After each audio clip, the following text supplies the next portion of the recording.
You've made a terrible mistake. I know I've probably already told this story to some people, but I haven't told it to others. I got a comment left on Clone Crisis from... Oh, wait. You have been banned from the channel. Someone left a comment on my profile and on Clone Crisis saying that I gave them a virus because when you open it up, there is the screen that says you've made a terrible mistake. They said, like, I can't... Which is just unheard of, really, in these parts. So I'm not sure what was up with that. Also, first off, you have no idea how nostalgic this main menu music is to me. Hold on.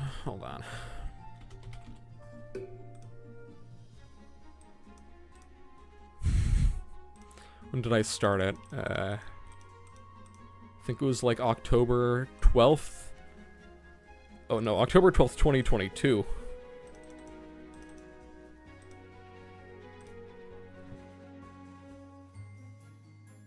Week 2 days since I started development of Clone Crisis. You might notice that it is not actually the Clone Crisis anniversary on the date that I am filming this. That's because I have things going on and I need to do that now.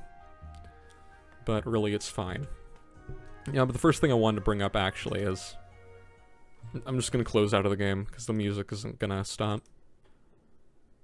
I wanted to show off the trailers because I might as well, right? I'm not gonna have any other chance to talk about them. This one's actually really bad. This one's kind of interesting. I really like doing the panning shots at first because to get everybody to move around, I just started a cutscene, then had an invisible person walk across the screen multiple times. This scene is actually fictitious. This is false advertising, as this cutscene that happens right now is never actually happens in the game. The music's way too loud, but I think it adds to the atmosphere a bit. Is there anything else I was gonna mention? I mean, outside of the fact that it's an almost 3-minute long trailer, there's not much too notable about it. One thing that was interesting is this bit. Yeah, the Clone Crisis, the collage image, as I call it. This took a long time to make because A, I had to get 100 different screenshots of the game. Then Clone Crisis, yeah. Making the collage image was a massive pain. I have a folder here called Trailer. And I think a majority of the size of the Clone Crisis folder on my computer, yeah, is this 9.73 gigabytes for the trailer. But the difficult part for the collage, where is it, screen fill effect, is I saved them all as individual images in paint.net. I took the image, they were all screenshots, 1920 by 1080p. So I took them, scaled them down to 1/10 of the original size, put a black border around them, and then I created a new image every time with the one extra image. So there are quite literally just 100 images, and you can see that one got replaced at the start, so I had to overlay another one. This took a while to do, because, you know, paint.net is not made for this. I'm sure there's some sort of program or video editing technique I could have done, but that is way over my head, so I just did this anyways. So that's interesting. Some of these screenshots are quite good, I think. I like this one. There's another one that's really good. Yeah. I think this is my favorite out of all of these. Anyways, we're gonna open up the game again. Oh, thank God I did it on pause. I was gonna say, wait, did I unpause? And I was afraid that it was still gonna be running, and I would have had to record that again. But it's better than me recording the whole. I really have no idea how long this is gonna take. Another fun fact: that you have been banned from the channel sound effect that happens when you boot up the mod. It was originally the Meth Lab sound effect playing back 15 times. And it got so grating, because keep in mind, if you make custom content for this game, you know how many times you're going to have to open and close it on a daily basis. And I got so sick and tired of it, I just changed it entirely. So. I'm not going to be reading out the dialogue for the most part. I assume you're just going to be able to read this on your own. Hopefully you're literate. I don't know much about your personal conditions, but...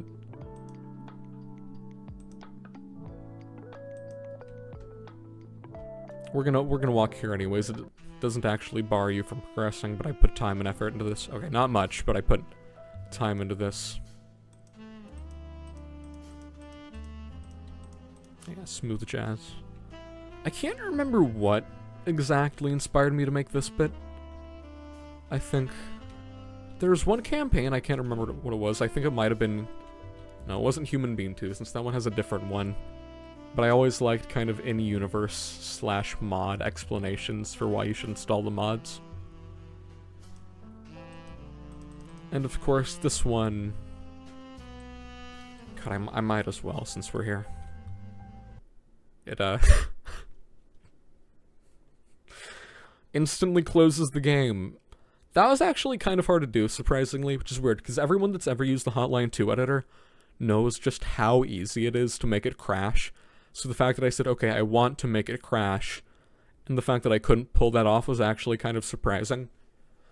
The solution was pretty simple, is it just loads you into floor 3, but I went into the folder of the level and deleted all the assets for floor 3. So, of course, it tries to load you into something that doesn't exist.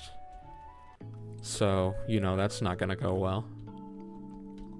I'm just gonna skim through this again. Hurt me. Why did I write that? Mark's... I forgot most of the finer details of this campaign, actually. I'll admit, through boredom, I'll occasionally play through some of the levels in this again, but I have refrained from actually watching any of the cutscenes. So for the most part, this cutscene is just a recreation of the cutscene after, what is it, First Trial, I think? Now, I don't exactly know when this joke was popular, but there was a meme going around called Graggle Simpson, and the general gist of it was that people would take scenes from The Simpsons and edit in this character that didn't exist, and pretend he was always there. And I really liked the concept of that, so I couldn't remember what this guy's name was. I think it was either Morris Pardo or Michael Pardo. There was originally going to be another one. I made another Pardo brother sprite that was also equally terrible.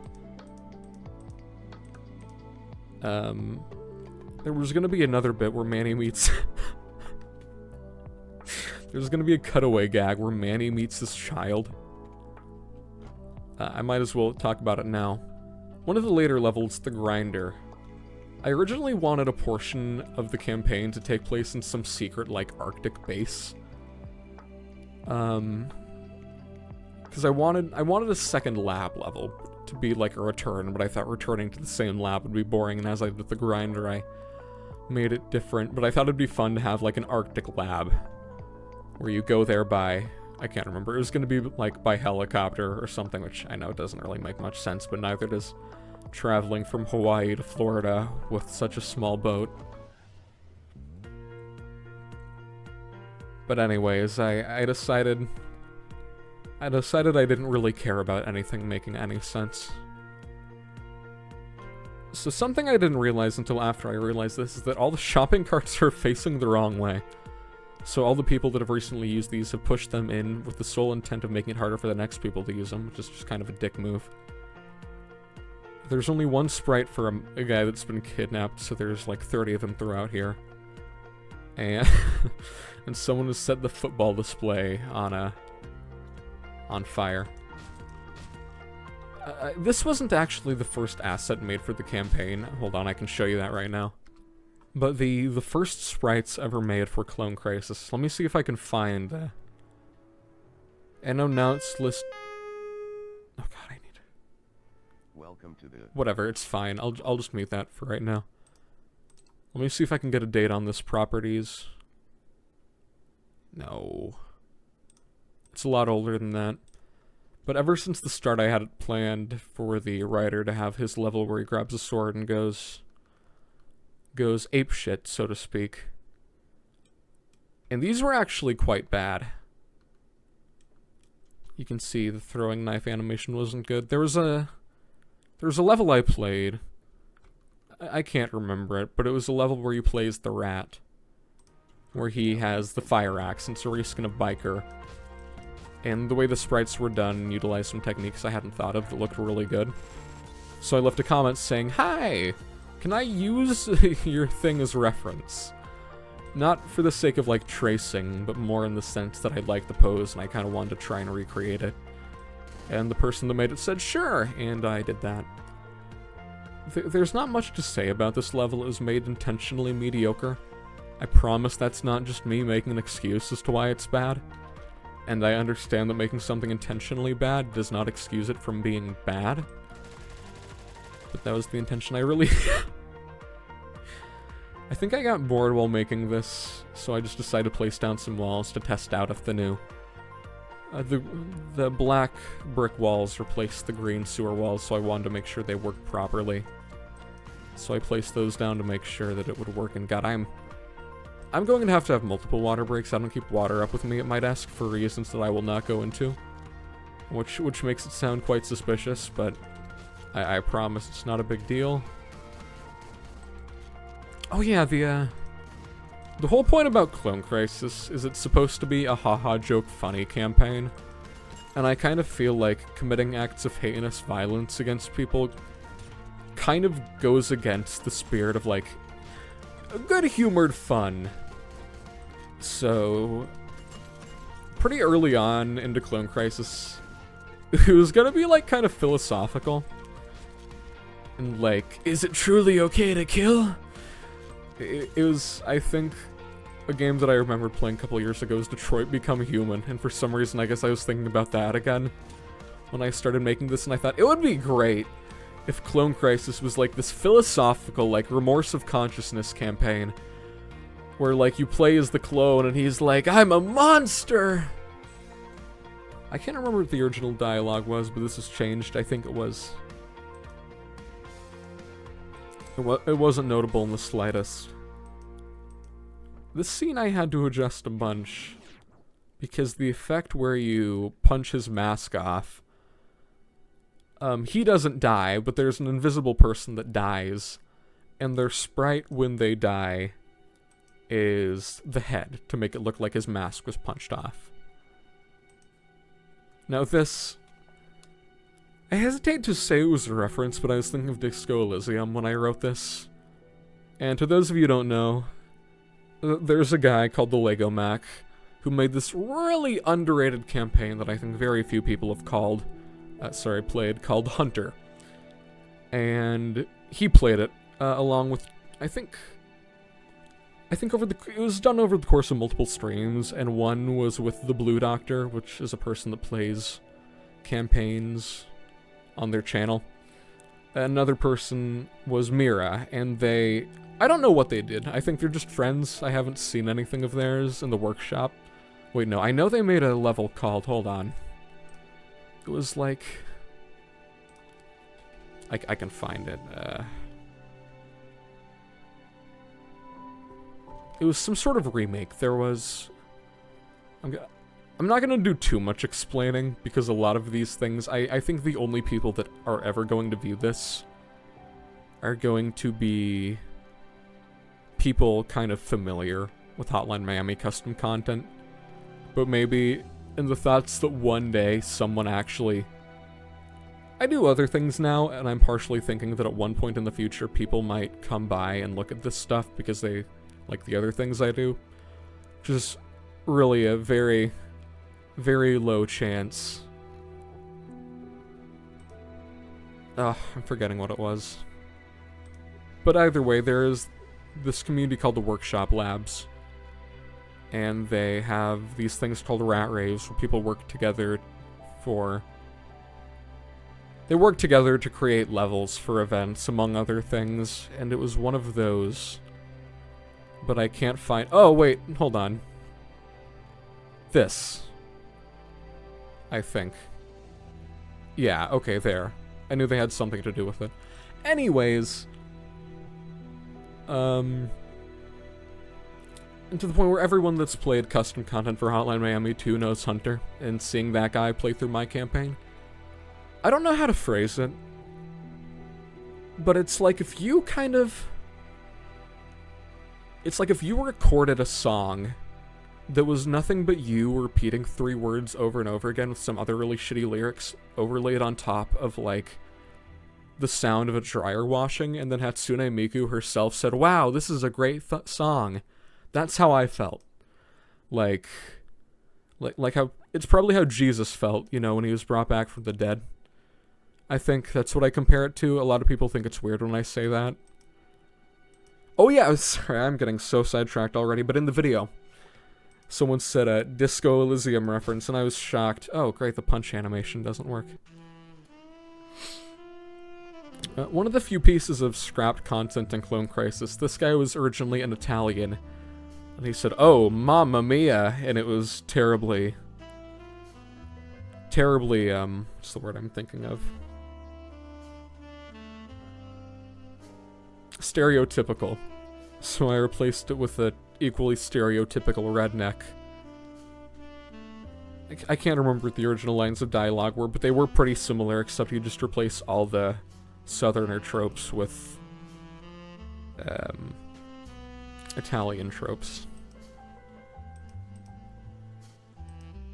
And I do remember, the first thing I googled when I wrote this guy was top 10 redneck phrases, and there was a list, and I went down the list and chose all of them. Colder than a witch's tit. I'd never heard that before. Gussy it up is an expression to say that you are dressed very fancily for the occasion. I forgot, I always thought it was kind of funny that he says, "Tell me everything," and says to shut up. High cotton folk. It's an expression I think used to say that someone is very high class, or like a city boy. I intentionally left that misspelling in where he says he's running out of pastinians. Pretty penny. I don't know if that's an expression, but I did that anyways. So the original line was, "And I spent all the money, I spent it all at the, what was it? The Olive Garden," was the original line. Told me to go down to the store and take everyone at the Bald White Male Convention hostage. This is one of the longer I don't even know if it's one of the longer cutscenes. They might all be this long.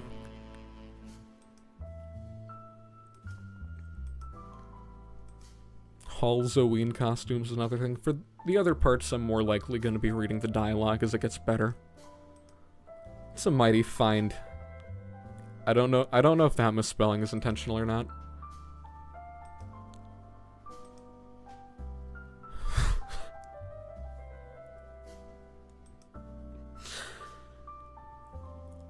I don't remember why I wrote most of this. There are actually a few jokes. I tried to cram a lot into here that I'm skipping over right now, but I promise I'll stop doing that. This joke is the joke is that Russia is a cold place, and that this person is a Russian impersonator because they cannot survive in a freezer. Also of note, the S-rank scores for this are just bullshit. For some reason, I thought it'd be good.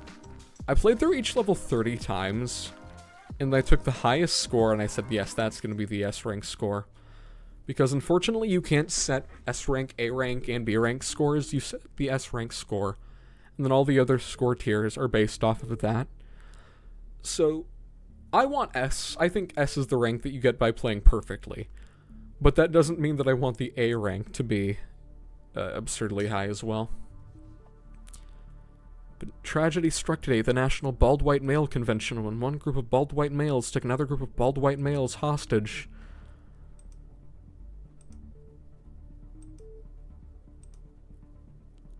I can't even remember how I got the concept of, like, the Bald White Male Convention. Most of Clone Crisis was me just making dumb stuff as I went along, and then I come up with something and I say, hey, I think that works. There are a lot of other instances of that later that I'll get into. But the first is most likely that, where there were just a bunch of bald white guys that are hostage, and I thought, what situation would there be a bunch of bald white males? And this is also a great lore dump segment, as here we establish that the National Bald White Male Convention is an event 3 times larger than the Olympics. So the entire point of this, right, is that if people think this attack was behind the mob, it could cause a global war because of, you know, just how shocking this was. Now, I remember in the video people were kind of confused by this scene. Like, why is everyone walking around? But I know there are often scenes in movies where, like, the main character very slowly walks through a building as everyone else gets out of the way and goes like, oh my god, it's Manny! In some of the Yakuza games, there's one scene, I think, in the second game that I very vividly remember where you walk through this place and everyone is bowing to you, which I wanted to do here, but obviously that was too hard to make.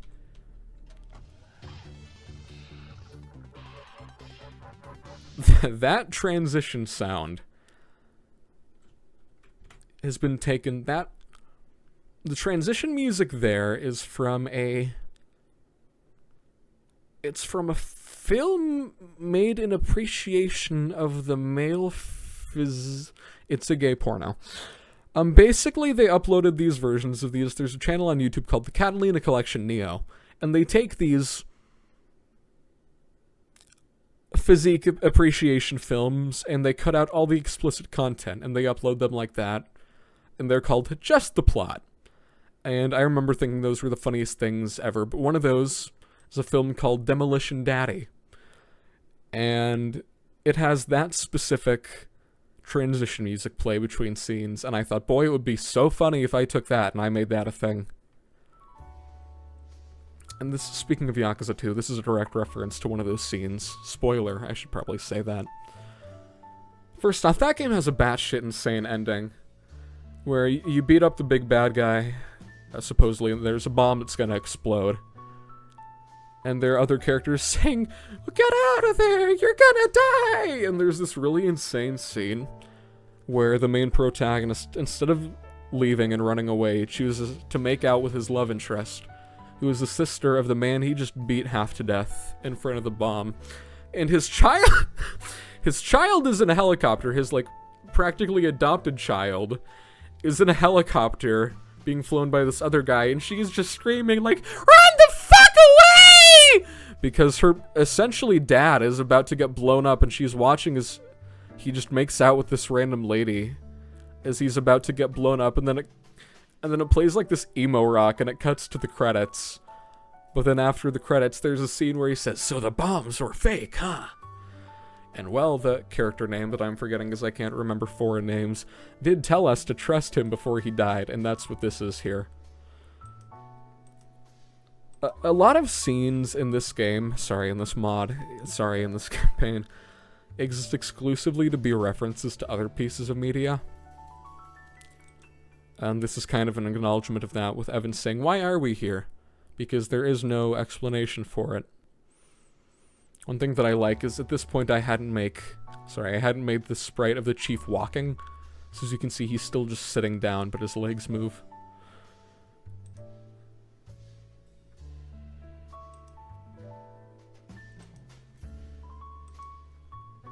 And originally, in the first draft of this cutscene, he just said, there's guys here. And Manny Pardo said, okay. And then Chief said, okay, I have to go now, bye. And that was the end. It just ended there. But I chose to make it really verbose. Christ, for the last time, Chief, if it's not a date, it's a mission briefing. Evan needs to be informed about the situation just as much as we do. This constant misinterpretation from you is making it very hard for us to work together as peers in a workplace environment, especially one as professional as the police force. I'm sorry, Pardo. Thank you for letting me know. You are a valued part of the team and I respect your feelings completely. But this situation is dire indeed. We need you to hurry. There are some characters in the main campaign, like the police chief, that only appear twice. So I tried to give them more characterization, and I loved the idea of this police chief being a very professional, kind of stern guy. And being very eloquent in the way he talks, but this situation is dire indeed! Not, did you hear about blah blah blah? Are you aware of the car store across Boulevard Street? This name is just a combination of a bunch of different car brands. It's Toboyo, Toyota, Bugatti, Oyagatterari, a Mitsubishi, Carboys. I don't know. Oh, there's another quotation mark that doesn't need to be there anyways. Hey, don't say that, it's rude. I think it's Italian or something, I'm not pretty sure. I don't know how many people got this, but in text lines where there isn't any punctuation, that's supposed to imply a very deadpan. Like, I think it's Italian or something, I'm not really sure. A kind of deadpan monotone cover. There's guys. Okay, I need to go now, bye. So yeah, all that with the car name was not in there. And the one other guy there, in the sprites, he's known as Andy, and he's the gang member that appears after No Mercy. God. One thing that I'm not looking forward to while playing through this is having to explain all the just horrible, unfunny references that I added to this. But there's a song by a band named Death Grips that is definitely kind of known for being internet music, called 80808. And in that song, there is a lyric where he says, 8080808, I got that priceless touch. So this is a reference to that. But the one other guy, the normal gang member, I made another campaign before Clone Crisis. I never published it. I started working on it back in, like, 2020, I think, on the GOG version of Hotline Miami 2 that I originally had, called San Francisco Shakedown. That one was even larger than Clone Crisis.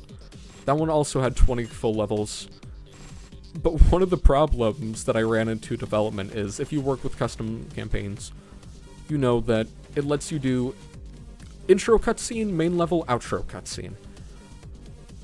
I had about 60 to 70 cutscenes I needed to put in that campaign because the plot was big and I wanted it to have all sorts of grand intrigue and I wanted it to be more movie-like, which I know a lot of people don't really want in Hotline campaigns, because a lot of people think the intro, main level, outro format is a good thing and done intentionally. But I just wanted to try something else, really, as I feel that most of the more general concepts that can be done for level editor campaigns have already been done. That was my take, especially when going into Clone Crisis, because I didn't want to make it just another generic comedy campaign. Like, oh, Manny and Evan, wacky adventures, which is pretty much the most bog standard. I want to make an irreverent joke campaign. So I thought about doing that a while ago. But anyways, in that campaign, as you know, I ran out of sprites to replace, and the amount of stuff you can replace is finite. You cannot add new content to the game. You can only replace existing assets. But one guy, every time there was a city, and I wanted there to be random people, there was always that one random guy in the standard gang outfit called Andy. Which, of course, the gang was reskinned, they looked different. But I liked the idea of having this one guy in every scene. So there's a bit that takes place in a hospital later in the campaign. He's in the waiting room. There's a bit that takes place at a graveyard. He's in the waiting room. And I kind of made it a joke, because at first I started placing him there in every place just because I needed people to fill in the void, you know? But I kind of like the idea. If you played Half-Life 2, you know very early on in the game there's the couple sitting on the couch, one of which is like sobbing, and the other person, which is a guy, comforting her. But that becomes an in-joke over the course of the game where you see those same people on different couches. So I kind of made it a joke to place him everywhere. Even in cutscenes where it wouldn't make any sense, he's off-screen and you can still find him, but that's kind of an inside joke I had. Which, of course, you would have no idea about, because that campaign never got released. So. I spent a lot of time working on that typewriter. I took an image of a typewriter off Google Images. I scaled it down by a bunch, and then I just traced over it and shaded it and everything. This bit, I was really worried about this bit, because my fear was that someone else did this exact same joke with a typewriter at some point, and I was just blatantly copying that. Also of note, in the Hotline Miami 2 editor, if you do not set the position and rotation of a character at the start of a cutscene, they will be in a random position, or like this one. And I was not bothered to recreate the entire cutscene to change his position, so I just made his chair slanted to make it look semi-reasonable, even though that is not at all how you use a typewriter. But, it's another one of those things that I just kind of forgot about after I'd been working on it long enough, because there's so many things that you just don't question when you've been seeing them long enough.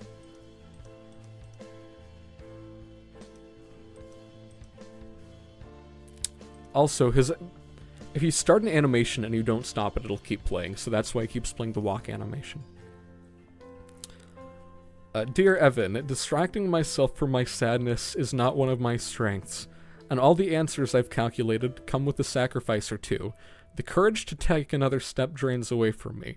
That song I sang for you is just a sad love song now. If that dialogue sounds really stilted, it is. It's because it's actually the lyrics to a song. They're the lyrics to a song named Calc by Jimmy Thumpy. More specifically, they are the translated, localized, singable lyrics as present in Hatsune Miku Project Diva X. There are many instances of lyrics from songs from that game making their way into dialogue in this campaign. And I know I've already said this, but Clone Crisis really was... It was an exercise in seeing how many dumb references that nobody else would get I could put into something. If anything, I was making Clone Crisis for myself, because I realized nobody else is going to get these. I want to make something for me. I want to make something moronic and very, very dumb and not at all serious, because I just finished San Francisco Shakedown, which I was very bummed about because I didn't release it, and I thought, I want to make something with all the worst ideas I had. All the dumb things I thought, no, I would never add those to the campaign. I wanted to use here, so...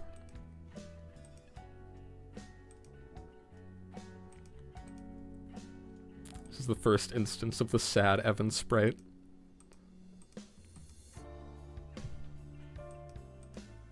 Maybe I Can Love You Next Time is also the final lyric out of that song.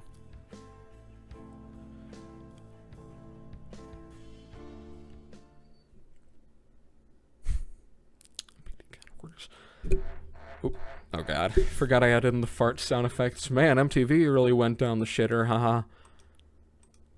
This cutscene isn't too important.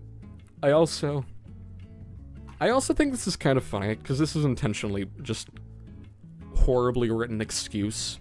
But I know that there are a lot of other similar campaigns where they say, we found evidence suggesting there might be drugs at this house. Then someone says, okay, and they kill 50 people inside. Right, the kind of extremely poorly justified explanation for the next level. Yeah, we found shipping manifests. We found that they're sending cars to this one building downtown. We need you to go in there and kill everyone. Okay, and there's another reference that I really want to explain here. 270 Art Deco Street. I remember in the stream, the Lego Max stream, he said, oh, normal reference, sorry, normal location name. It isn't! It's a reference to a musician called Deco27, actually pronounced Deco Nina, I think. Or Nine, I can't remember. Fun fact about that guy, his, apparently, I remember reading this in the interview somewhere, he chose Deco because it's Japanese for forehead, which he has a large one, supposedly. And 27 was his favorite number, which kind of made me think, I don't think I intentionally chose to be Autumn 22 because he's one of my favorite musicians, but anyways, around, it was either very late into the development of Clone Crisis. Oh, I forgot. As you can see for this, for some of these tiles, I wasn't sure how to do the monochrome ones, so I made them halved. So they'd be shaded like brighter in the middle. But I guess I replaced that later on, forgot to replace that. But very late into the development of this campaign, or very close after I finished, the guy in question, Deco27, made a song that got very popular for, like, all of the worst reasons, and either I wasn't aware or I didn't really care. And I was like, whatever, so I didn't remove the reference. But now that I'm thinking about it, it's like... he is one of the few musicians directly referenced. The others, Grant MacDonald and Death Grips. And Grant MacDonald I added as a joke. He's the Ram Ranch guy. And he also aged horribly poorly. Because apparently, this happened pretty recently, he got arrested for leaking the nudes of his cousin, who he was in an incestuous relationship with. So I think that's great. 2 of the 3 people that I've pretty much explicitly named in this campaign have gone on to do things that I don't really want to be associated with. At this point, I wouldn't be surprised if Death Grips made an album called, like, We Love Using Chemical Weapons on, like, Civilians or whatever. But either way, he made a song that got extremely popular, even with people outside of Vocaloid circles. And I thought, oh, that's great. So when I say, hey man, there's this music I'm referencing, and should they look it up, they're gonna see the song. And if you're kind of in that circle, which you're most likely not going to be into, is the amount of people that I think care both about Vocaloid music and Hotline Miami 2 level editor bullshit is most likely very, very low. So, but yeah, I remember thinking like, oh great. So people are gonna look them up and say, oh my god, Autumn, what is this filth you listen to? Which of course nobody's gonna do that, but I'm kind of a nervous wreck when it comes to anything, really. And I'm always afraid people are gonna, like, I don't know. There were some guides I used. First off, I don't even know why I credited the guides I used in the making of this campaign, but I saw that someone that made them had some very racist things on their profile. So I didn't credit them, because I thought people were going to say, oh my god, Autumn, how could you put this person in the credits for this campaign for making this guide you made, because they have racist stuff on their profile? And I overthink things, is what I'm trying to say. Sorry, I'm actually gonna replay this. Hold on, Clone Crisis Lenient, I might as well explain what this is. I contemplated making a easy mode of Clone Crisis.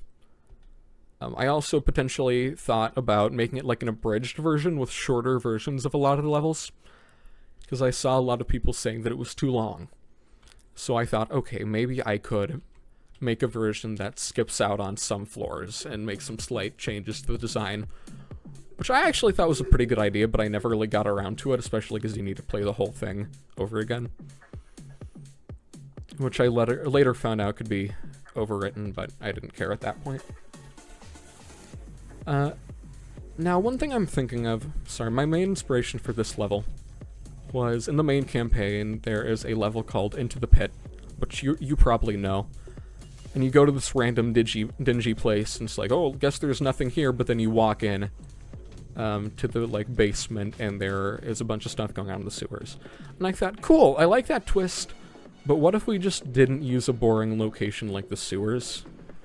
It's also kind of funny, because this is supposedly just a normal underground apartment, which I say normal underground apartment, I don't know how many apartment complexes are built underground. But, you know, a lot of the locations in Hotline Miami don't make much sense, as they are primarily for gameplay. But I knew I wanted to have the moment, like, this level is the moment where Clone Crisis starts.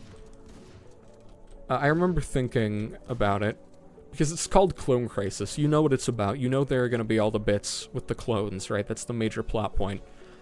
And it kind of made me think of, like, when people watched Jaws, and the entire moment up to the shark mauling, I mean, I'm assuming there's a shark mauling, I've never watched the movie, but the entire point, people are just saying, oh my god, just get to the part that I know is going to happen, stop trying to build suspense. But I still felt that it'd be important to have, like, the 2 first levels without the clone, without the main plot kicking off yet, just for the sake of pacing. But it also felt kind of dumb, like, okay, I promise I'm not going to make this take too long, as obviously you know about the clones. And I'm not going to try and make it a big surprise, because, you know, the title of the campaign itself just spoils that twist. This level, I think I worked on it. I think I was working on this around the beginning of November 2022. I remember this because I was playing a game and I was waiting for servers to open up. And between looking for servers, I was making the assets for this. I also liked really making that. This is one of my favorite levels to design, actually. Just because I really liked the lab aesthetic, and it was kind of fun to make all the vats and everything. This room is my favorite because it's all kind of centered around the main set piece of the generators, which, if I were talented, I would have drawn some pretty cool industrial-looking generators, but I'm not. So it is just two of the default game generators right next to a red generator, which is the same thing except colored red. So I can't remember at what point I decided. Oh yeah, I keep remembering things that I start saying and then I get sidetracked and then I say something else. The whole point was to make it like, since you're going around murdering people, but I still want it to be fun, I wanted to make it like a justifiable act. And I thought, okay, let's say theoretically they're all biologically engineered like war machines, and therefore it is justified to kill them and you don't need to feel bad for beheading them or whatever. That was kind of my logic. And I thought, dog enemies, well, they're like, you use them for level design, right? But nobody wants to murder dogs, I mean, hopefully, right? And I thought, I can't have a campaign where you go around like, hee hee, murder, funny. But then, like, you have to, like, kill dogs, right? So I thought, okay, what could I do? And I loved the idea of having them be mobsters to just walk on all fours. I ended up actually developing a story reason for it later on, which you'll see when we get to that point. I am going to record this video all in one day, but it is most likely going to be multiple sessions, because Lord knows I am not going to be able to sit here and talk my ass off for 4 hours straight about this campaign. Oh yeah, reference! I was gonna say, are there any references here? In the other... I can probably pull up an image of it at this point. But in the other campaign, sorry, in the other floor 2, there is a dead person wearing a skirt and a, like, pink tank top. And this guy is also another reference. They are characters from the game, Dead Estate. What the...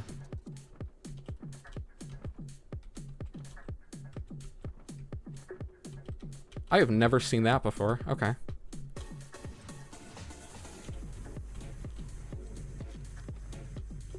Anyways, this is, what's his name, I think? The other guy is Jules. Actually, the other person there is Jules, and I think this guy is Lewis, I think is his name. It's been a while since I played, but I bought that game right around the same time I started working on Clone Crisis, so I thought, hey, might as well do a reference. Another fun fact. If you... Hold on, let me see if there's one. If you break open this wall, I was originally planning for this to be the location of the secret act, but I couldn't figure out how to place another level in there without it kind of breaking. So... Also, concrete walls are a massive pain to add in. Oh, actually, concrete walls are not a massive pain, because you just take the textures for the normal walls and replace them. But corners are just a royal pain in the ass to edit. And you have to go in and find every single corner and replace them. But obviously, I hated that because it was too difficult and took too much time. So you take the numbers that correspond to the corners and replace them with the numbers that correspond to the concrete corners. But corners, the data for those is stored in the same place as the data that says what floor tiles are in your level. And for some reason, replacing all those floor tiles, every time I got, sorry, those corners, every piece of flooring that was in the categorized as the stairs tab would get deleted. So I had to move all the stairs to some other part of the sprite sheet, and it was just annoying. But like I said, if you work on campaigns, you know that, well, if you work on campaigns and try to do more advanced stuff, you know that a majority of the time spent working on it is just trying to get around the shitty systems in place. And trying to do a lot with the tools that were not at all meant for those things, so.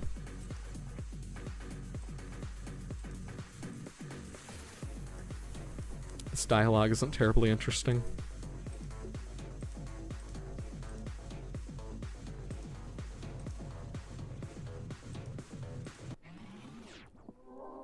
I did enjoy having the escape tunnel. Oh yeah, D-. Oh, I need to take a look at the score screen, because there's some funny stuff going on there. Okay, I need to unpause for a minute. I wasn't feeling well. This house was actually kind of interesting to do, because we never see anything besides the one room that is the top left room with the one floor color.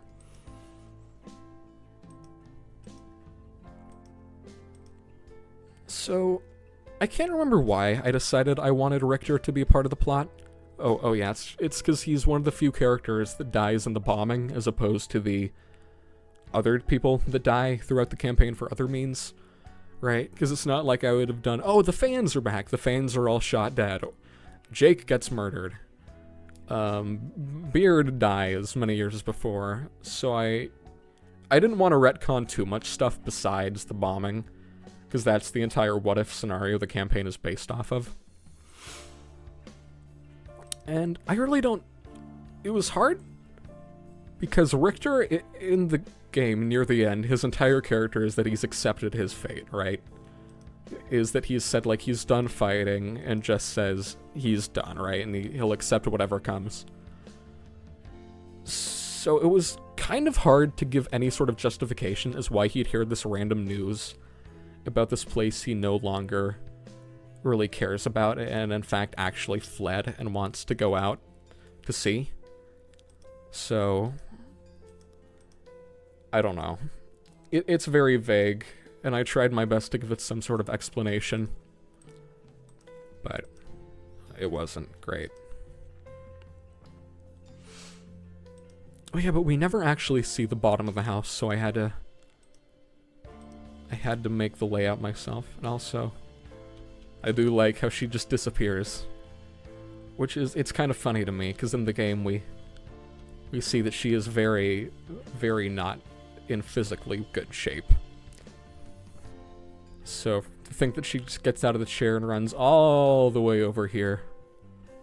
Also, I like the crabs. The crabs are silly. The boat was fun to draw. I think I still have the reference image I used for the boat saved somewhere. But it was kind of fun. I also like to imagine that somehow she wouldn't notice. Did they put solar panels on boats back in the 1990s? Is that an anachronism? But I do like the implication that somehow she wouldn't have noticed that all their food is missing, and his boat that he owns for some reason is full of bean cans and water, so.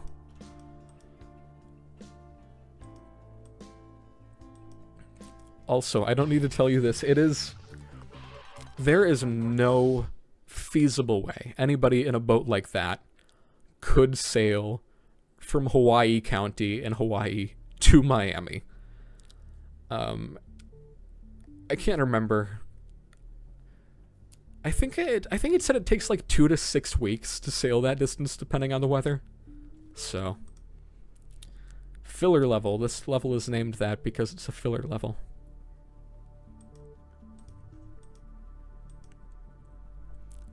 And this is a filler cutscene.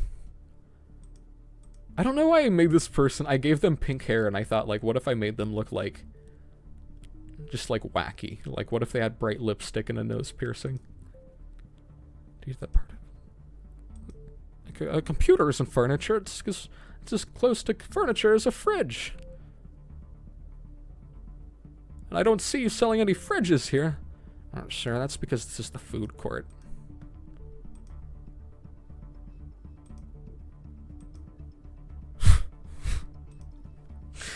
Forgot about some of these jokes.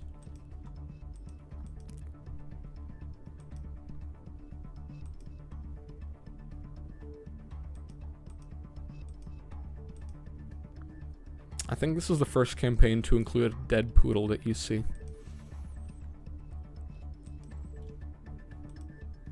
I like the idea of Evan just not caring in the slightest about this for some reason. Because the entire point is like, oh, it's a filler level. And I think it... I do like this line. Maybe stopping a robbery might get my wife to love me again. Damn, that sucks. And, oh yeah, here's Andy again.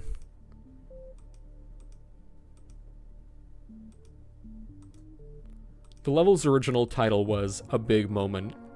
So when the other character says, this was supposed to be a big moment, then it says a big moment. I'm most likely going to be playing through all these levels. Hold on, I probably need to turn it down a little bit.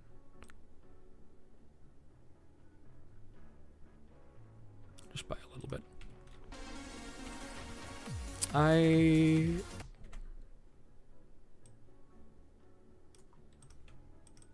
What is... Oh, hold on. What does everyone here think of oatmeal? What's your favorite type of oatmeal? I'm a big fan of strawberries in oatmeal.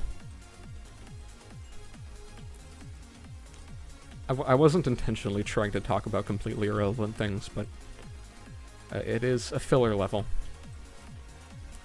Here's the dead poodle. Yeah. I think I had a concept for an IKEA level pretty early on when I started making levels, and I couldn't think of any other place to do it. A lot of Clone Crisis, only in the later levels did I start putting more effort into the theming by adding in more custom furniture and tiles. And that's kind of what I like about a lot of the first levels of Clone Crisis, is they still feel relatively like vanilla-esque. Right? They might have some custom stuff, but they still kind of... Okay, well I guess save for the lab, which is supposed to be outlandish and crazy. But I tried keeping them kind of to feel in the vein of the base game's levels. Which was the point about Clone Crisis. It's supposed to start out kind of normal and then just get... Okay, I forgot how much I hated this. I don't hate it, I'm just bad at it. But the whole point is it starts out relatively like, okay, that's kind of weird, and then by the end it's just like completely not even trying to be coherent in the slightest. And that's what I wanted to do. I wanted it to be that kind of progression. And that I wanted there to be the point. I knew since the start of the development, I wanted there to be a distinct point where I say, this is the point where, like, everything shit just hits the fan. And that's what the club level was. Because I know I wanted it to be a gradual increase in absurdity, but I thought, yes, there needs to be a point in the campaign, like, where this is the point of no return. This is where things just get completely irreversibly wacky. And that's what I ended up doing, and I'm really happy with the way... Oh, God. I think there are only, like, 10 instances of the dog-type enemies actually used in the levels. They're honestly kind of hard to make levels with, because their AI is so different than the normal enemy AI. So. But yeah, this is mostly done using the default furniture. But I do think IKEA was fun. Keep in mind, when I make this level, I hadn't been to an IKEA for, probably like 5 years, right? And it wasn't until I think December of 2023 that I went to an IKEA again. But I remembered it being sorted into different furniture types. And of course, like most places, there are storerooms. But I really didn't get that done too well. Who knows, maybe it's a level IDL redux at some later point. Or maybe just a nondescript furniture store done with a little bit of a nicer color scheme. I do, haha, there's vomit in the bathtub, the model bathtub. Because that's funny, right? I think. This is the most difficult out of all the floors. Personally, my favorite way to play through these levels the Evan levels, that is to just play melee only, but in rage mode. It's more difficult because your attacks are, like, slower, and your kills are slower, but I really like... I just kind of crave violence on a day-to-day basis, so it just kind of appeals to me. That was a joke. Okay. I was kind of a prick with this one. I don't know why I said, yeah, I'm gonna make a level for the writer, and I'm just gonna have so many random double barrel patrols. But I did that.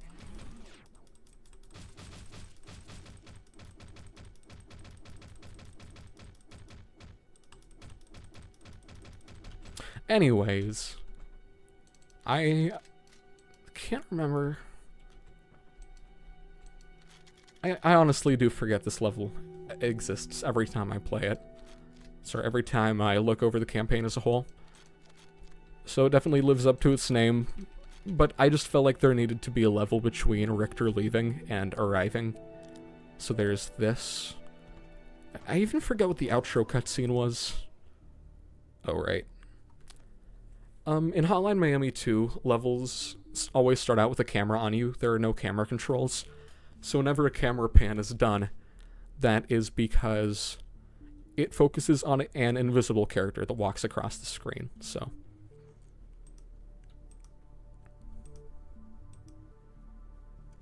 And this is more just like, yep, we are explaining the situation of the campaign that you are playing right now. Madness has been spreading. I also like this. We've temporarily closed the Florida state borders. Which implies that somehow within the past 3 days they've shut down the borders, which I at first imagined would them be just them having the National Guard stationed on big highways or whatever. But later into the campaign, we see that there are, like, massive walls set up. It's kind of like a wasteland, right? So you've got these giant vault walls set up and heavily guarded checkpoints surrounding the borders of Florida. So...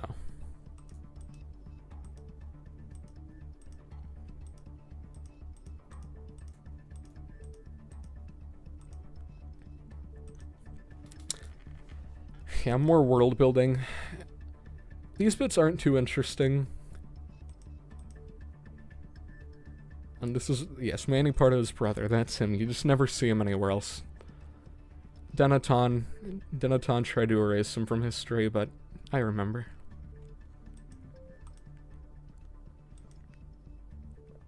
But you know, even campaigns as dumb and moronic and not really plot focused as this one still kind of need some semblance of plot building and world building for it to really make any sense.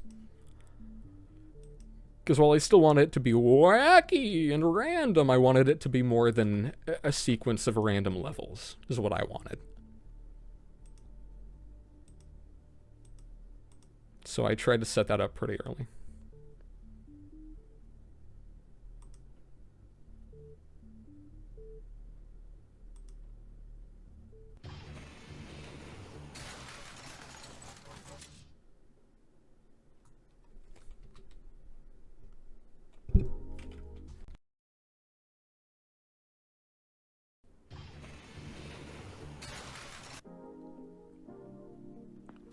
This level is pretty fun to make. It took a long time. I think it might have even taken longer than Break Shit.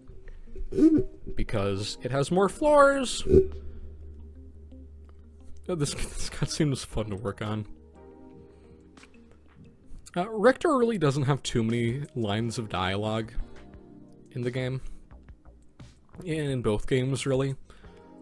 But his kind of one notable phrase, at least I thought, from Hotline Miami 1 was when he says, "You gotta be shitting me." So I thought it'd be great if we could make that... Sorry, I thought it'd be great if I made that some sort of catchphrase to him. So...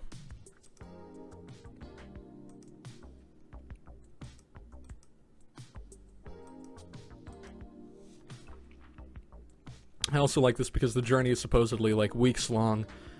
And I have no... there's no way someone would have been able to hide on a boat that size from someone else on it. in a box, no less. I forget. Yeah, the joke is that she's coughing a lot. I knew you were leaving me, so I snuck onto the ship. I hid inside a box full of clothes. How do you even fit in there? Oh, God, that's a horrible voice. I dumped it out into the sea. That was my money box, my clothes, my wallet, my ID. That was supposed to be a cough.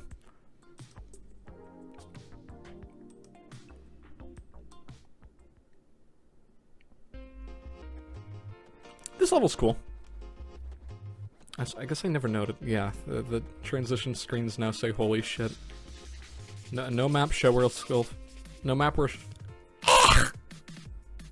No map show where skullfuck I am is another Death Grips lyric. This time from the song "Big House." Anyways, I'm back. All right, might need to record some of that. Re-record some of that. Whatever, it doesn't matter. A detail I like that you may or may not have noticed is the birds when. Oh wait. No, that's actually about to happen. That hasn't happened yet.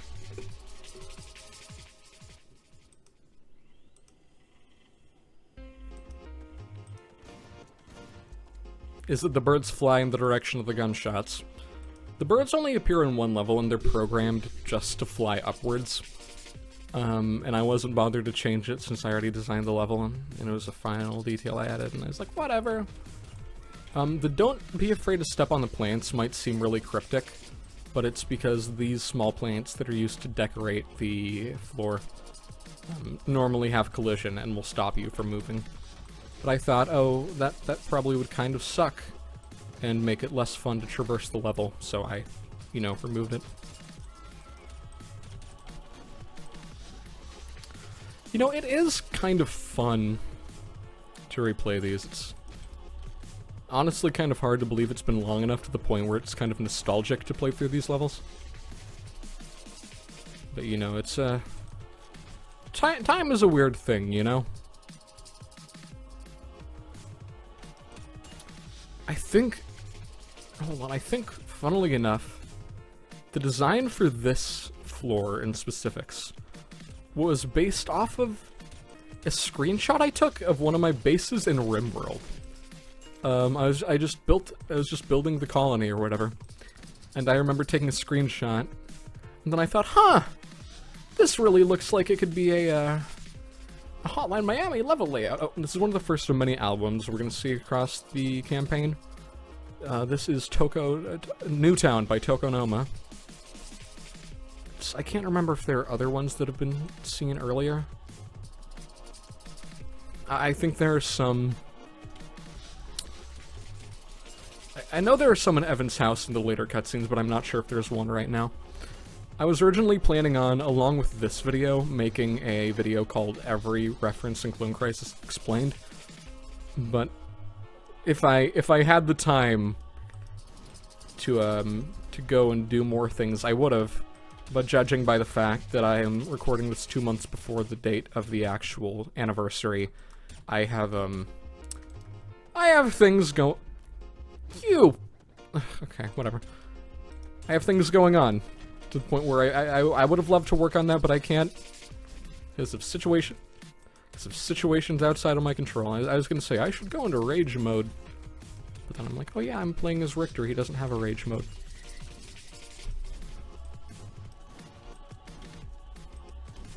This floor in particular was originally 10 or so times worse, because I had like a double barrel patrol that would walk around the entirety of the map, and it was practically impossible to find out where they actually were at any given moment, because the area they covered was so large. I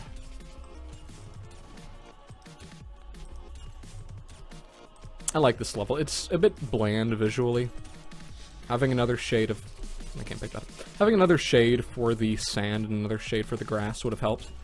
I tried to do that. I went back into this level near the end of finishing Clone Crisis. And I thought, let's make that level look better, so I added an extra tones. But it caused the level to crash every time I tried to play it. So I said, oh well, I guess we're not going to have pretty grass. And then I did save backups, but I spent a while. Of course, I removed the grass, the extra details to make it, look like it did normally, but it kept crashing, which was awesome. Oh no. And that happened. Migration was another level that I did the same thing in, where I went back and I said, let me try to make it look a bit more visually nice. But it just didn't work at all. Sometimes the guys can go back there and become pretty much invisible, which sucks. I thought I shot that guy. Whatever.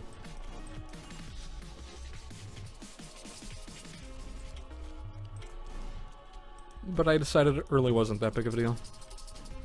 I get this weird thing whenever I play levels from the original Hotline Miami 2, where I think, okay, why does this look so much better than mine? Because even levels like Moving Up that utilize one single texture for a majority of the floors, they just look nice. I guess it's simplistic, and I just really like that vibe. But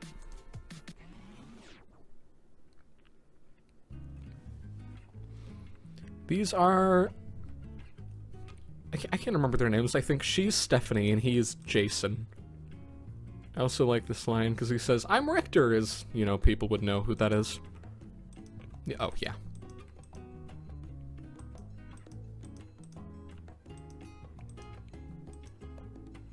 I did have fun adding in some random side characters.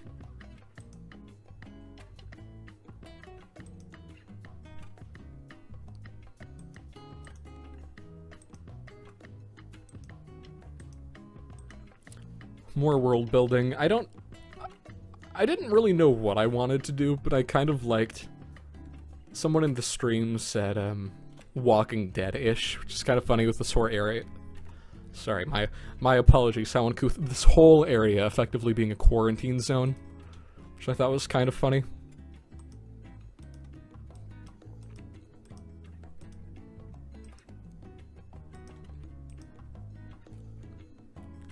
The lowercase in this situation is supposed to be, like whispering, Jason, you fucking idiot, we have no reason to trust this guy. I think I forgot about this line. I'm not gonna say that. That was uncalled for, Jason, but we should still get going. Now, I am going to replay this level to show the alternate path. I'm actually... Whoop, burp, burp, burp, burp.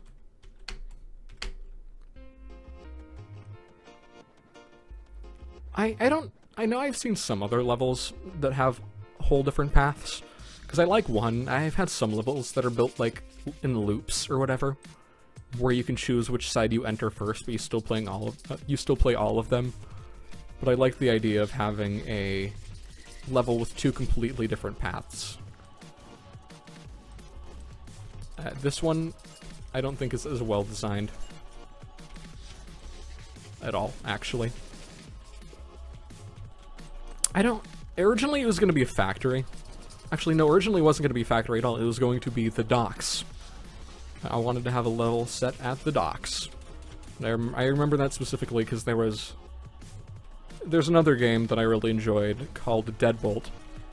And in that game, your main home is a little area on the docks.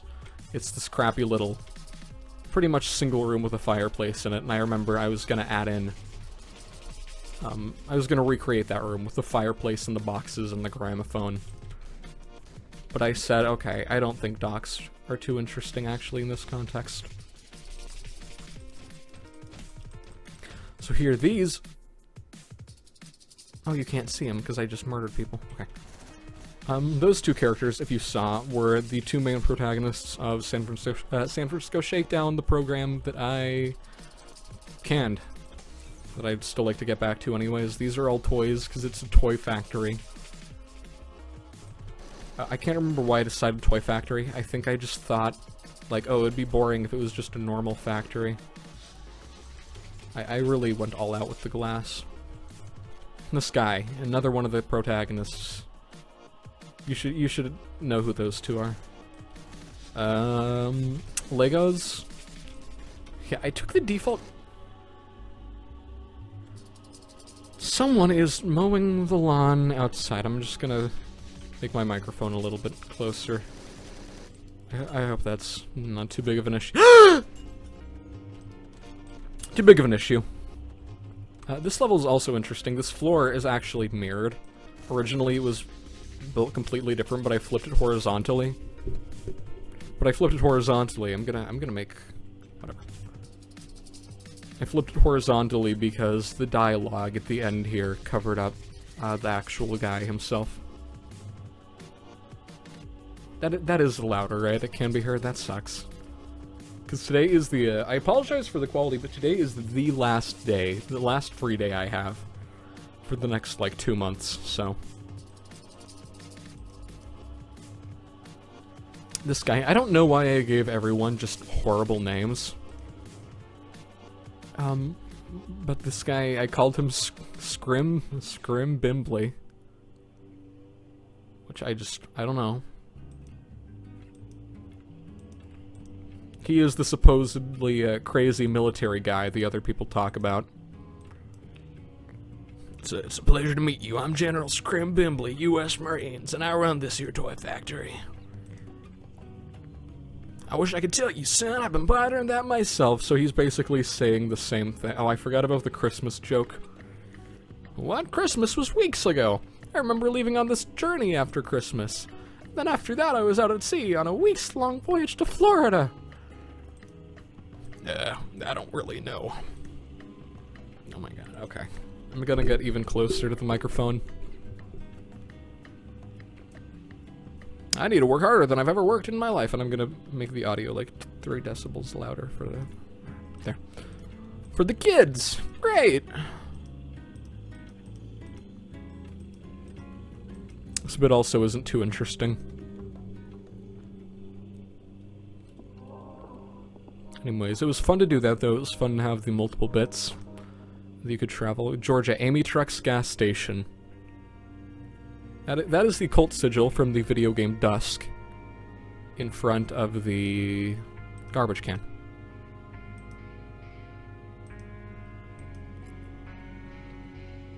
Originally, this person was supposed to be an emo twink. I don't know why. I think originally it was going to be bald. It was just going to be a bald person, but I thought they looked too boring. So I gave them hair. But it was supposed to be like... I don't know. I thought it would be funny if, like... for some reason, all the men that aren't the, like, primary protagonists just wore makeup for some reason. Like Jason. Because I know, for some reason, a lot of people that play Hotline Miami 2 really have a thing for twinks. And I know it sounds like I'm going unhinged here, but I thought it'd be really funny just to add in a bunch of very feminine-looking men for no reason other than to say, oh, it's what the people want!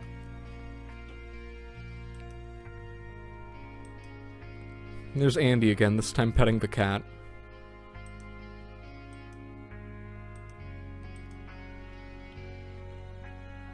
I think in the final chapter, in the chapter actually called The Clone Crisis, that is when the clone is spelled with a K.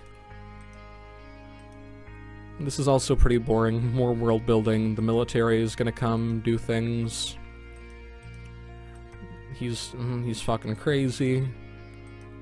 I think he owns some toy factory, and that's, you know, why I played through the level, to showcase that bit. I don't know what they gave him during the war, but that shit's messed him up bad. So-called General Bimbley. I think he's a threat to us all.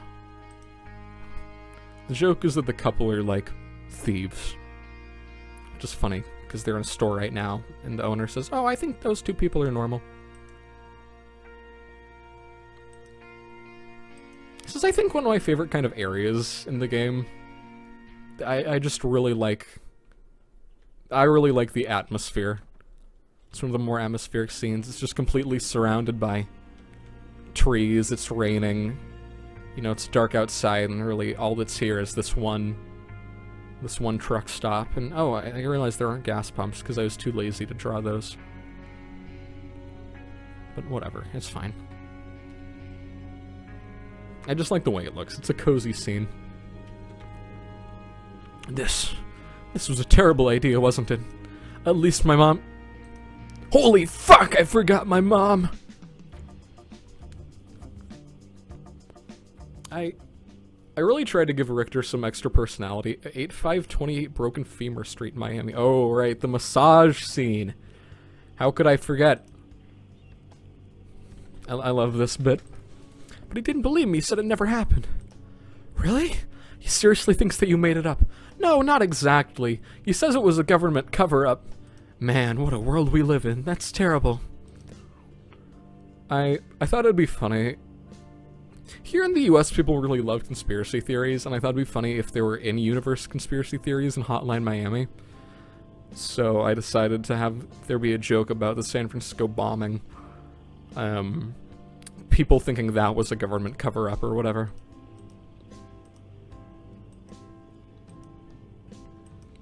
This also may have been targeted at some estranged family members that I may have been getting into contact with around this time.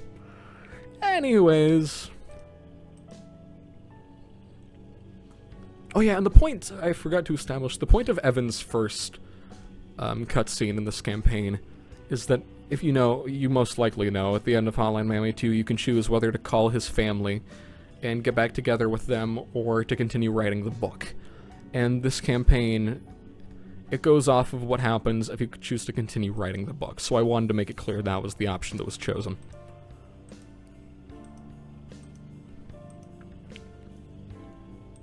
I think this bit's funny, because Manny suddenly goes fucking therapist mode.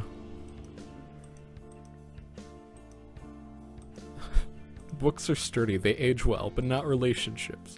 You see, relationships are like flowers. They're beautiful when they're in bloom, but they require upkeep. Unlike books, flowers die over time. They wither away and lose their luster.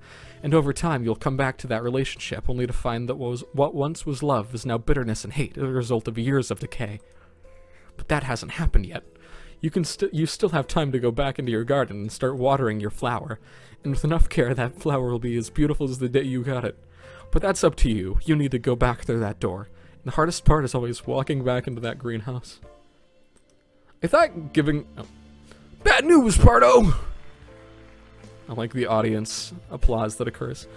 But I liked giving Pardo really weird characterization in a lot of places, because canonically in the game he's just a fucked up loser, like serial killer, obsessed with fame. So the thought of him going like therapist mode and having all these really weird moments like this that completely don't align with this character was just kind of funny. There's a situation downtown that requires your attention. Seriously? Get someone else to do it. Not now, Pardo, this is big! What can a man not just get a massage with one of his homies in peace? But Pardo, we're your homies, the police! We've always had your back. We pay you and everything. We even threw you that birthday party, remember? The one with the chocolate cake? Oh yeah, I do, now that you mention it. Damn, that was some good cake. Great, I knew I could count on you. I assume you're familiar with the jewelry just south of here? Yeah, let me guess, another robbery? Exactly, but wait, before you go, I have something to ask of your friend, John Bookman, or whatever his name is, I forgot. Wait, me? Yes, we've been looking at you for a while since the Okeo incident, and we've determined that you'd be perfect for an undercover operation of ours. Really? Yes, we have an odd case on our hands. Someone's been kidnapping the clones and forcing them to work as his security. We were hoping you could go undercover as someone applying for his company. That way you'd be able to find evidence so we can finally arrest this monster. I'll think about it. Great, thanks man, it really helps me. Oh, this is another joke. I remember watching a video a long time ago by a YouTuber called Grapefruit, called Hotline Miami, quote-unquote, speedrun, featuring a real speedrunner. And I think one of the catchphrases the speedrunner uses throughout that video is, thanks man, it really helps me out. And it was used by all sorts of things, and I remember hearing that amongst Hotline Miami speedrunners, which I really don't care about speedrunning at all, but I thought it would be funny to include a reference, but after that video, that became kind of a phrase where people would frequently say, thanks man, it really helps me out. Alright, I need to go now, my sushi is getting cold. Damn, it looks like I gotta get going. Alright, I'll just stay here. Oh, and you, massage boy, if you tell anyone else about this conversation, you're dead, you hear me? Okay, bye. I also like this place, it's just very small. Ooh, shiny. This level was also fun. Because it's... a lot of... add a reference later. That wasn't always the plan. I did actually keep it in as a reminder to myself to add a reference, but I remember the first night I made this level, because I ate chicken schnitzel. That's like my memory associated with this level. That's it. The marble tiles are alright. Not as good as other people can do. I like this level because it very much just sticks to a palette. So. It's also 3 floors. I realized Jeweller's Store it's not a location you can do too much with. So I thought, cool, there'll be like the maintenance / storage areas. This will be the bit where all the employees go and do employee stuff. This album is Bottomless Pit by Death Grips. You're gonna hear that name a lot over the course of this campaign. But yes, it is quite a short level. And then up here is like, I don't really know, just more general nondescript areas.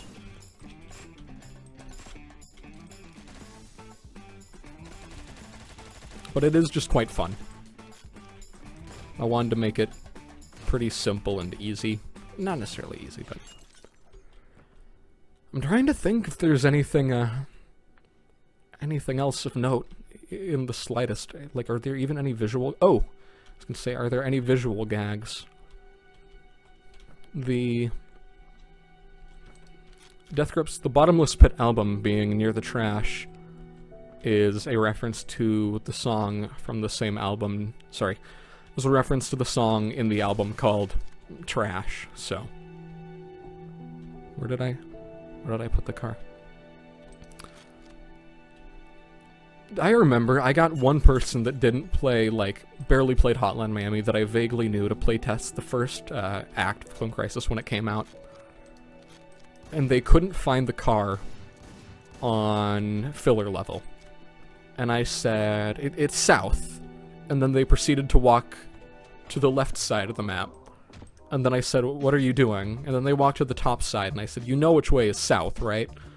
And they were like, I might have forgotten. I was like, okay. So, yeah, so apparently they were keeping a bunch of gold in the back of the store. It's no wonder it was robbed.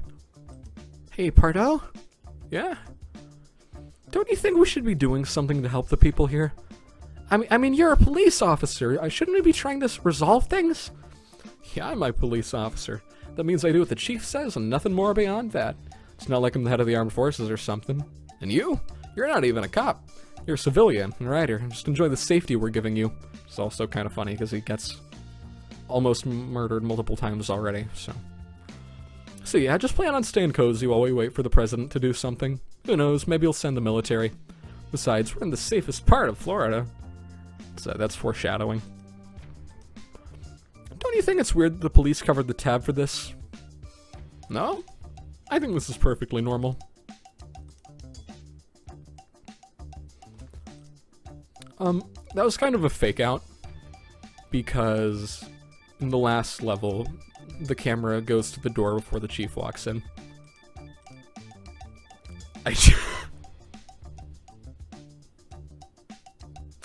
I do think that is, like, my favorite bit, potentially, in all of... No, the event one is pretty good. There are a lot of pretty good ones.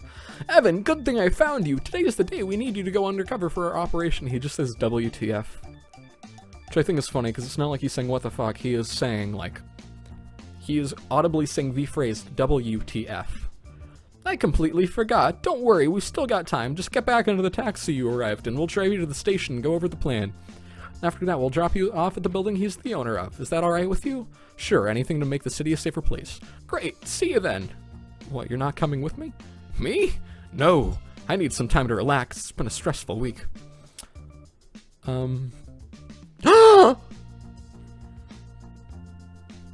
Crap, okay, I never noticed that.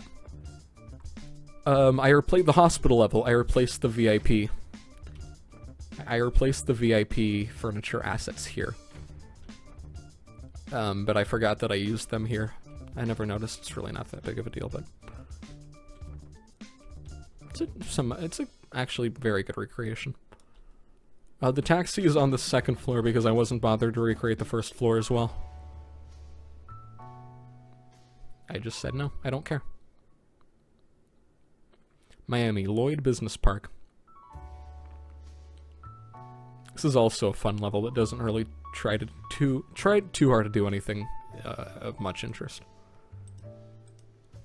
It sure feels like I thought it'd be funny to have a second sprite with him, of the writer with a wire in. I mean, consider this a promotion. You're no longer a freelance writer. You get to be my personal assistant. Pretty cool, right? Oh boy, that sounds great! Hey, wait a second. Would you mind if I checked out the restroom real quick? What, you didn't go before leaving for your interview? What? No, this is just a thing I do. You can tell a lot about the quality of a job based on the restrooms it offers. If you say so. Take your time. Meet me upstairs when you're done.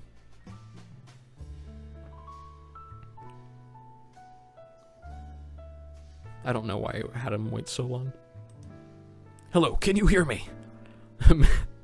Forgot I called him that. Mr. Gilbert, are you there? Yes, how are things on your end? I'm in the restroom right now. Why are you telling me this? No, I'm hiding in the restroom. I just finished talking to him. He seems sketchy, but I haven't seen anything illegal yet. Well, where is he now? Did he leave? No, he just went upstairs. I took this time to call you. Alright, good to know. You should start following him again. Call me again when you're safe. Alright, will do. Over.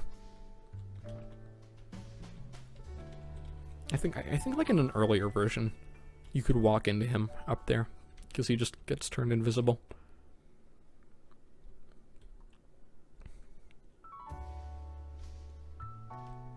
This is another, yeah, I like this level. Right, where were we? I'm not even gonna try and do voices. Oh, right, do you have any experience in an office workplace setting? A little bit, yeah. Great, do you have a resume on you? No, I don't. Also good, we try not to leave documents around here. Okay. What about family? Do they know about your occupation? They don't need to. I think I need to move my microphone back a bit. I see. Earlier you said you had experience in office. Could you elaborate? I've written for other people, helped work on documents. With who? Oh, the police. I'm an informant. This is another anachronistic, or maybe people did say bruh in the 1990s. I'm not sure when that term really became a thing. The scene of him just, like, completely freaked out.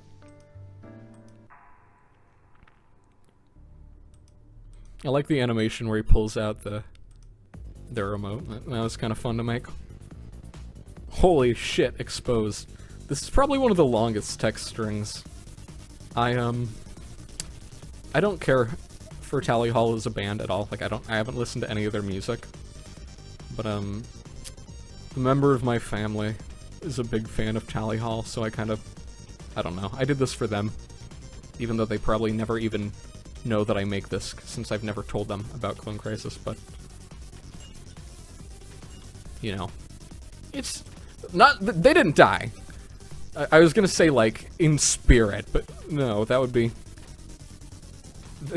a bit odd. Like, hey, I'm sorry you died in that drunk driving accident, but I immortalized you here in my shit-ass campaign.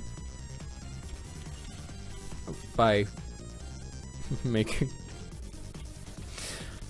a reference to a song you like. Okay, that might... whatever. But it fit the theme, so I decided to go with it.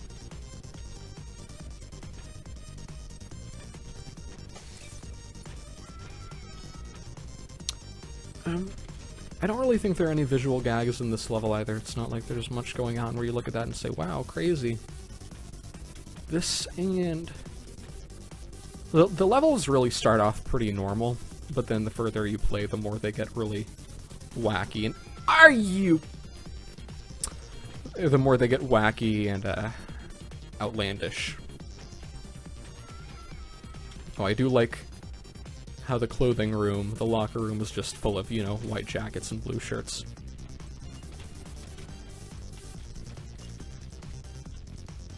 There's a fountain in the restroom, that's cool. I wouldn't really consider that a joke, but it's kind of funny. Oh no. Okay, there.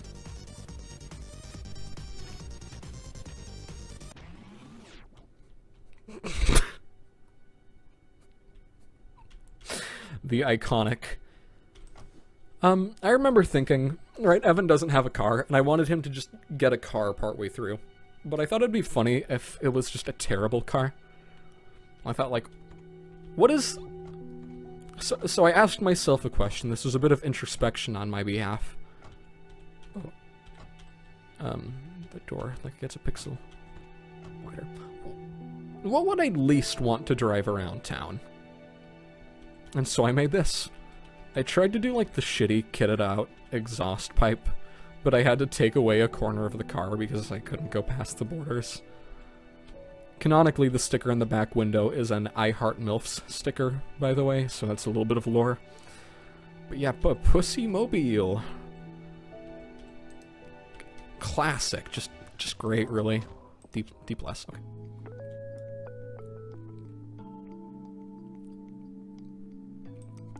Oh, and I think this is the first time I did the face sprite for the chief, where he doesn't look very angry, so... While we still weren't able to press charges for kidnapping, we've looked through his records and found him guilty of tax evasion. Well, tax evasion, possession of firearms is a felon. So we're good? With this case, I think we are. Sorry for getting you involved in this. Whatever. Sorry I couldn't have been of more help. You still proved very useful to us, even if your methods were a bit... unorthodox. I don't do well under pressure. No, really, it's fine. It was my fault for assuming you wouldn't tell him you were with the police. So I can keep the radio? Sure. Sorry to bring you back so soon after the operation, but this case has been progressing very fast. We've taken a lot of evidence here. We found a lot of evidence here, taken most of it in for examination. What's going to happen at this place? We've taken the liberties of removing all of his company assets. We'll be listing this office for sale again once we're finished. As for the Pussy Mobile, I think you've earned it. We'll see about getting you some plates for it in a few days. Seriously? Sweet. It's easier than selling, huh? Alright, I need to get back to work. Thank you for your service, Evan. What a world we live in. Oh, this is one of the guard police guys. But I reskinned him later for the grinder level.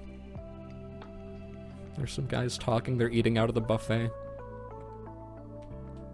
Is there anything else interesting going on? No. Oh, another thing. Evan was supposed to be facing the police chief at the start.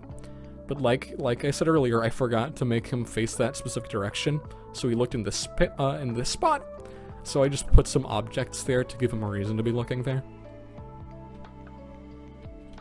Oh. Haul ass. Yeah, I had fun with the hex editing.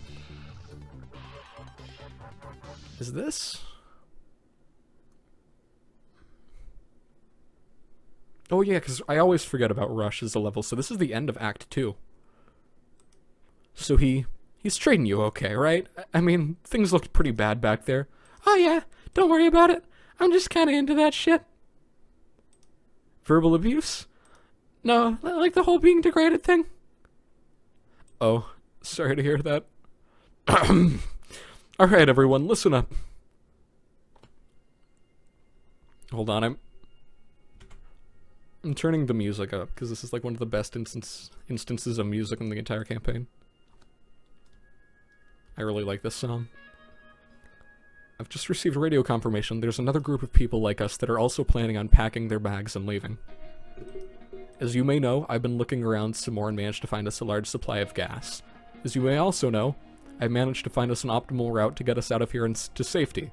We should be ready to leave this place behind almost immediately. Is that why you've been putting all those boxes in the back of my truck? Yes, that's exactly why. Okay, I think I made it too loud. Oh god. Oh shit.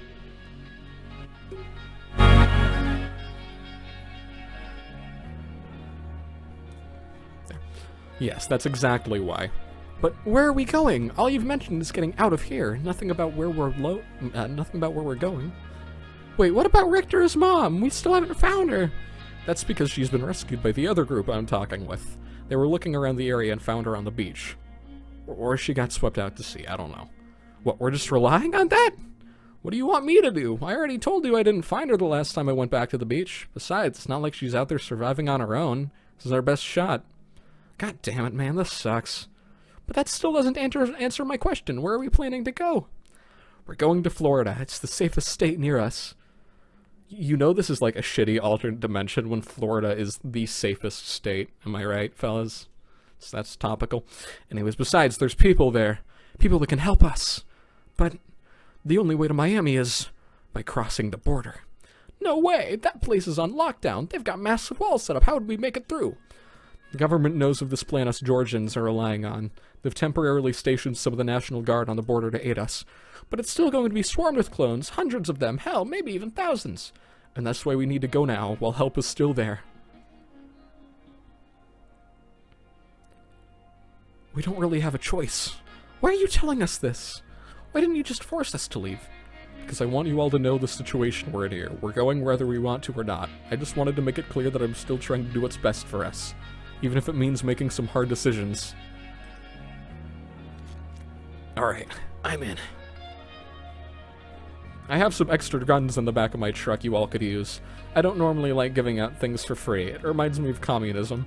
But I think I'll make an exception if it means we can make it out of here. For the kids, right? For the kids. Count me in. I know my way around a rifle.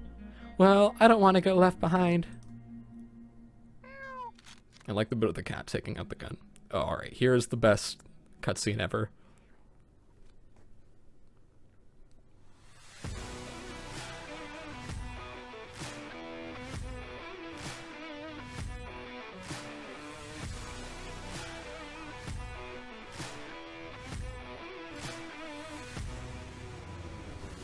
It's bordering time. That sounded better in my head. Awkward! People make fun of the Marvel writing trope a lot, so I thought it'd be funny to have like one instance of that in the campaign.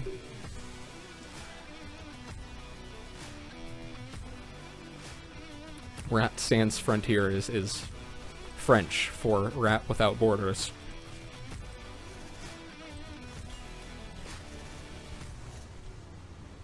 Clones rule! This is way too loud, I gotta turn this down. Here are a bunch of different arcade games, so I might as well. There is Sex 2. That is also San Francisco Shakedown. It's the cover art I made for the campaign. This is a Project Diva arcade cabinet. It's supposed to be the House of the Dead. That's Dead Estate, that's Dead Cells, that's Dusk, so... Wait, Richter! This is as far as we can drive, but we're right at the border. All we need to do is make it through this part of town. Me and the others will be taking a different route, so you're on your own. Just remember, head northeast. Oh, and one last thing. Everyone that lives here already left, so don't worry about collateral, hahaha. My original plan for this level was that it would be a full 7 floors, but one of those would be cutscene. Where the first would where you'd be playing as Richter. And you'd be going, but then the other half you'd play as Manny, and you'd be making your way from the other side to meet up with him. Kind of like Death Wish, you know, where you switch characters midway. But I thought, like, for Richter's part, it'd be just like the war in downtown. But then in, like, Manny's part, I thought you'd be fighting your way through, like, a government building. Like an office, or something. But I thought, like, what does government building really entail? And I just didn't think it sounded too interesting. Oh shit, is this level gonna crash? No, it doesn't crash because I split it into 2 bits. Give me that. This is another level that isn't too focused on any jokes or whatever. No.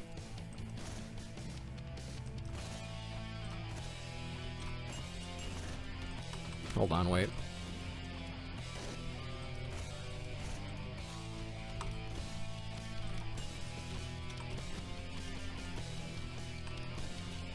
You gotta time the shotgun shots up with the song.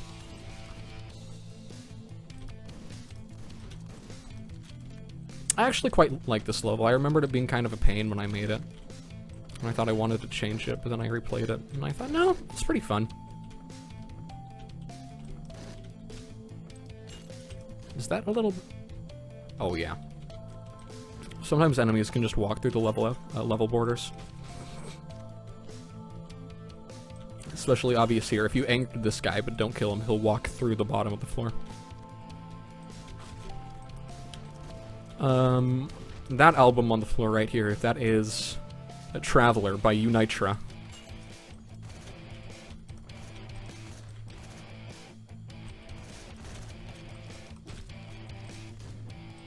Like I said, I'll show what all of them are when I do the video explaining every reference, but for now I'm just gonna list them as I go along.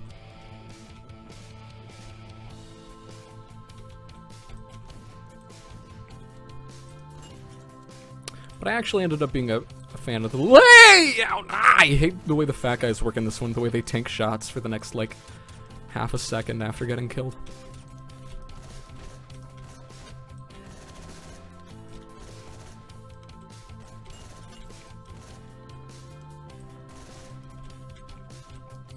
Anyways.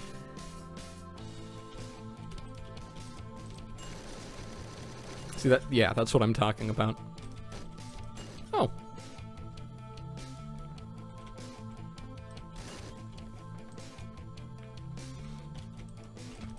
I don't know why I put this decal here. Fast car! Go! But upside down.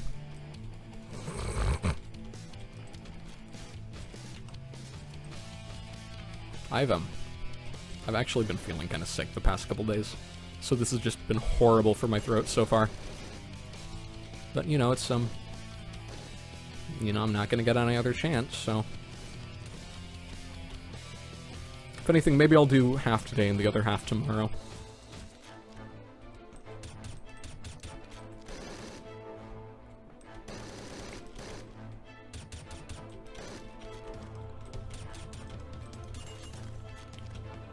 Yeah. I tried in San Francisco Shakedown, I tried to do another level where you're running throughout the city, and it didn't turn out too well, so I've been thinking about what I want to do when I redux it. And here. Oh yeah. Here. Blood, guts, body fluid, he speed, psycho, bloodfuck, you rock. You rappin' 448,130 out of 2,800,000. Right, and here we are again. Originally, it was all gonna be one. Oh, wait, hold on, I gotta die, because there are 2 more albums here that I need to show.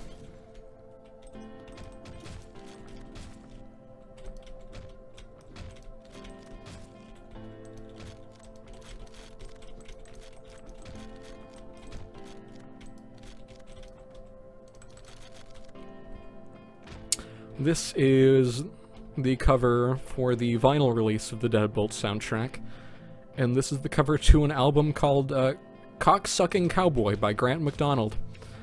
I will not explain further.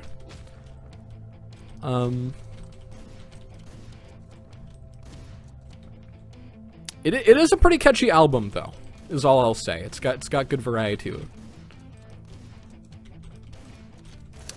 I think really my favorite song off the album is Wild Stallion. It's kind of like a new age Bohemian Rhapsody.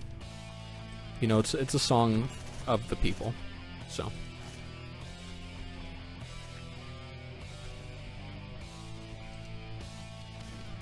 hold your fire! You've got refugees! I love the graffiti on the car that says, I like willies. Using an improper grammar, of course. Me? I'm Richter. Oh, Richter! I know you. Yeah, that's me. I'm Richter. Been talking to some of your friends over the radio. It's nice to finally put faces to all your voices. Are you sure these are the right guys? The one in the blue jacket looks awfully submissive. Not at all what I expected. Hey, come on! It's 1992. We're supposed to be accepting. I'm sorry, sir. Wait, are you people actually in the National Guard? Wait, are you people actually in the National Guard? Yes. Oh man, I've always wanted to meet one of you. I'm a huge fan. You guys are the coolest. Wait, I thought you served.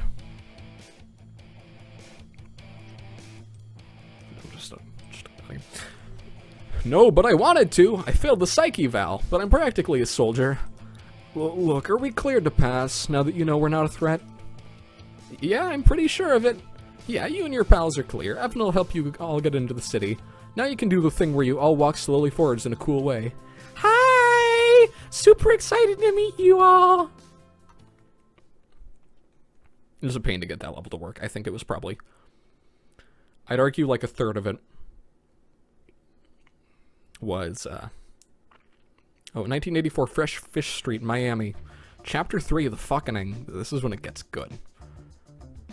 I didn't know what to do with the character, so I thought I'd just kill him off unceremoniously and have nobody mention it. Anyways, apparently that's why they tell you not to make margaritas with horse tranquilizer. Very interesting, Pardo. Thank you for sharing. I sure know I could go for a margarita right now. It's been a hell of a month. So is this where we're staying? Oh yeah. This is one of the few camps we've set up across Miami for refugees. So I guess it's safe to say that all the hotels are booked right now? No, not really. It's not like society has completely fallen apart already. I don't think the owners would appreciate the police breaking into their hotels. Isn't that your whole thing? Shut up, Evan. We're in the middle of something important. This is why your wife left you. So you're an officer? What, you don't know who I am? No. Manny Pardo? You've never seen me on the news? The Manny Pardo? From the news? I've never heard of you. Oh. Well, anyways, me and the rest of the force have been trying to keep things under control. I can't go into much detail, but we're trying to stop this invasion. Can't go into detail? What do you mean you can't go into detail? Is this some sort of big conspiracy? No, we just don't want to complicate things. You're sure if anyone knows it's you? Sir, we're the Miami police. We're pretty low down in the government. But if you have any idea as to how this all started, be my guest. No, I don't believe in any of that stuff. I mean, it just doesn't hurt to check. Richter's personality that I tried to give him in this was A, he loves his mom, and B, he's paranoid. That was really all there was to it. Not really.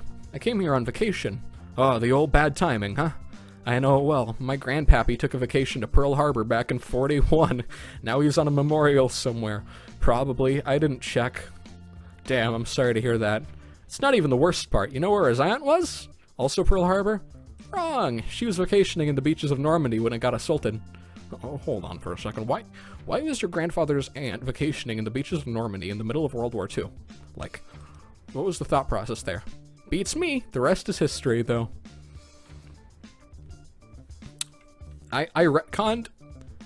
Let's just...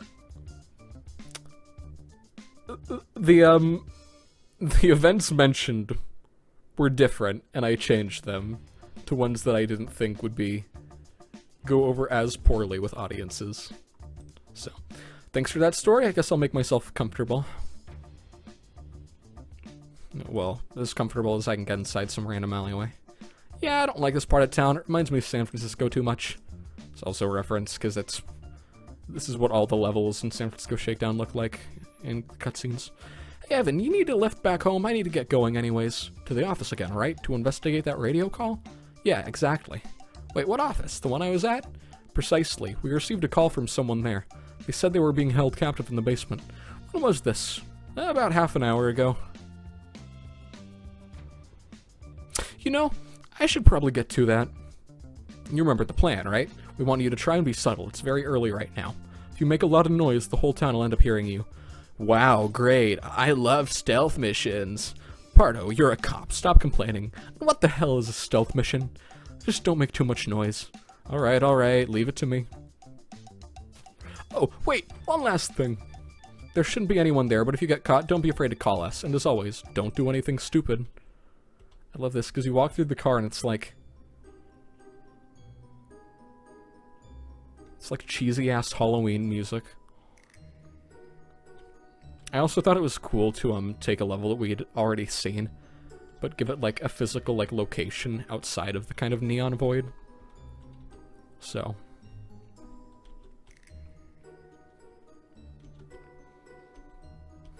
See, is there anything? I honestly really like the way this area looks. But yeah, the royalty-free Halloween scary music. It's got a water cooler, a pizza, a bed, and a poop bucket. Holy shit, you made it! Hold on, you can talk? Yes, I can. Look, there's no time to explain. Just get me out of here. Alright, hold on.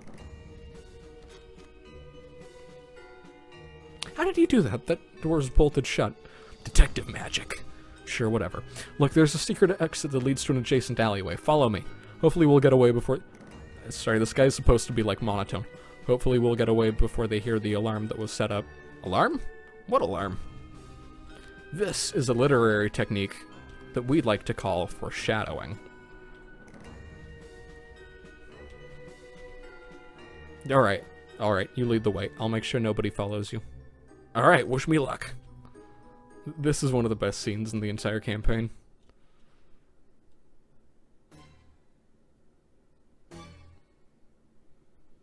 Haha, you don't need to be a psychic to read these hands.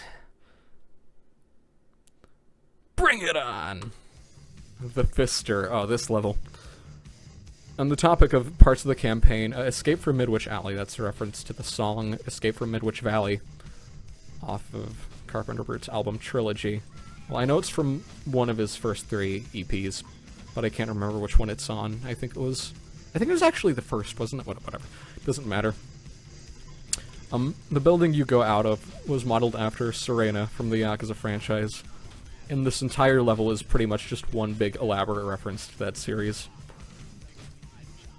This song is one of the most well-known out of the campaign, and let me say, it was kind of weird to have people talk about songs, because I thought nothing about the soundtrack, pretty much. Like, yeah, I'll just get some royalty-free shit and use that, because I thought it fit the atmosphere. But this song was uploaded to Freesound, sorry, not Freesound. It was uploaded to pixabay.org/music, which is where I got all of them, by a guy called Max Murdoch. This is the only song he ever uploaded. It's called Fuck Me With Your Dirty Ass Liver, is the name of the song. And you can hear him saying that. Fuck me with your dirty ass, so that's great. Also, here's Sex 3. As you can see, it's got an interesting control scheme. I thought it'd be funny, since Sex 2 is already a thing, you know, in Clone Crisis. I thought we might as well go all the way and add in a third one. This isn't based on a specific area, this is just a casino. The green filter, the original Yakuza games for the PS2 definitely had a kind of greenish early 2000s look, and the remakes of them also kind of kept that greenish look. So I thought it'd be kind of funny to poke fun at that visual trend by making everything green. So, one thing that I really like, I can't remember what it was, but I played some other city level, and I saw them leaving boxes and stuff in the city. So I definitely tried to find more things to leave around to make it look, you know, more lived in than just, oh, here's some garbage in trash bags. But you've got a mini casino with a slot machine. Oh, I completely didn't mention, right-clicking has him go into a... I just call it Frenzy. But...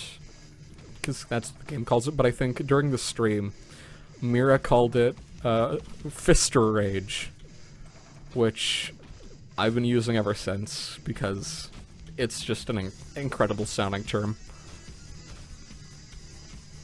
The cover to the level is also just the US release of Yakuza 3's cover art, except with Manny Pardo on it. It's called the Fister because I have the humor tendencies of, like, an 11-year-old, so. The joke is that fisting kind of sounds like what could be used to describe punching someone, but fisting is also a sex act. It's really funny. So. I did play through this level. I messed around with it in the editor after I made it. It's more fun to play with using default Jake with guns as opposed to the melee guy. But I thought it'd be fun to, like, have, you know, most of the previous levels were really gun heavy, so I thought it'd be fun to have one that switches that up. This level, this section of the level is based off of the multi-tenant building. It's a set piece in Yakuza 1 / Yakuza 1 Kiwami, the remake. And you're gonna see another very notable location from the series come up pretty soon. I'm not too fond of this level, honestly. I think I should have made the floors a bit smaller. Because they are long.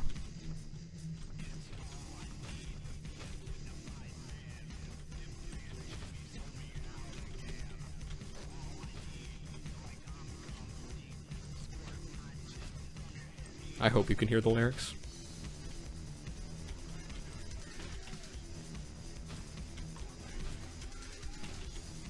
Oh yeah, but the only two things he uploaded to his profile were two stock images tagged pleasure, woman, and beauty, and they were blurred out, and it was like, you need to sign in or create a Pixabay account to view these images, and I was like, yeah, thanks, I'll pass. This is the batting center, which, if you've played the series, you know just how much shit goes on here.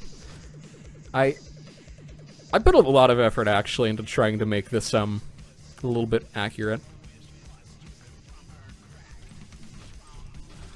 Sadly, in Clone Crisis, you can't throw enemies in front of the batting machines and watch them get their, I don't know, heads cracked open by baseballs, but, you know, it's still fun. What is that? Oh, I think originally that was one of the Nuclear Throne stand signs, but I replaced it with a door that gets knocked down at one point. So it's just another case of I replace something, but then I forget.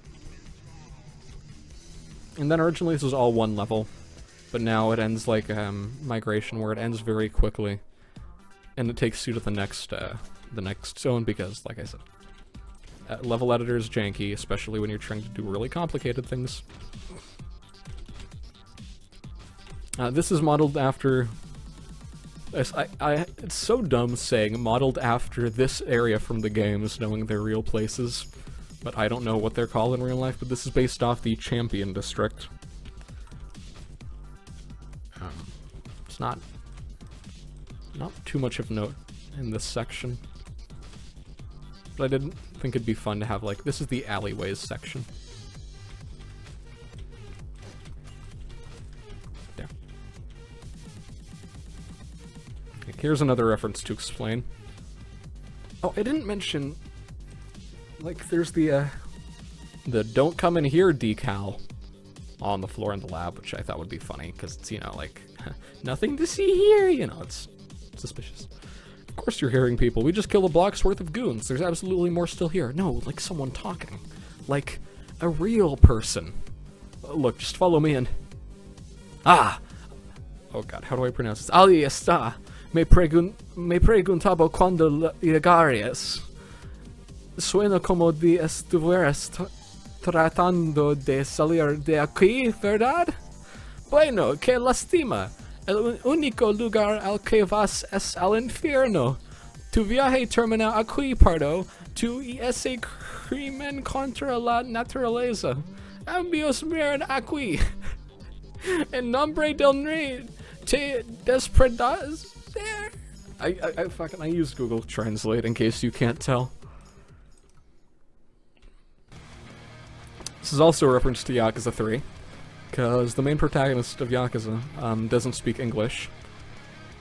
But there's this character called Andre Richardson in the third game that speaks English. And they seem to talk to each other, even though both of them canonically, I think, don't know the language. So I thought it'd be funny if there's something like that going on with Pardo, where he seems to converse with this other guy, even though they have no idea what they're talking about. So that was pretty badass. Thanks, I know, but we should really be getting out of here by now. Come on, into the taxi. I know somewhere safe to go. January 27, 1992, MBD headquarters. And that's basically how it went down. What the fuck? None of that made any sense at all. Well, hold on there a minute, Chief. He might be onto something. The only thing he's on is funny juice. This is stupid. This is what happened back in December. Just another person playing dress up. It's literally our only new lead, and it's another fucking comedian, and you're actually interrogating him. Hey, listen to me. I'm the detective here. You weren't there, so back off. Pardo, has it occurred to you that he might have been trying to ambush you? You said the exit to the building was surrounded by armed guards, correct? Well, duh, but they were there to make sure he didn't get out of his cell. And besides, he can talk. This is the first one we found that's capable of communication. It's because it's another person pretending to be one of them. But he looks exactly like the rest, like carbon copy identical. Alright, fine. Terry, go get in contact with the forensics department. On it, sir. You might be wearing a mask. Pardo, I need you to take it off. Just watch and learn. Wait, what? That was kind of funny. Oh, shit. Oh my god! I'm so sorry! Oh, it's just muscle memory, I swear. Can we maybe do the rest of this tomorrow? This really hurts. Well, we could let him stay in the station. He could rest up in the infirmary. I think that's a great idea. Look, I'm sorry for being on edge. This is just all so hard to believe. You're right. I wasn't there with you, and you said he was locked in a cell, right? We can talk further once he's healed. For now, we should just make sure he's okay. Christ, man, I'm sorry. Nah, it's all cool, G. We're good.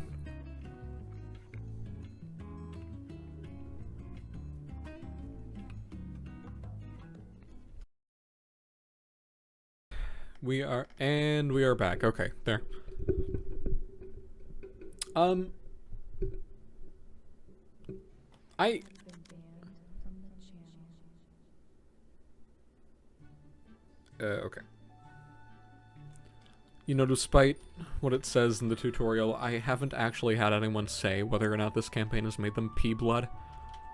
So I'm assuming that's a no. I still wouldn't recommend it to people in a... I wouldn't recommend it to people like children or the elderly, though. So, for many different reasons, there are a couple. Anyways, we're just gonna resume here. I had to go for a couple hours because my throat really hurt.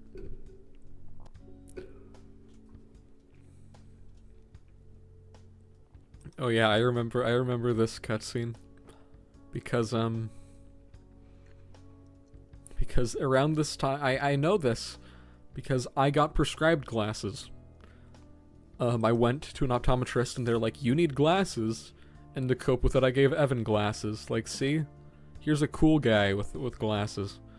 It didn't really work, but okay, this is a reference to a campaign called that's Cold War. This is actually, I can show you right now. I remember playing this campaign like 2 years ago called Fans versus France. I don't remember much about it, and I think it might have been kind of shitty. But it was at least endearing, I think. I can't remember. But,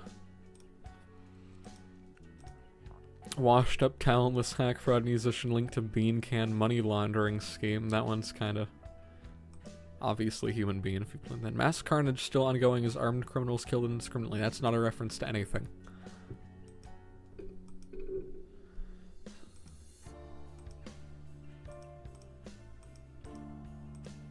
I'm losing it, man.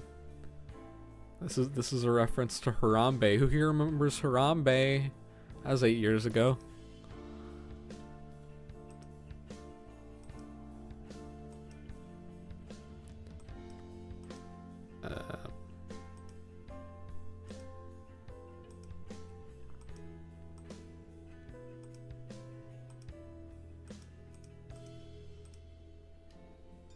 Dogs with AIDS wreak havoc in school play. I forgot I added that.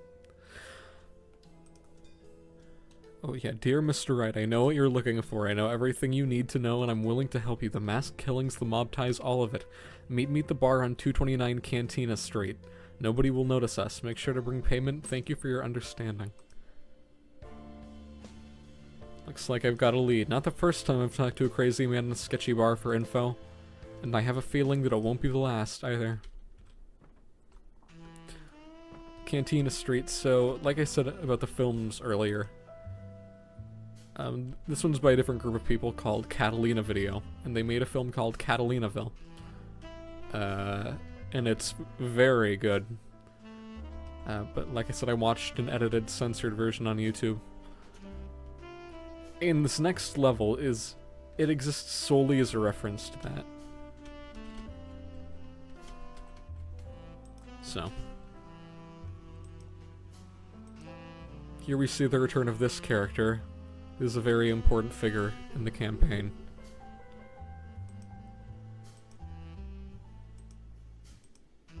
Oh, just slipped to you earlier. Just find more. No more than an hour ago, I reckon. Yeah, this isn't too interesting. Oh, one of your friends told me, Morris or Michael or something.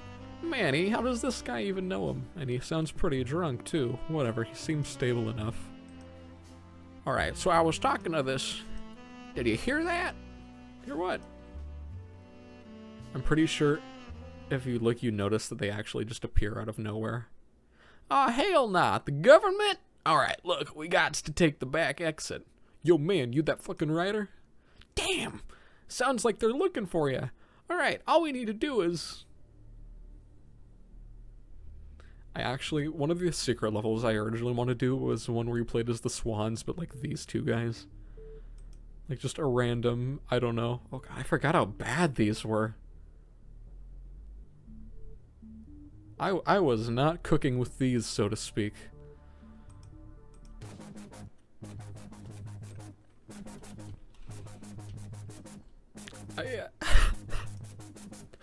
So fun fact about this level is people apparently really like this song. So apparently people found the original, because of course I linked it, but a bunch of people left comments on the song saying, what a great cyberpunk song, I love the aesthetic, it would be a shame if anyone used this in some sort of game in a level where you fight a bunch of bald white men in a leather club. And I was thinking, no, please, do not inform anyone that I've been... Hold on, I'm gonna turn it down some more. Do not inform anyone that this is what their work has been used in. Because I was expecting the guy that made it to like come back and say, dude, what is up with this?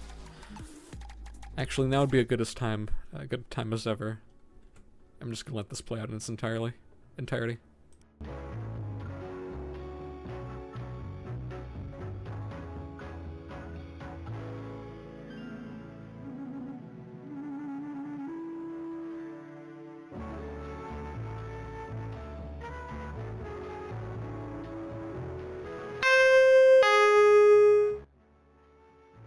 Welcome to the Clone Crisis.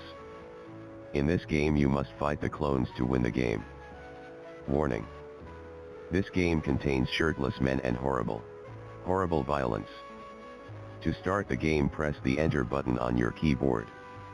If everything has been done correctly, it should be located on the right side of the keyboard. To win the game you must fight the clones. Over the course of the game you will be able to play as different protagonists, known as characters. These characters all have unique abilities, personalities and sexual orientations. If you want to change the sexual orientation of a character, please dial 555-012 sex change. In this game you will progress through different levels. There are 17 levels, divided into 4 unique chapters. Each level is comprised of different floors. You may proceed to the next floor with a level transition. When you fulfill the win condition, you may exit the level. After exiting a level, you will be met with 2 cutscenes. Do not panic. This is normal. Do not worry. While playing through these levels, your character might take damage. If you take enough damage, you will die. You can tell your character has died if they no longer move. Do not panic. This is normal. To restart the level from the last checkpoint, press the R key on your keyboard. It is located to the right of the E key on your keyboard. To activate the level transition you will need to kill all of the clones. Do not worry. They do not feel pain. They do not feel pain. They do not feel agrife hejef for fluffier pancakes. Substitute milk for 3 cups. Concrete mix. My voice is a machine. I have no feelings. However, I can kill. In this game you will kill. You are a bad person. You are a bad person for playing this. Do not panic. This is normal.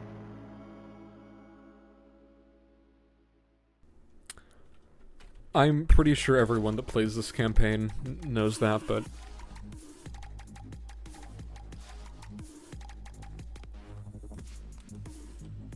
This bit, oh boy, this bit was fun to make.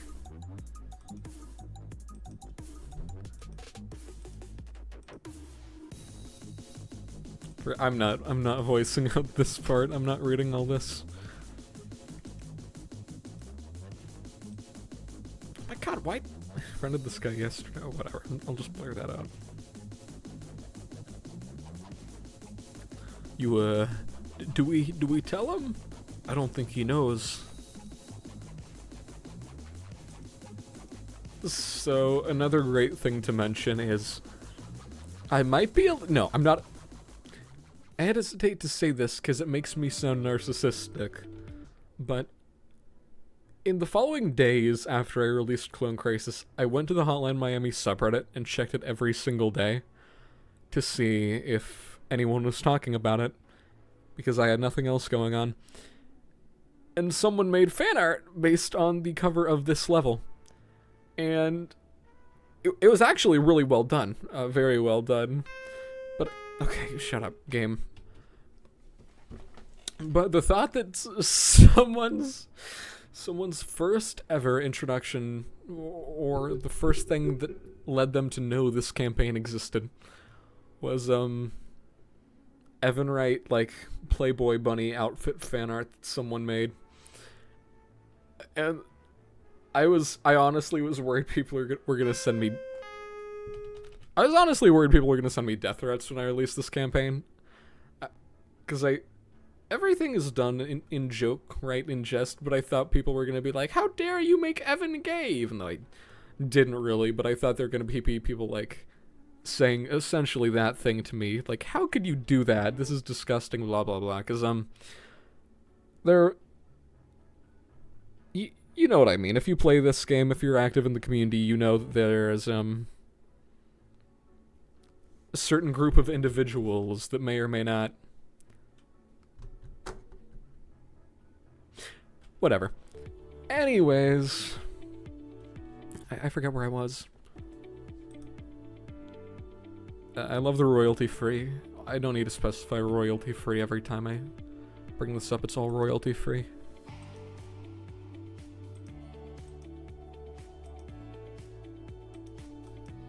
But I do like the idea of Evan tracking armed guards into a building, then immediately going off in a speech about acceptance and everything. I didn't really want to do any... Oh, not any... I really wanted to minimize... I say any because there are like two. But I didn't want there to be any jokes in Clone Crisis that are really at the expense of other people. Because it's meant to be like funny, haha, goofy after all. And I felt like it'd go kind of against that if, like, I spent a part of the game making fun of people. So that's kind of what this was, because I feel like it would have been easy, and a lot of people probably would have said, like, oh yeah, we're gonna make all sorts of nasty jokes, but I really didn't want it to be like that. But I still want to acknowledge the wackiness of the scenario as a whole.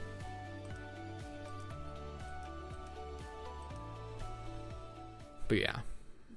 I think if I'm making something funny, I don't want people have to sit down and, like, try and play or maybe be playing when suddenly they're, like, made fun of or, like, mocked or... You know what I mean, basically. I thought it's supposed to be funny, and the amount of comedy campaigns out there that have some really... They have some... A lot of them have some nasty stuff. I'm not going to go into much detail, but I tried to keep it... I'm not going to say clean, because there's a lot of profanity, there's a lot of very dark humor, some edginess. But I just didn't want to go with the, like, completely, like, just filth, right? And I was like, I'm not going to fill it with slurs. I'm not going to have a bunch of extremely, like, derogatory or offensive jokes. Because for the most part, I want people to just be able to play this and think, wow, this is dumb, right? This is haha goofy, not... Wow, I don't see why he felt the need to put in all this stuff. Yeah, whatever. I'm going off anyways.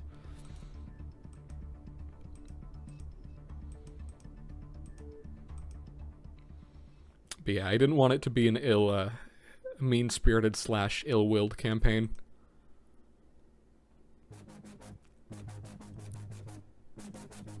So very earlier in the video, I was talking about how I wanted there to be like, it gets, oh god, I forgot about that line. That's a song lyric, believe it or not, by a song. It's the lyric from a song called Meatcock by Grant MacDonald. That's the name of the song. Wait. No, I think it's the lyric from the Grant MacDonald song "Want Your Cock." Actually, it's kind of easy to get them confused. It's, you know, not too hard to get them all confused for one another when they all have such similar titles and subject matter. Oh, right. What was I gonna say? Oh yeah, the steady descent into things getting more absurd with a certain point where everything just kind of goes, you know, like this is the moment, you know, Walt became Heisenberg. I've never watched Breaking Bad, but I've heard people say that, and that's kind of the point. This is the scene where Evan becomes the Clone Crisis. Well, it will be in like a minute when I get to that segment. But now I'm out of things to say for the next like minute until I get to that part, so wouldn't it be funny if I died in the exact same way? Okay, I didn't. Anyways, this level was gonna be completely normal. Hold on, I'm gonna wait. I've noticed there's a tendency when I play this that the music gets timed up to like me going through the store. Okay. But I was not originally planning on making this level get all like weird and trippy and whoa, what's going on? To those familiar with the Hotline Editor, you might know that there is a way to place down people as objects rather than furniture. So you can have animations of like guys swinging melee weapons or whatever. And I got really bored while making it, and I placed down like 100 sprites of Evan as the like biker guy with a sword, like sticking his sword through someone else's face. And then I thought, oh, what if I made that a feature of the level? That is so weird. I don't know why I put on like an impression voice when I'm impersonating myself. Oh, I just remembered that the dead guy appears on top of the bear, so it looks like there's a dead man riding on a bear as opposed to a man being eaten by a bear, which is unfortunate. But I'm not fixing that now. You know, if nobody told me about it for the past really 11 months this thing has been out, I don't see why they'd care now. But I just decided, like, sure, whatever, I'm just gonna put a bunch of dumb stuff in this that doesn't make any sense. You might have noticed all the phone booths. There was just, the first room with a trippy bit, there was just a phone booth. Then I thought it'd be funny if I placed down a bunch, so people would think, oh, is the phone booth symbolism for something? And no, it's not. I just thought it would be funny if there were like 100 phone booths for for an inexplicable reason. Forgot. This level was pretty fun to work on, mostly because it's really wacky. I would have had it be longer, and like, I remember in Human Being 2 there was one kind of similar level where you play through like all of Hammeren's memories or whatever. But obviously the first like 3 floors are all the normal building anyways, but then I try to get in some weird stuff. So I said, okay, then it's going to be like a level from Hotline Miami 1, and then there's going to be a segment that takes place in like a boxing arena. There's going to be the bit in the forest. And now we're back to the scene from the movie. So you might be thinking, is what's about to happen really actually a scene from the movie you've been talking about? And yes, it is. This really happens in the movie.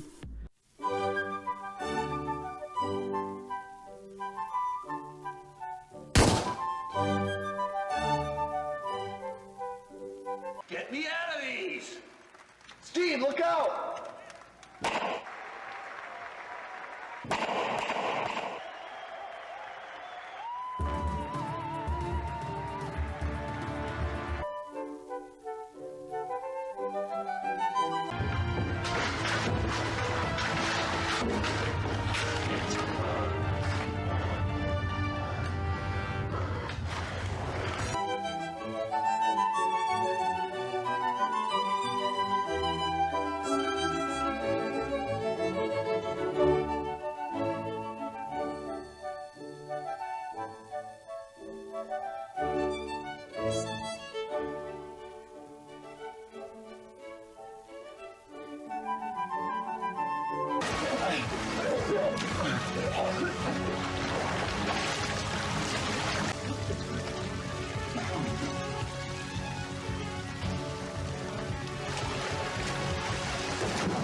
motherfucker, I'm gonna kill you! After I fucking clown! God damn it.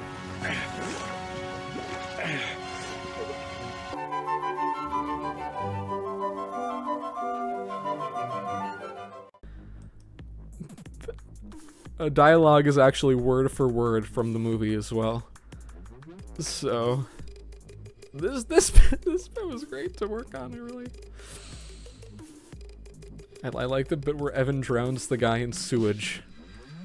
I think that's a really good turning point for his character.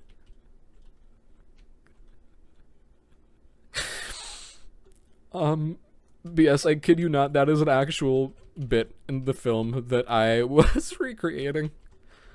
Pretty much word for word. Okay, what's about to happen didn't happen though in the film.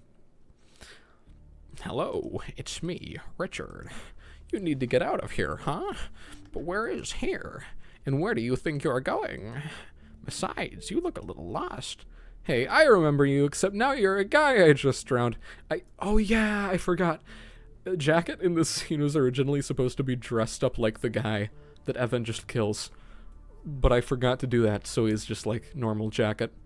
Yes, I'm glad you remember, but this time it's different. You're heading down a dark path very, very quickly. So you're just here to criticize me, huh? Is that it? You're just trying to convince me that what I'm doing is wrong? Well, about that, let me give you a little spoiler. This lifestyle of yours is not going to last you forever. At some point, sooner or later, you'll find yourself left without a choice. You'll see old ideals thrown out the window as you pursue your selfish goals. You'll watch yourself commit terrible acts with your own two hands, uncaring. And at that point, you won't even realize just how far gone you are. Oh, I see. You think you know me. And you, I bet you think you're hot shit, huh? Well, guess what? The last time you started preaching all your bullshit to me, nothing happened. And I'm still fine. Fine? Things are far from fine. Look around you. Don't you think you can do better? Better? I'll be better when I finish this goddamn book. Well, very soon you'll find yourself at a crossroads. And you'll need to make a choice. All I ask is that you think it over. Just shut up, chicken boy. You're probably not even real. What I am does not matter. What I say does.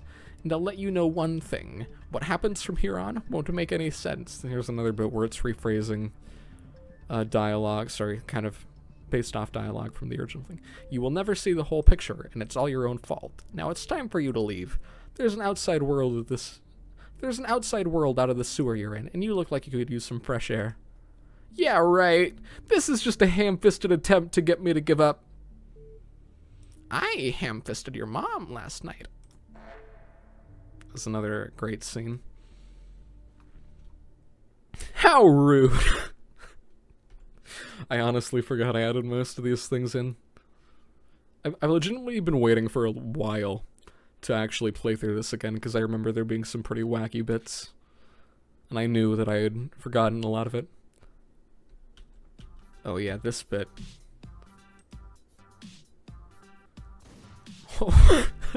Holy fuck, Evan, good thing you showed up. It's crazy out here. I can't make any sense of it. Oh, and Richter's here too. Hey Evan, you seeing this shit? It's like a Miami Holocaust out here. That's a reference to the campaign Miami Holocaust, in case you weren't aware. Where are we? I'm lost right now.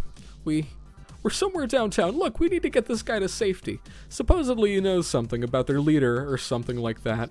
We're getting closer to piecing this whole thing together, but we need to get everyone back to the police headquarters in one piece. So wait, what's with the barbed wire? How does that help you? Well, the barbed wire? We've been holding this place down. He's freaking out right now, refusing to come out of the building and everything. I remember putting this cutscene in here, thinking I'd use it as like a plot point later. Like, oh, and at some other point in the future, it's revealed who that guy is and he plays a major role, but I never got around to it. There are a couple things that I left in as potential for me to use as plot points that I never got around to just because I didn't feel like it, or that's not really what I wanted to do. So this is one of those. I still think I might need to make it a little bit quieter. Hold on. Ah! Okay, alright. Also, I had to recreate this cutscene twice, I think, from the ground up. One time because the characters weren't rotated and there was no music, and another time, well, okay. I'll get to the other part in a second because you haven't seen it yet. Here's Hammerin with a very off-center face sprite. I actually didn't keep Hammerin as the original one, because the face sprite of the god face sprite that appears in the cutscene when he tells you to download the mod, it's funny because he says, "It's me, God," and if you don't have the mod installed, it's just Hammerin saying that. So that's a joke you get only if you don't do the thing I say and install the mods. Oh, this next level, yeah. Let's see here. Hello, Prichterberg. Bold of you to show your face here again. You must be pretty confident, huh? Well, things are different now. Miami's changing fast, and when it's finished, we'll be sitting at the top on our golden throne. Oh yeah, I forgot. I always thought it was weird that, like, we never hear anything. Well, no, it makes sense. But I thought it'd be interesting if there were some ramifications of the prison break level seen in this campaign. And that's why we kidnapped your bitch-ass mom. That's right, motherfucker. We stole your mom. Supposedly you were a big threat to the Russian mob, right? If we kill you, we'll prove our worth to everyone in the city. So try and fight us if you dare. Your granny bitch is waiting, and she's getting hungry.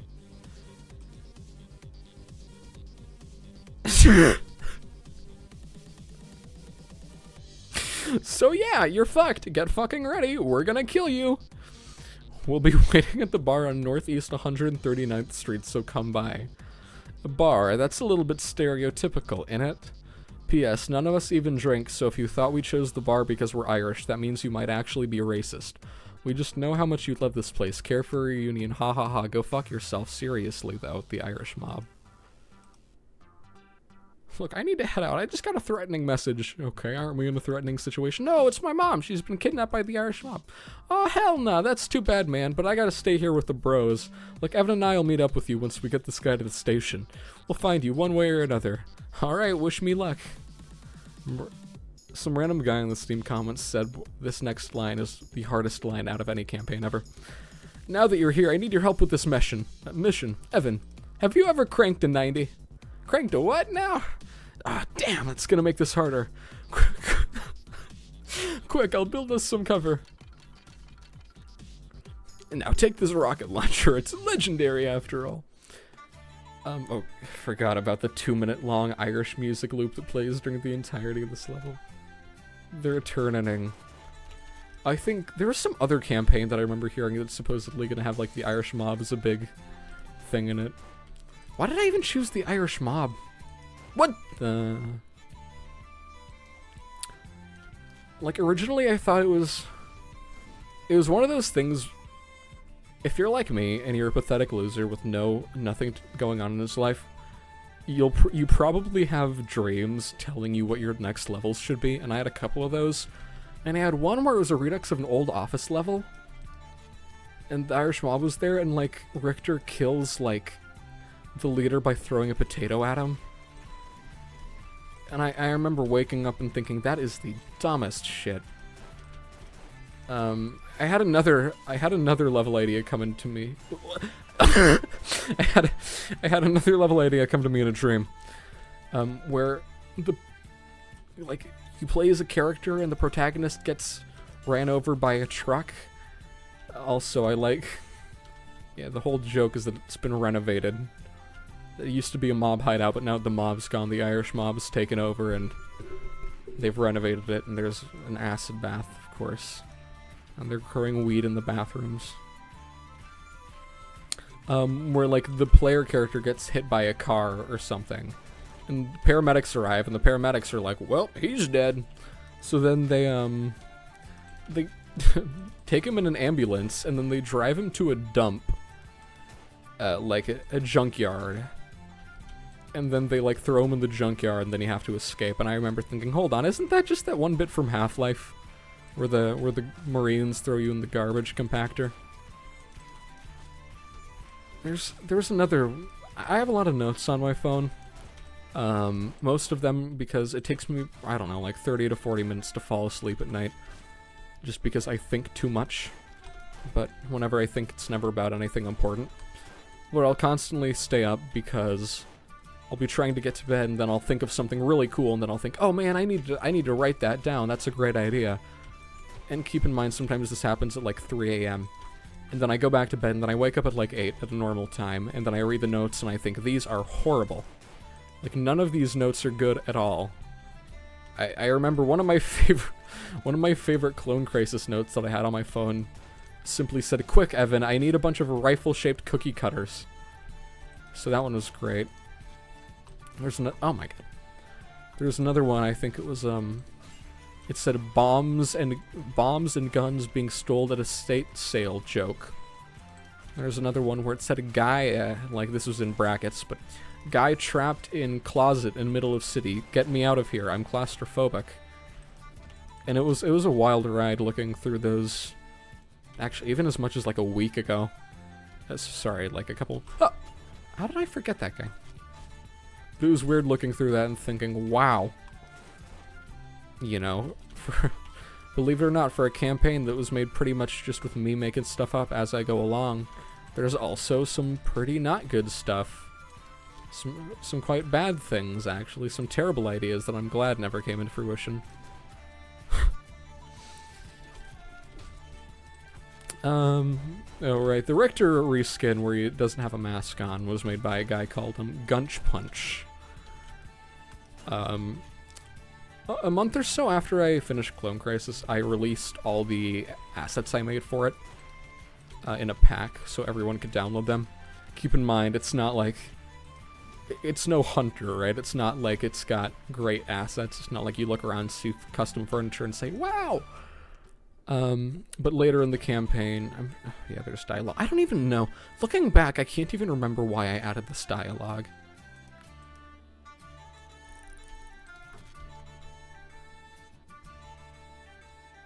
Oh, that's the music. I thought I heard a rattlesnake in my room, and I was like, I live in Oregon. Why the hell is there a rattlesnake in my room? But there isn't. I'm just getting completely sidetracked. Sorry, distracted. Oh yeah, I guess I want it to be like, in case you didn't remember the level from the first game. Sorry, from the main campaign. Like, I was afraid people would see it and wouldn't realize, oh wait, it's that level.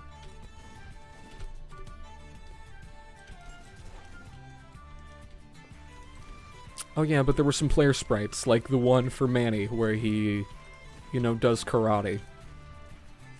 I thought people would get a kick out of that. Same with the one where Evan walks around with the knives, with the sword that replaces Biker. And the finale bit where Manny is a replacement for the soldier. So we have another one of the best scenes coming up. What's your deal? You kidnapped my mom. Oh. That wasn't really my idea. Sorry, I'm not gonna do a stereotypical Irish accent. Don't expect me to. That was Joe's doing. He's fucking crazy, and he's really got it out for you. I don't even want to be here, really. Yeah, same. I'm pretty sure I know where Joe's got your mom held hostage. Really? Yeah, he's the boss here. Just head down the stairs. He's in a big office at the end of the hallway. You seem pretty apathetic about all this. I don't know. I didn't really want to do this. I just joined the mob because I wanted to be someone, be known for something, I guess. But I'm not too fond of all the crime. Yeah. Well, maybe you can start over, change your ways a bit. Maybe you can end up being known for doing the right thing, for being a good person, you know. Yeah, maybe you're right. I just didn't want to die a nobody. Anyways, I won't hold you any longer. Good luck with your mom's kidnapping. Thanks, guy. You too. The return. Oh yeah, I already said that. Mom, thank God you're alive. Are you okay? I think I'll make it. I forgot that she calls him Richie. Richie, I'm so sorry about all of this. I should have never snuck on your boat. It's not your fault. I thought that was thunder. There's been a thunderstorm today. Which is hilarious because it's been like like 90s, high 80s weather the past couple months. No, just like past couple weeks. My air conditioning barely even works, so it's been miserable. And even worse now because I have my... Most of the time when I record things, I have both my fans turned off. the point fan, the floor fan and the ceiling fan, and I have the ceiling fan on this time. Because I'm hoping, because I really don't really care about the quality in this, because I know 10 people are going to watch it, so. Anyways, look, we need to get you out of here, but how? Oh, I could carry her out of here, if you want. Oh, it's you! Yeah, that sounds great. Isn't he one of the people that kidnapped me? He seems like a pretty cool guy. Well, I'll only be able to carry her so far, so she'll need some sort of escape.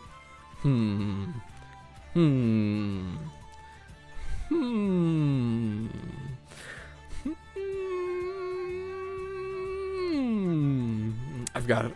Mom, take this conveniently placed skateboard with you. Well, I suppose I did skateboard a bit in my youth. Just give me a minute. I need to get my bearings. Great. I'll keep your mom safe while you beat my boss to death or whatever. Thanks. Hey, bastard. You! What are you doing here? Saving my mom and tying up some loose ends. You motherfucker! Was killing our boss not enough? Now you're here to kill us all? I'm not killing all of you. Just the ones that deserve to die. Wow, get a load of this fucking shithead. He's a fucking shithead. You have no idea what you're getting into. No idea. You're a dead motherfucker, you hear me? Your apostrophe RE. This bit took so long to make, which is awful because it looks so bad in the first place. You can't hear the reloading too well. I don't know how, but I know like it's a common thing in mob movies to have the bit where the guy gets shot so fast he just kind of stands there getting staggered for a little bit. Looks like someone should have ordered off the kids menu.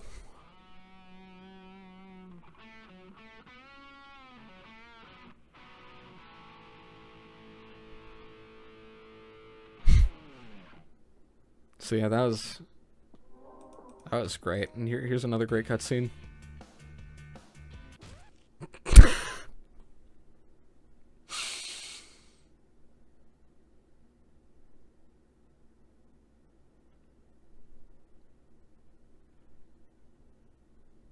Okay.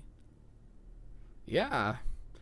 That was another thing where I have no idea how I came up with that concept, but I had a note written down somewhere. Richter's mom dies in a skateboarding accident. Darkness surrounds you. You feel your body wasting away. This is actually just a plain black background. I replaced... Oh, hold on a minute. You aren't supposed to be here. I just changed a sprite on NPC. The sprites I replaced were the animal mask, like, user interface jacket selection sprites, which are large enough. Where the bloody fuck am I? Oh, hey, buddy. I'm Steven. Nice to meet you. Steven, what the hell are... I mean, who the hell are you? I'm your guide, man.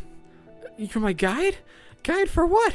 The Shadow Realm. That's where we are, silly. The Shadow Realm? You gotta be shitting me. I've heard a lot of bad things about this so-called Shadow Realm. It's not as scary as it sounds, dude. Look, your body recently went into shock after witnessing a traumatic event. I'm here to guide you through your memories and help you regain consciousness. That way you can process the event and return to the normal world. Wait, traumatic event? What happened? Oh, you don't know? Your mom died. Wow, that sucked. I always wondered what it feels like to have your head blown off. Yeah, you're totally right. See? That's why you're here. If that happened in the real world, you'd be dead for good. What, is dying of shock that common of an occurrence nowadays? It's more likely than you think. Now, let's get to business. Follow me, and I'll walk you through the chain of events that led you here. Did I write lead you there instead of led? It'll be a little scary, though. Whatever you say, guy, this is freaking me out. I can't... Oh, yeah. It changes sprite. I can't remember. There's some bit where I need there to not be legs present for, like, the cutscene, because that messed something up. So it has you change to a different guy, because you get turned into, like... If you right-click, you actually get turned into it early, but just pretend I'm still green. But I replaced Corey's sprites. There's actually an Easter egg I don't think anyone's found, where if you hold the spacebar, Richter gives the camera the middle finger. So I spent like 30 minutes adding that in. So great usage of development time. Here we can, yeah, there's hammering right here. He's crashed his Lamborghini. He's crashed his Is that supposed to be over the fence? Whatever. He crashed his Lamborghini into the wall and all his alcohol fell out.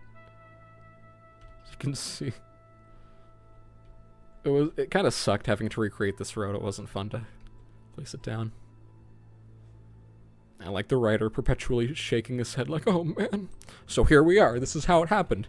She died a week ago when she ran over a rock during a skateboarding session. As a result, she got sent flying and ended up taking a nasty fall. That's why her brains are all over the place like, holy shit. Dear God, it's true. I can't believe it. Well, you better, buddy, because it happened. Yes, indeedy. Wait, a week ago? Yeppers, that's how long you've been out. It's a good thing, too. You're just in time for her funeral. Her funeral? Oh, God. Yeah. Anyways, you seem to be coping fine. If you're ready, we can progress to the next part of our journey. Alright, dude, get ready. Here we go! Poorly drawn Steven was also a joke character in San Francisco Shakedown.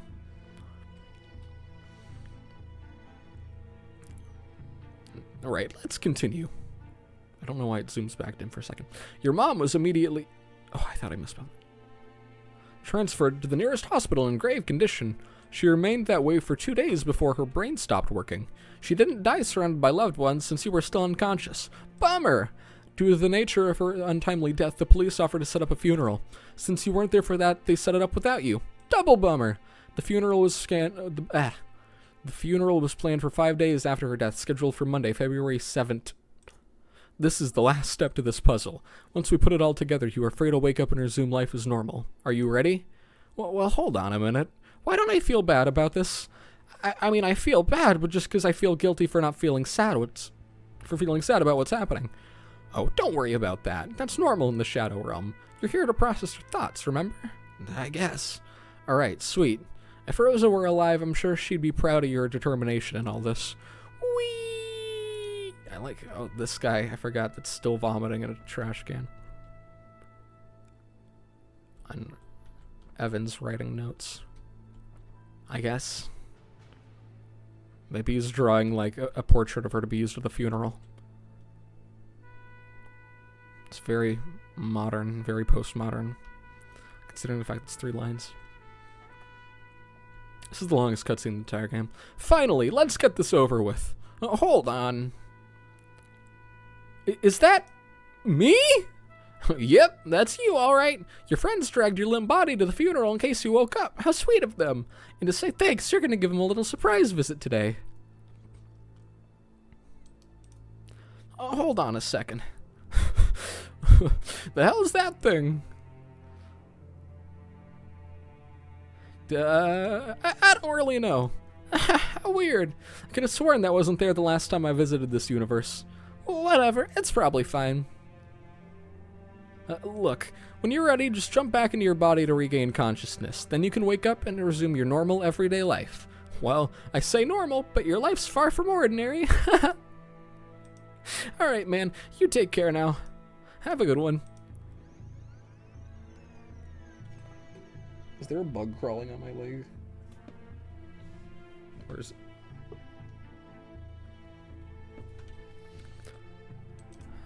I'd be kind of concerned, or at least a little bit confused, if I went to a funeral and in another section of the funeral grounds there was a fire, bones inexplicably across the floor, a human skeleton, and another coffin with an upside-down cross on it. Alright, you have to walk into it because the cutscene triggers are just fucked up like that.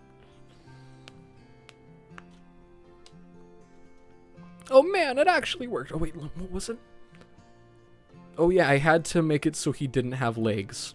Because if you start a cutscene, if a cutscene starts because the level loads, the player goes to the next floor and the cutscene trigger is where he goes into that floor in, he'll be able to walk around for a majority of the cutscene, and it just makes things wacky. So I had to make it so the player had to walk invisible to there, but if I didn't resprite Corey, because Corey is used for other NPCs, so she doesn't have a default leg sprite that plays beneath her. So I had to make Richter that guy. I had to make Richter a reskin of Corey so he could walk without the legs. So for this scene when we change him, I don't even remember. Anyways. Hey guys, I'm alive! Can you believe it? It really worked! Man, you won't believe what I've been through the past few days.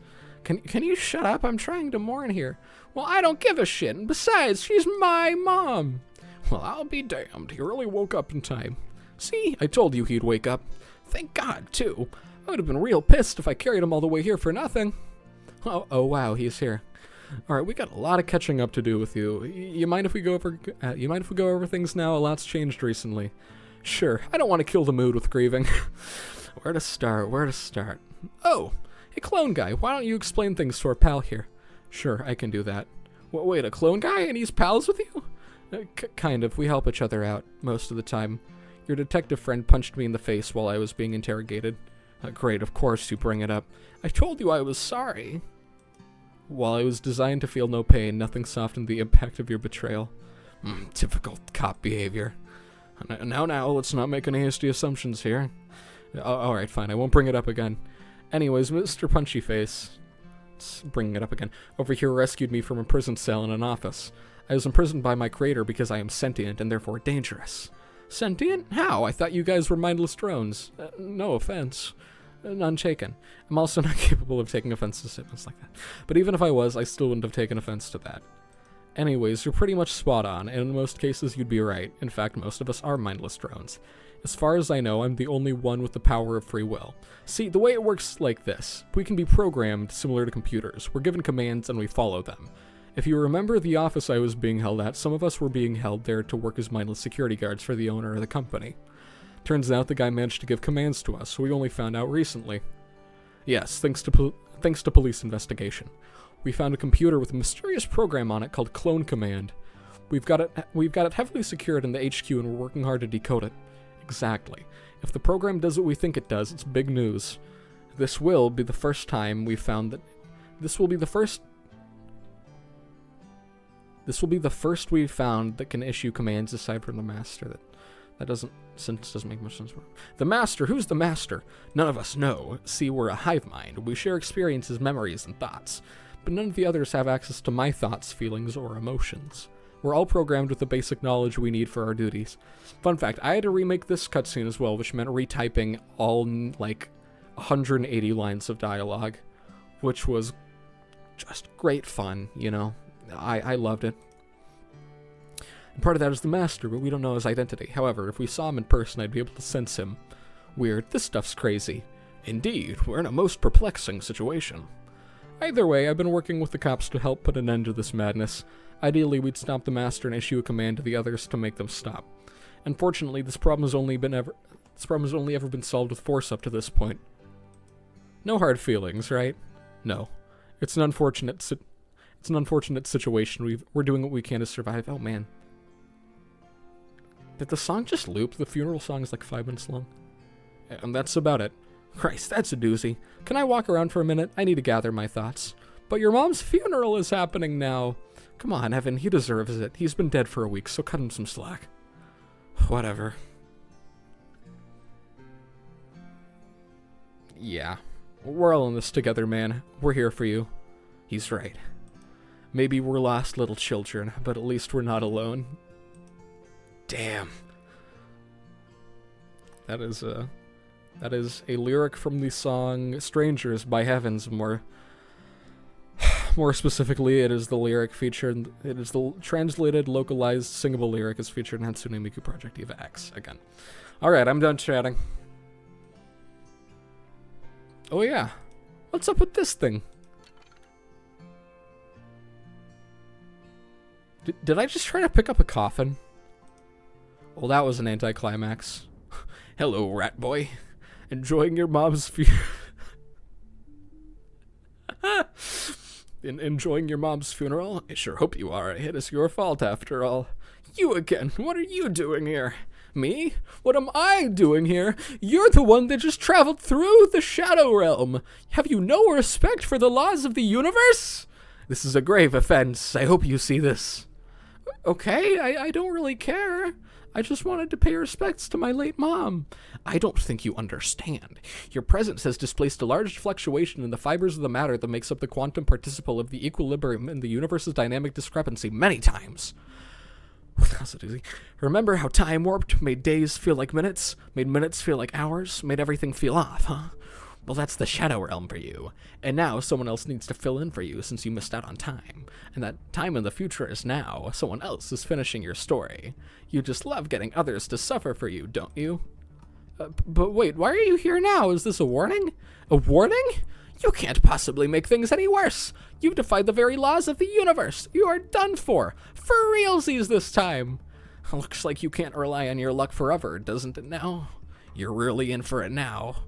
What do you mean fill in for me? Who's doing what for me? Why don't you look behind you?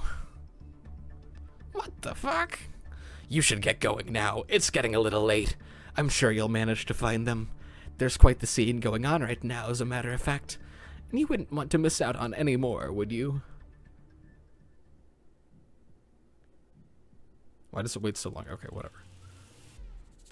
Lurid lines, because the B is kind of off. This one was also really fun to make. But plants aren't electric. Finally, what took you so long? What took me so long? Me? Well, maybe if you drove me here instead of leaving me behind, I'd have arrived already. Besides, what do you even need me for here? I don't know. Some crazy guy took over this plant. He's threatening to force a meltdown unless you come to stop him. Me? Why is this my problem? You're part of the police. Do police stuff. Hey, his words, not mine. He specifically asked for you to go inside and deal with it. Wait, what? Yeah, he said something about unfinished business. He sounded pretty pissed at you. Seriously? Yeah, seriously. I guess he's got some sort of personal vendetta against you. But why me still? Sure, he wants me, but I'm just a guy. You're the people with power here. Just shoot him or something. It's a bit more complicated than that. I know, right? Where the hell do you find so many babies to take hostage? This guy's a real sicko, I tell you. And yeah, you're right, Orange Jacket Guy. This is a terrible, terrible idea. But we can't risk him blowing up the power plant with all those babies inside. Think about the news reports. It'd be an image nightmare. I need to turn the volume down a little bit more. The damage to the city would probably be pretty bad, too. Actually, I'm not completely sure. I'm not part of the explosives department. What the fuck? I love how, like, the instances of the F word, there are, like, 3 before the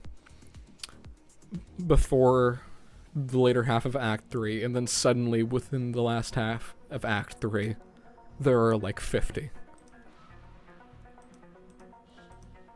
Oh, be careful. He also said this is the last time you two will see each other. Sounds pretty final to me. Sounds like this guy said a lot. Yeah, it's actually pretty weird. Oh yeah, one last thing. He said he knows your greatest weakness. I don't know what that means. Why do I not have any consistent voices for any of the characters? I don't know what that means, so watch out for extra danger. Good luck, Evan. We're counting on you. Make it to the control room and make sure to give him hell. I'm pretty sure there... Oh. That's a wall I placed down to keep track of where I need to put a level transition that I forgot to get rid of.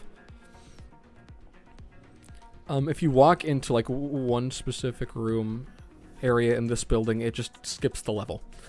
Because for some reason the campaign, I'd play the levels single, and they would work fine. But if I played them as part of the campaign, they'd crash, so I added, like, secret cheats. Where if you walk into a certain area, it just skips the level as a whole, so I could actually publish it.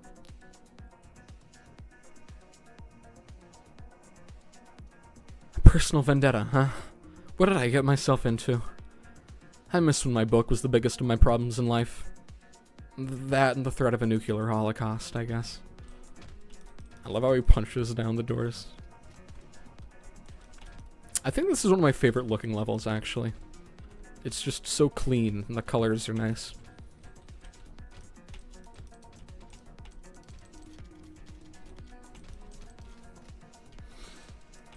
At one point in the future, I would love to make a Clone Crisis sequel.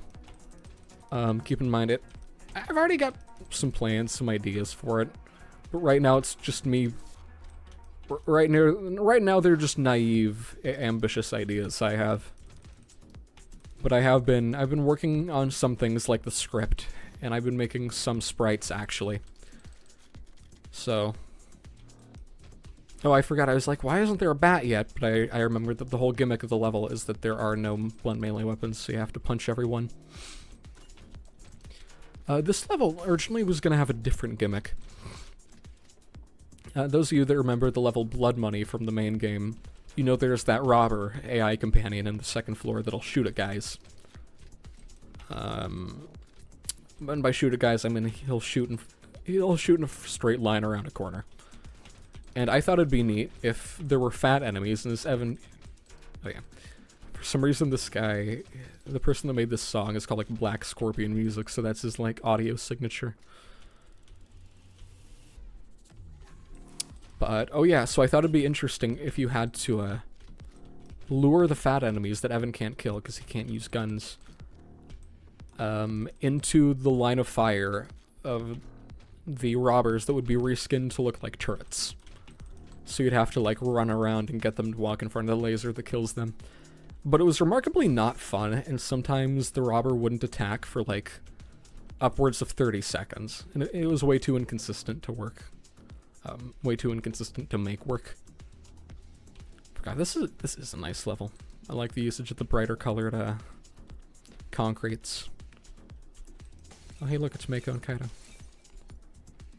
There's more pizza. Yeah, I just love how clean it looks. No trash, no nothing.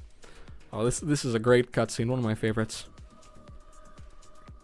There he is, the mastermind behind it all. What should I say? Hey punk, I'm gonna beat the shit out of you. Whoa, whoa, whoa, whoa, whoa, whoa, whoa, whoa, whoa, hold on. What's the deal, man? You know who you're fucking with. Bro, dude, you're really freaking me out. I'm freaking you out, huh? Well, good. It's time you learn humility. No, I'm allergic to blood. Get ready. Get ready. Here comes the punching. Hold on a second. You're 16 years old. I'm alive? You're not the one in charge here, right? No, I just work here. I lost my job at Domino's. Everyone's finally lost their taste for pizza. Now I work here. I've been hiding under the bridge. That's what now that the crazy people left this room, I'm trying to fix things. I have no clue what I'm doing. I just restock vending machines. I don't know how to keep shit from blowing up. Shit, it's about to go critical. I don't know why, but the concept of him like wheeling around in the wheelchair is pretty funny, so I gave him a ramp. Oscillator? Attack? What the fuck is an oscillator? Step aside, Chucklefuck. Let me fix this. Beep. Beep beep boop. Beep beep boop boop beep boop. Beep beep boop. Beep beep beep boop. Beep boop boop.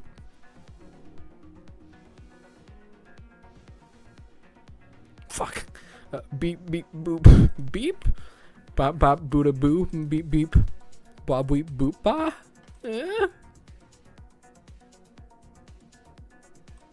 Command recognized. Now shuffling songs by Kool and the Gang.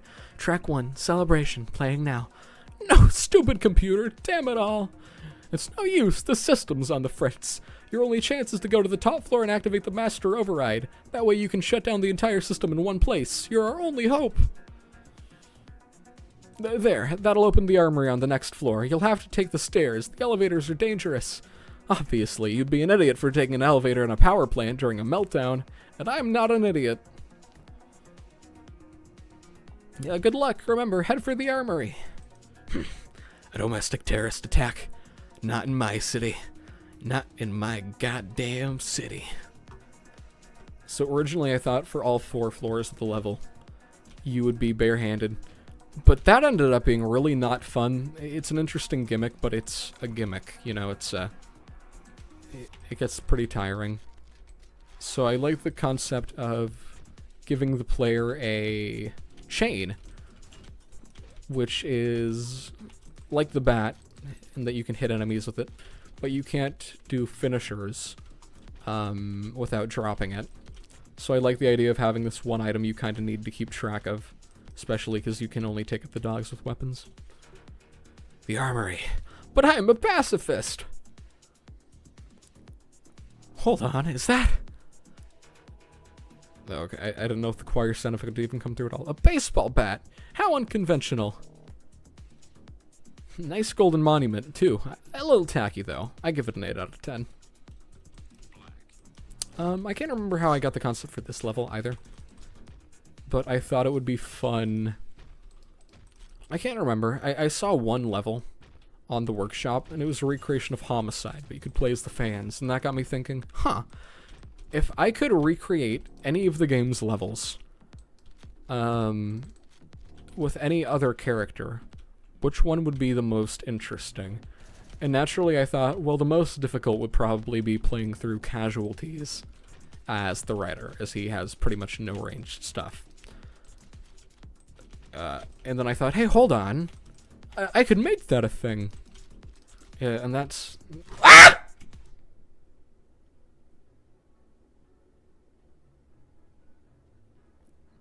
There's an ant on my hand. Oh god, is it on my legs? I swear, I've only gone outside like 2 times this past week, and I am just covered in bug bites. It's horrible. Oh god, okay, I can wash my hands later. What did I even say that was? That wasn't an ant. That was smaller. Okay. Anyways, where was I? Oh, right. And I said, maybe I could make that a thing. And I did. I mean, not exactly. It's not just a recreation of Casualties, but you play as the writer. I thought that'd be boring. You know, and it'd be kind of weird to have a level in my custom campaign that's just a recreation of a level from the main game. I look at my hand and I feel something, but there's nothing on it. Like, I freaked out and I shook my hand and like I don't even know where it is now. It could be in my mouth for all I know. I could have swallowed it.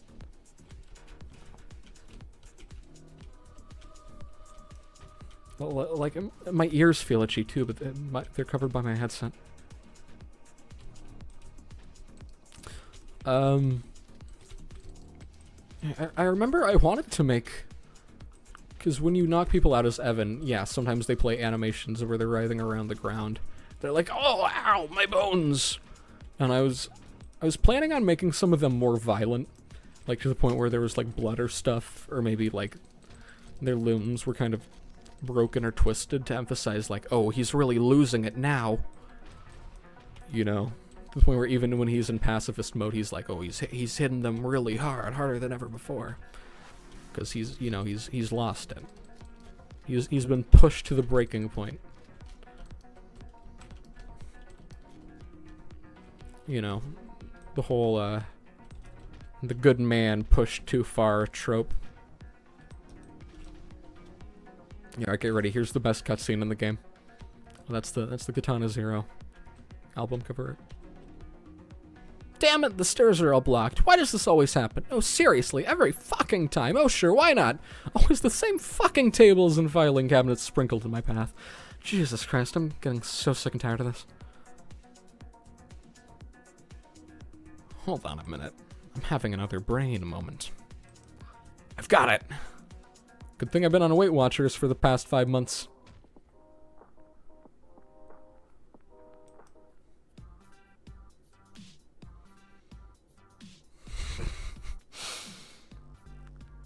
What the holy shit was that? Must have been the wind. Time to go back to looking this way.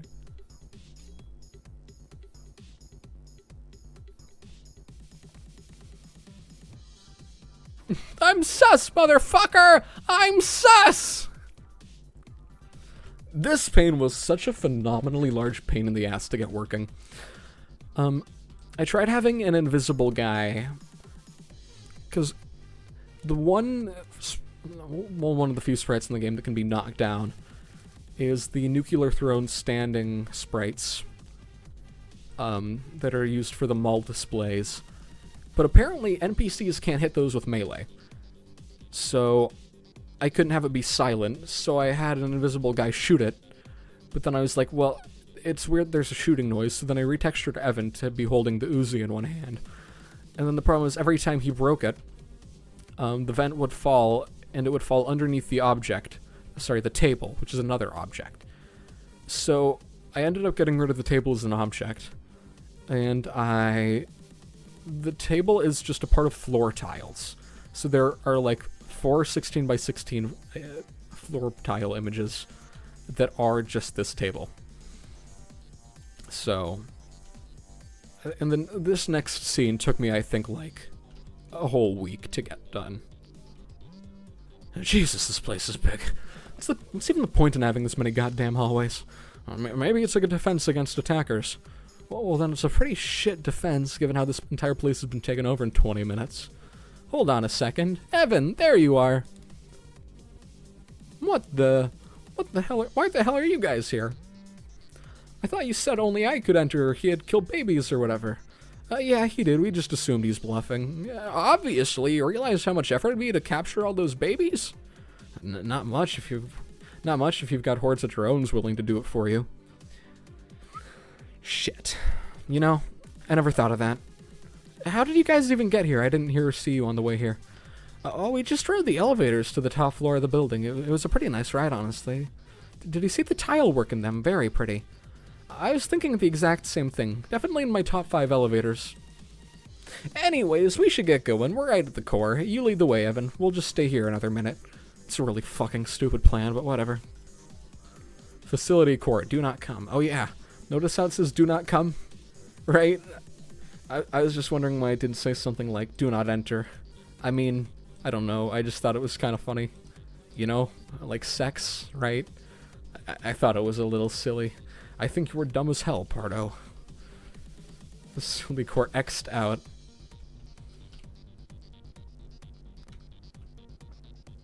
Alright, this bit was so funny.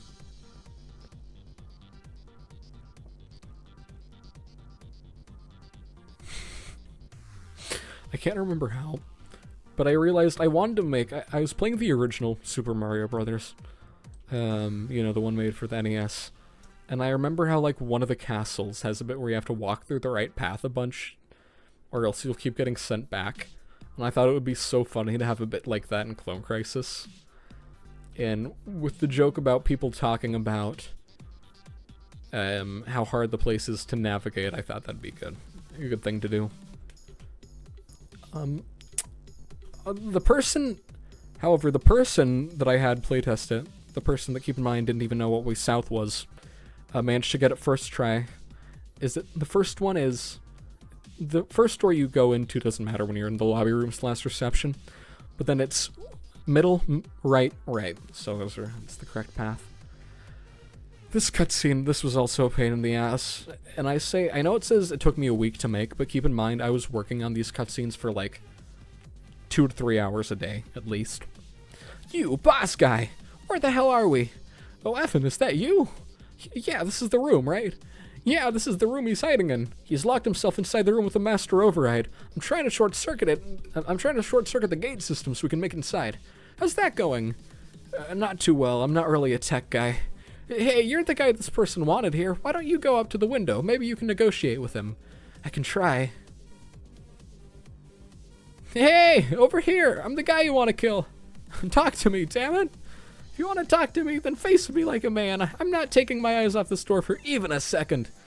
You heard him, boys. Make some room for our negotiator. Wait, is that... No. I don't believe it. I'm not good at drawing faces. You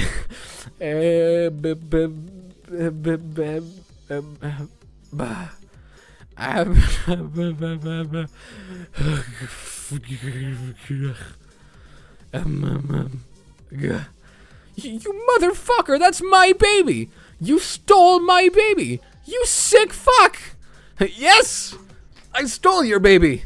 And the babies of many other people! I stole all of the babies! And they're all going to explode! Yes! Shit, man, that sounds real bad. Can't you open this door any faster? I can't get to the desktop. I don't know how this Linux shit works. Well, just... I don't know, just fucking do something. What do you want from me? Is this about the bar? Ha! So you do remember me. It's true. You're a pest I've been meaning to rid myself of for a long, long time. Well, then you should have done a better job of killing me, motherfucker. 'Cause I'm still alive, motherfucker. And that I didn't plan for. I'll give you credit where it's due. You're much more resilient than I thought. Not even my army could pose a threat to a man like you. And apparently not even your friends either. So it's true. You're the one behind all this. Who the hell are you anyways? Who am I? Maybe it's time I reveal my true identity to all of you. This scene, what you're about to see the next 10 seconds, took like 10 hours of work, I think. It was me! It was me all along! There's a popular fan theory that the General is Richter's dad. I don't really know if there's any validity to it at all, but I wanted to include that because I love the concept of having the, oh, I am actually your dad twist all along. Because that's just the layer of media tropiness I was looking for with Clone Crisis. Just give up now, you're surrounded, there's no way out of this. Yeah, let's just shoot him. We can't, not with this stupid fucking gate in the way, damn it. And now that you know my evil plan, I'll need to kill all of you here. Oh, wait, what was his evil plan? I didn't hear him go over it. It doesn't matter, I'm still killing all of you. You'll all pay, all of you. This is what happens when morons like you meddle with the plans of a god. Please, just open the gate already, his words are scary. I'm almost there, I just need to finish... I just need to finish downloading the keyboard. Oh man, beans. Your plan, huh? Your evil plans end here with you, scum. My plans end here with me? Nonsense. This is just the beginning. I'll squash you like bugs. There, I got it. Open fire, boys. Why are they shooting their... Okay, I don't... That's an error. I like the completely unrealistic gag of the police opening fire into the room full of babies. What the? He just vanished into thin air. Quick, Evan, shut off the power.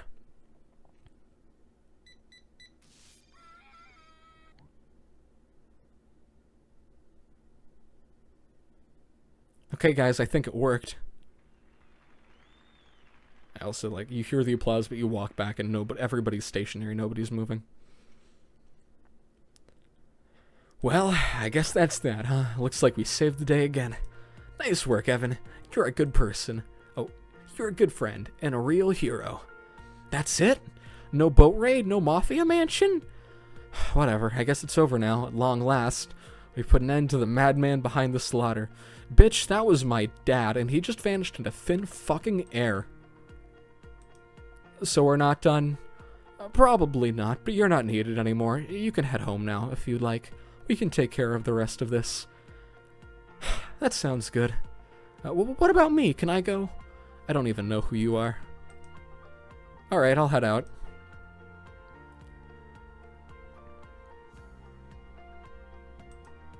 He forgot to bring his baby with him. Should we tell him? It's probably fine. I guess he's property of the Miami Police Department now.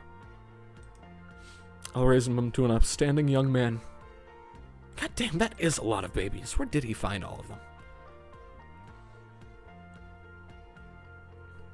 Eh. So if you stop an animation and then try to animate it again, it won't work. So there's the animation where he puts his hand on his balaclava, right? And then it pauses for a few seconds and then he takes it off. I'm gonna have to keep unpausing it so it doesn't play the music. So every time there are 5 identical NPCs in that exact same spot. When we need to go to the next animation, the first animation, that guy gets turned, that first animation stops. And then a couple frames after that, that one becomes invisible, and the next one becomes visible. And then every time it stops and then plays a new animation, it is one animation, one character getting turned invisible, and then another becoming visible, and the animation starting when that guy becomes visible. Alternatively, also, there weren't enough sprites that were the same size, so every single sprite, every time there's a different part of the animation that occurs, that is a different animation for a different size, so I had to align them all pixel perfect by going into the cutscene level file and editing the coordinates of the NPCs every time so they would line up whenever the new animation takes place. And there were so many other things, like when I tried to get the door to move, it'd walk horizontally. And the amount of things that went wrong with this cutscene was baffling. And the fact that I even managed to finish it at all, I honestly took a week break from this campaign because of how horrible it was to work on that cutscene. Oh, this scene, hold on, I'm gonna... Oh wait, hold on. It's playing the sound now, wait, I might as well show. So the cover art for Punch It was originally like a dog. It was like Manny running over a dog. The cover for the Exposed was originally the cover. It was Evan pissing into a bush, but I thought one pissing scene in this campaign's enough. Migration is just a stock image of a rat I found on Google. Oh, we can't go into those. Those are spoilers. But the Fister is, yeah, the Yakuza 3 US/West cover art. This is just Evan in a bunny outfit. I like the idea of him having his shrugging pose be in pretty much every cover of his. Takeover 2, I really like this one. It's very simple, but you see Richter standing there looking up, and there's a glowing Irish flag. So... And Blurred Lines. The cover art to this album was heavily the cover art to this level is heavily inspired by the album Forgotten Files by ID Null. So, anyways, alcoholism. Someone made a really good speedrun of this level.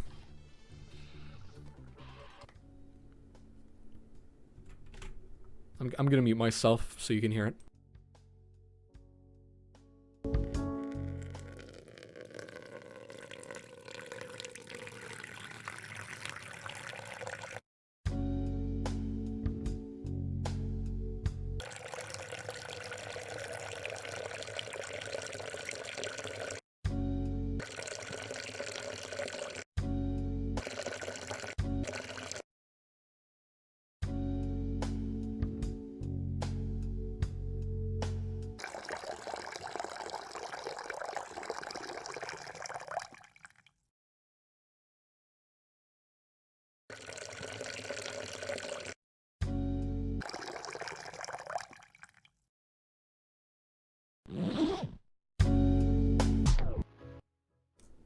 That scene was also extremely difficult to make. Sorry, I forgot about that line of dialogue. I thought, like, what would be the most, like, tonally deaf, abrupt thing to do right after the piss scene? I also... Hold on. The piss sound effect had to be one file. Also, it's not actually someone pissing, it's someone pouring water out of a bottle into a Tupperware container. There is no actual piss audio in this campaign, so I thought that'd be gross. But I just had the audio file that was made. So what I had to do, though, is I had to sync up the animation to that. Which meant I'd go in, I'd say, switch the animation to Evan peeing, and then I'd say, wait for however many frames the piss sound lasted. And then when that was done, I'd need to switch the animation to Evan not peeing. And then every time he started or stopped, I'd have to stop the animation, and I had to get the timing right, too, manually. So I had the one audio file, and I just had to keep making sure they all matched up directly. And it was such a royal pain to get to work. You have no new messages. I guess I'll just read my mail. I also like how the house is inexplicably much worse. Like, why is there blood on the floor? And vomit in the toilet? Hey, bitch, we're still waiting on you. Your mom's still in danger. This is for fucking with us. What? My mom died 12 years ago. Whoops! So sorry. We sent our previous message to the wrong address. Oopsie poopsies. Please don't tell the police about this. Thanks, the Irish mob. Oh. Yeah, that's not my business. Oh! A phone call! Finally! Is Mr. Gay there?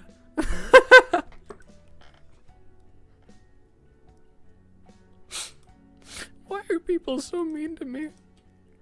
Maybe I should go drinking at a bar. Maybe that'll make me feel better. Yeah, so much great environmental storytelling.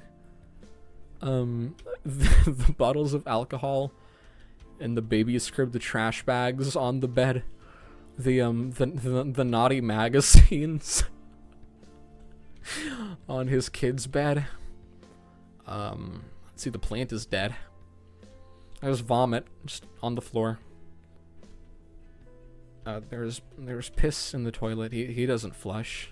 He doesn't give a damn. Yeah, haul ass. Let us. This scene also took a while to make. I think this is also one of the nicest looking scenes in the game. So, fun fact, this... Oh, whatever. I had to extend the level borders, because obviously it's black and I didn't want it to show the void. But that meant... Oh yeah, I forgot the toilet guys... Sorry, the pizza guys sniffing the toilet. But the dialogue boxes would cover Evan in the section when he's in the restroom. So I had to make the bit of the level longer. Sorry, the X ratio or whatever. But I ran out of space, so at this point, everything past here is actually just a still image. It's just a large image of the road and then blackness that goes up a bunch. L'alcoolique sans valeur. French for the worthless alcoholic. Well, this place looks nice at least. It's also hard to get the smoke working. There's one smoke effect, but it wasn't big enough. So I got two different smoke effects, and I cut them out to be the same... Sorry, but I cut them out to fit the two halves.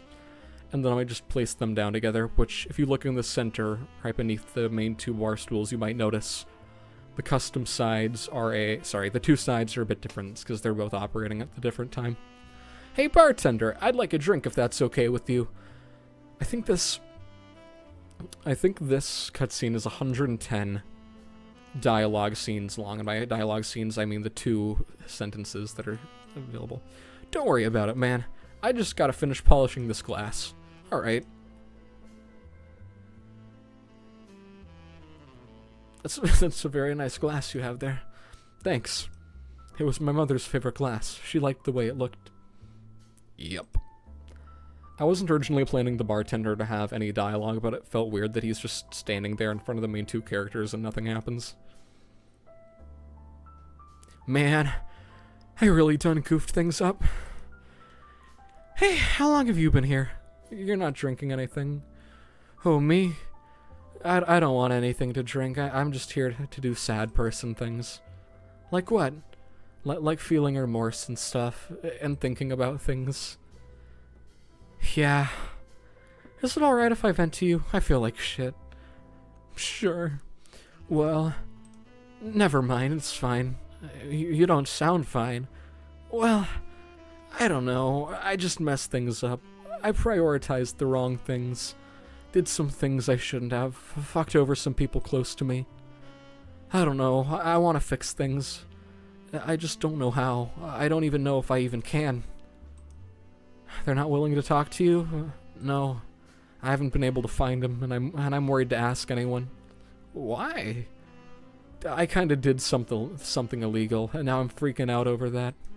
And that's on top of everything else that's going on right now.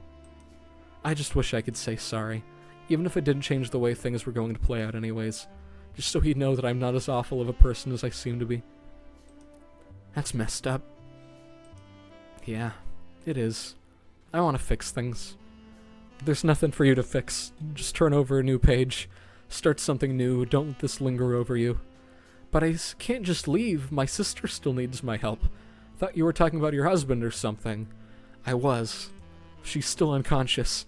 You know how much it costs to keep someone on life support? Even for a day? It's fucking awful. What do you want to do when this is all over with? When. This is more of an if situation. Fine. If everything ends one day, what would you do?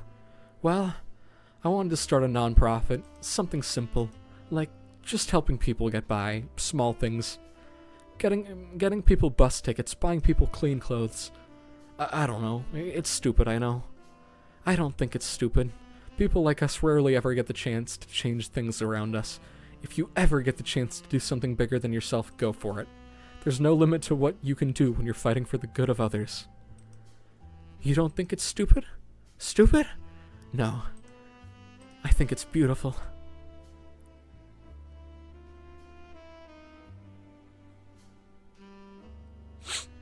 Hold on a minute, I need to catch my breath.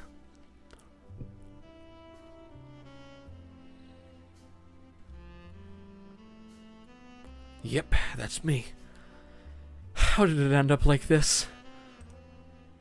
One day when I am a grown-up, I want to own a pizza factory. And I can fly the delivery plane and throw the pizzas out the window. No, wait, I want to be a writer. And I'll make loads of money, and it'll be a stable career, and I'll have a family that loves me, and things will be great. Oh wait, what if I wrote about myself, like how I'm awesome, and then everyone would know how cool I am? Maybe I could be a cool movie star and visit a volcano. Some things were just never meant to be. Damn. Grr, now I'm angry! I shouldn't have ended up like this. It's not my fault. Fuck!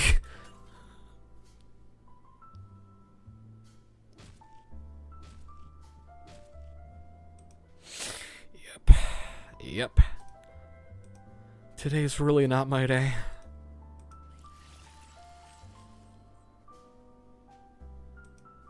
Maybe I should get something to eat. I did this! I'm really losing it. I'm a monster. I need to go quick. ... Exclamation mark. Like I said, I was trying to knock off every trope there was, so I thought a scene where Evan walks in front of a mirror and then punches it after seeing his own reflection was a must-have. Also wild to do. The reason you could walk through the mirror is because it's actually just the sprite of...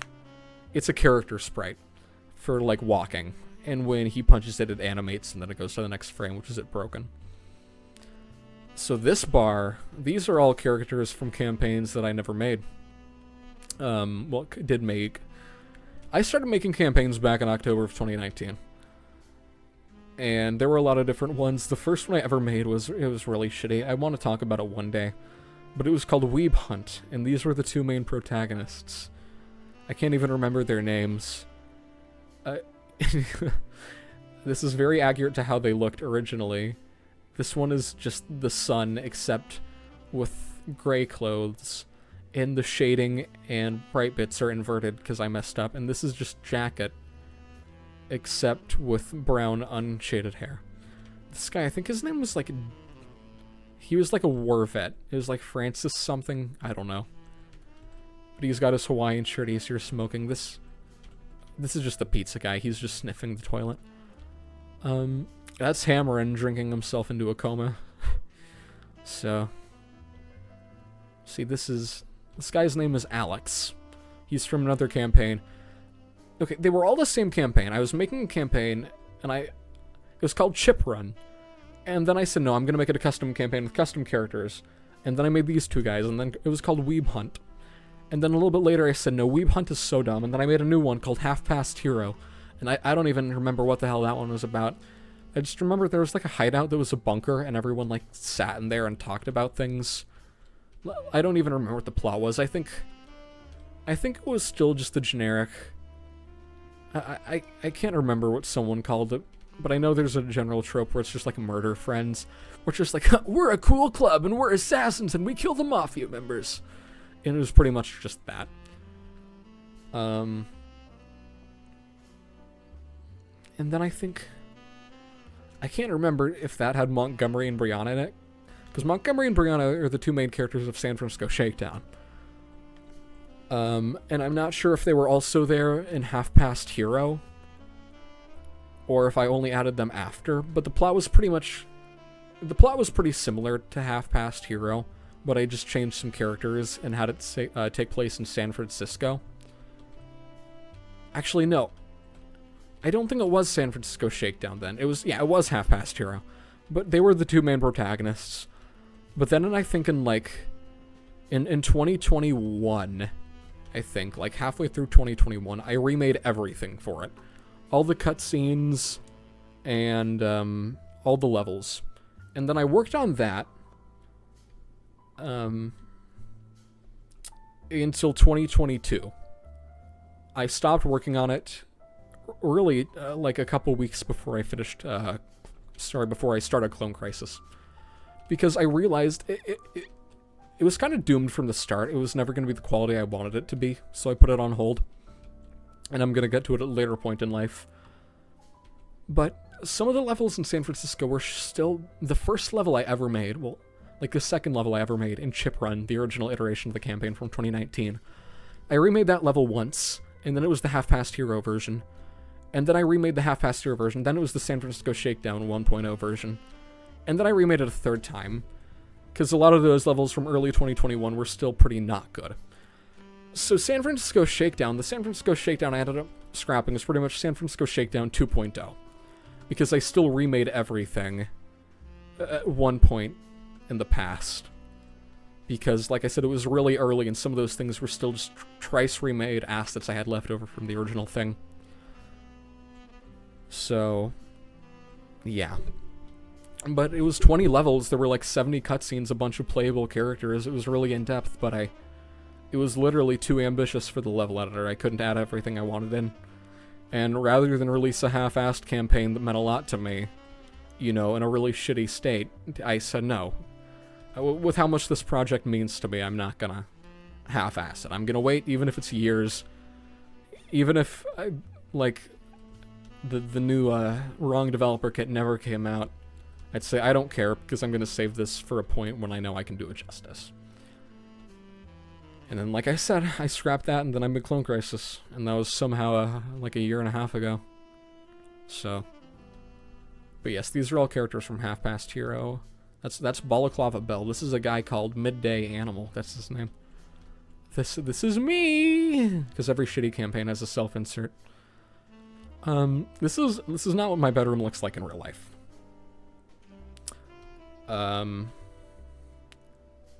That is me. That's what I look like. Also what I looked like at the time. There's a lot of stuff here. There's pizza, because I like pizza. It's a Clone Crisis t-shirt. It's the Deco 27 album Continue, the Death Grips album Bottomless Pit, and the Ryan McDonald album Cocksucking Cowboy. Those are Montgomery and Brianna, the main two protagonists of San Francisco Shakedown. Yet again, nobody would have known that. They're magazines, they're fans. It's a joke, because I always have two fans running in my room. There's a sink, because I don't know if I ever brought this up in videos, but I have obsessive compulsive disorder. And I wash my hands way too much. So I thought it'd be funny, like, haha, there's a sink in my bedroom. Those are Vocaloid figurines. I own that shirt in real life, by the way. I don't know how many people own it. But that is a official, like, only one of 5,000 made Miku Expo 2018 US and Mexico main graphic t-shirt. So, not to brag anyone, I know. Not to brag to anyone, I know that most of the people watching this are probably going to be made very jealous. And of course there are video games. But no, I don't leave garbage around. Oh, that's Deco 27, another album by him called Android Girl. Anyways, I think I've spent like 10 minutes just in this bar explaining things, not even like counting the time I spent reading the cutscenes, so I'm gonna go now. Oh god, yeah, I forgot the cutscene isn't over. Okay, I feel better now, after driving 6 hours.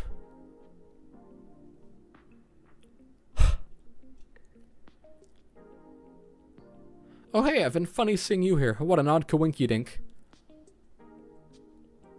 Oh hey, it's you! What's with the knife? It's a toothbrush, silly. This is where I brush my teeth. It's a good habit for making sure your teeth stay clean and strong. But where's your floss? This is just where I brush. You don't want to know where I floss. Okie dokie. Did you know that the first electric toothbrush was sold in the US in 1960? No, I didn't. Well, there you go. That's today's toothbrush fact. I'll learn that one on https://www.nationaldentalcare.com.au. They've got lots of great dental hygiene related resources for free there. Wow, incredible. I know. Originally, I was thinking about making him brush his teeth for 2 minutes straight. But I thought, like, no, people wouldn't want to sit through that. But I considered it. Wow, I feel great. What a nice minty flavor. Kind of reminds me of something. Really? What does it remind you of? Well, you know your dead mom? Yeah, I know my dead mom. She felt kind of familiar, like I'd seen her before, back when she was alive, a long, long time ago. Wow, that's totally weird, bro. Tell me more. Well, I don't know. I feel the same way about you as well sometimes. Like some sort of deja vu? Maybe. Evan, do you believe in life after death? What? Like reincarnation, the endless cycle of death and rebirth? Maybe that's why you feel this way. Maybe you met us in a past life. Oh, I got it! Really? I think I saw her at bingo. Me and my wife used to go all the time. Yeah, that's gotta be it. Oh. Well, alright. I'll just leave now.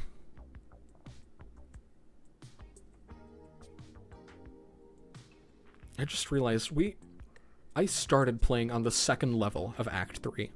It is an hour and 34 minutes of recording, and we're not even in the final act yet.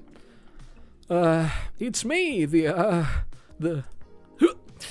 hammer, baby. It's me, the hammer. Baby. Please don't hurt me. No, man, it's me, the hammer. I got a message for you. Big little message. Just for you. From the hammer, baby. A message. Come on, bro. Open it, dude.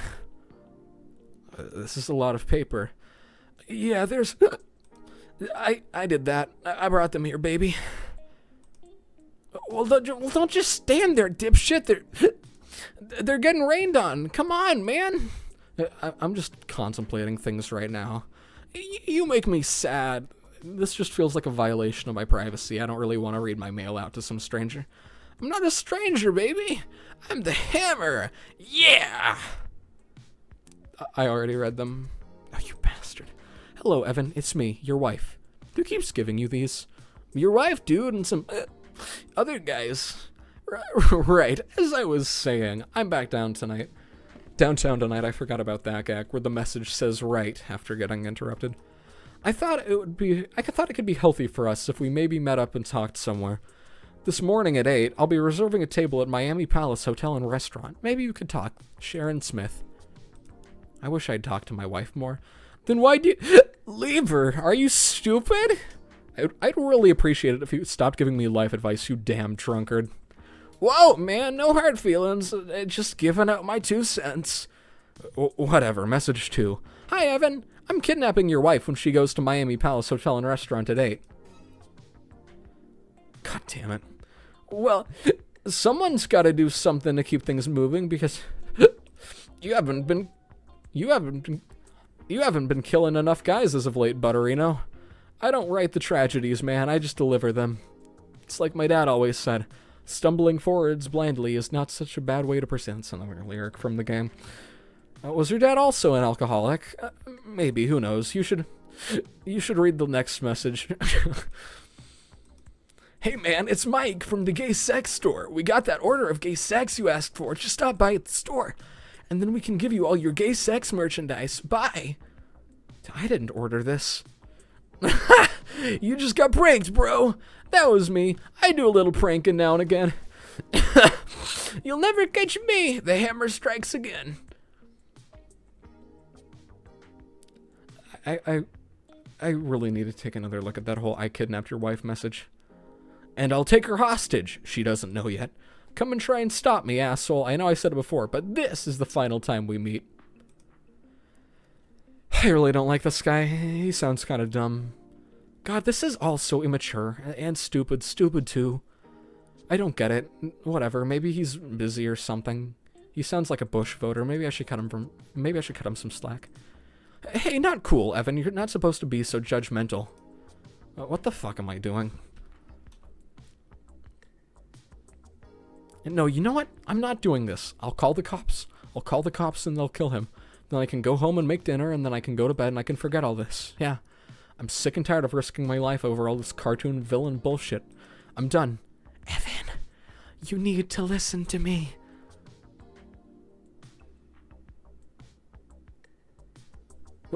There's nobody here, though. No, you idiot! It's me! Come back!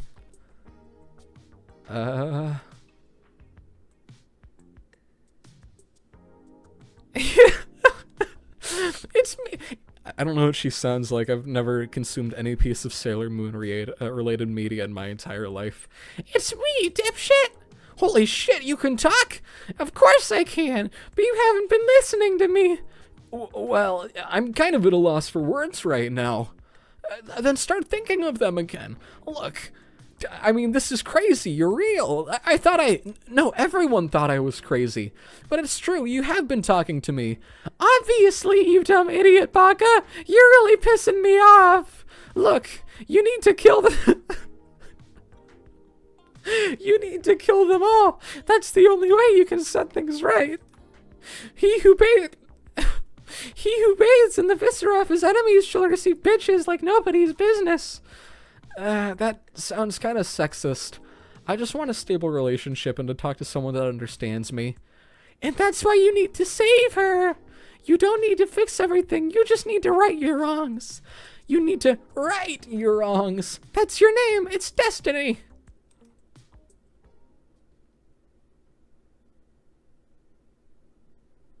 Because I have you.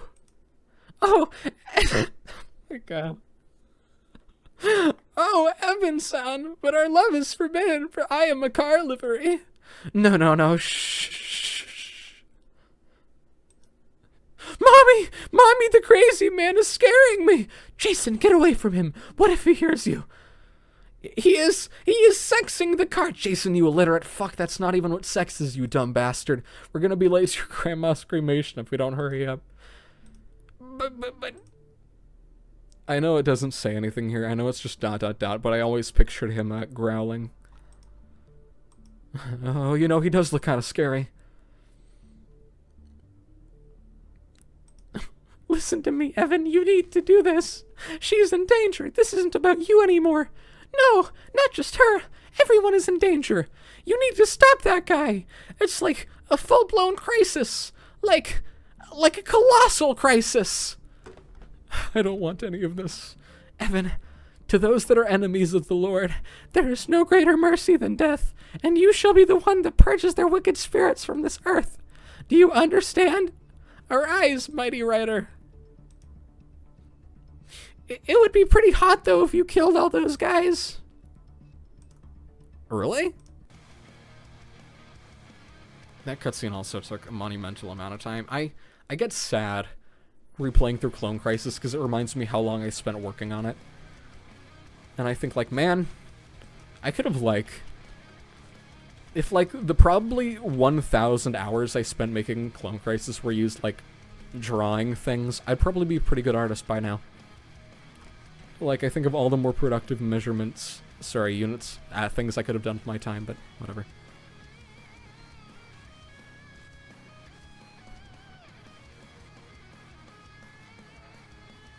Oh, you can't hear this scene, but there are various sound effects like bludgeonings and slashing and farting.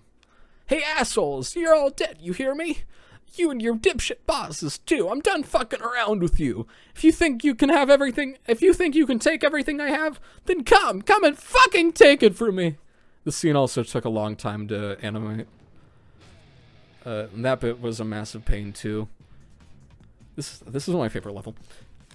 I would have stopped just then, and oh wait, this is lyric to the song "Come Up and Get Me" by Death Grips. But that room, I can't remember. It was something, but like the edges would appear over the image, because the image that says "Final Chapter: The Clone Crisis," that is a static image. It's just a single PNG that's overlaid over everything. But the problem was other parts would appear over it. So I had to take an image of like this. And the animation where Evan kills the guy. that was, it switches. Evan turns invisible, and then it switches to another sprite, and that's the one where he kills the guy, and then there's the next sprite of the guy falling forwards, so that was also a massive pain to make. This level, I like it. I like the biker. I think he's a very fun character, and I knew from the very beginning, as soon as I knew that I wanted it to be Clone Crisis, I said, I want a bit where Evan grabs a sword and just murders 100 people. And that didn't actually become true because he kills 110, but it's close enough to what I wanted, so.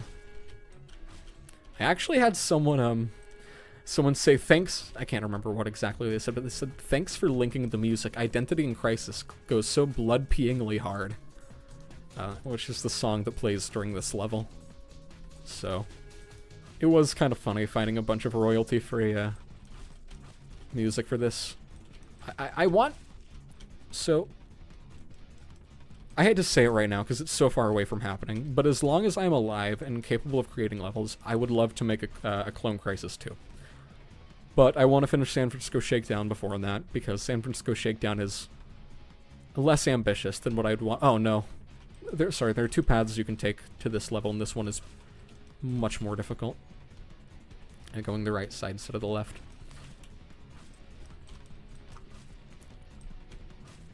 Oh, where was I? Talking about plans. Oh yeah, but I don't think I'll do royalty-free music. Or if I do royalty-free music, I'll just... See, Clone Crisis' soundtrack is actually alright. Like, it's not bad. I was expecting it to be, like, laughably bad, but it isn't. A lot of the songs are actually pretty good. What comes to mind are the song plays during Lifeline, the hospital level, this level's track. The track for the Fister is pretty beloved, too, by people, seemingly. Possibly because the lyrics are all just about masturbation. But I thought, oh yeah, that'll be a great track. But yeah, I'll probably do something else. There'll still probably be some royalty-free tracks, as I've actually found quite a few that I legitimately like. But I'd like to do something else to have, on average, music that is higher quality. Because, yes, the soundtrack's alright, but why have an alright soundtrack when you can have a good soundtrack? You know what I mean? Why settle for okay when you can try and do great? So...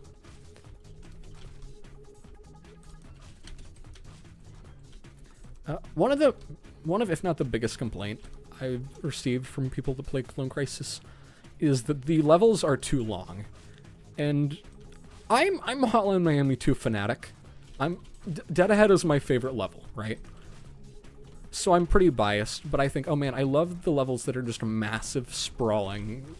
They're just huge, massive in length and in size, where the levels take up a majority of the available space.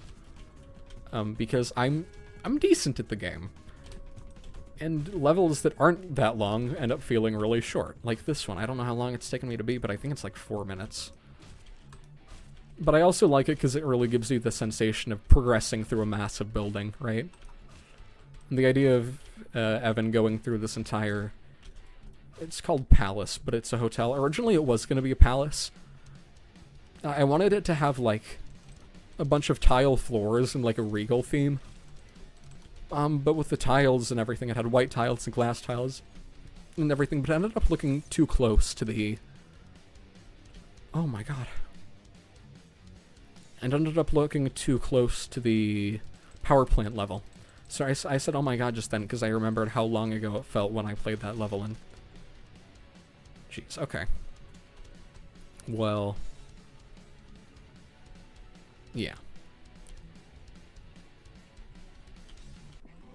Anyways, but then after that it was gonna have like a pastel color scheme. I like this area. Holy shit, there you are. Evan, please get me out of here. I've been eating the floorboards for nutrients the past few hours. Hold on, I've got this. I'm not too sure about this. It's an awfully sharp-looking sword. Where do you even get that? It doesn't matter. Hold still. I'll try. Good, because if you fail, I cut your throat open. Oh, well, maybe we can... nah, you'll be fine. Here goes! I know, she disappears. It's another thing where it's one sprite, but then that sprite disappears and it becomes another sprite and that person walks, whatever. Alright, hold on a second. I need to plan our escape.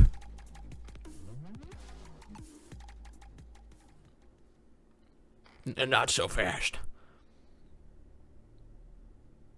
Okay. Look, I'm gonna need you to set down the sword, okay?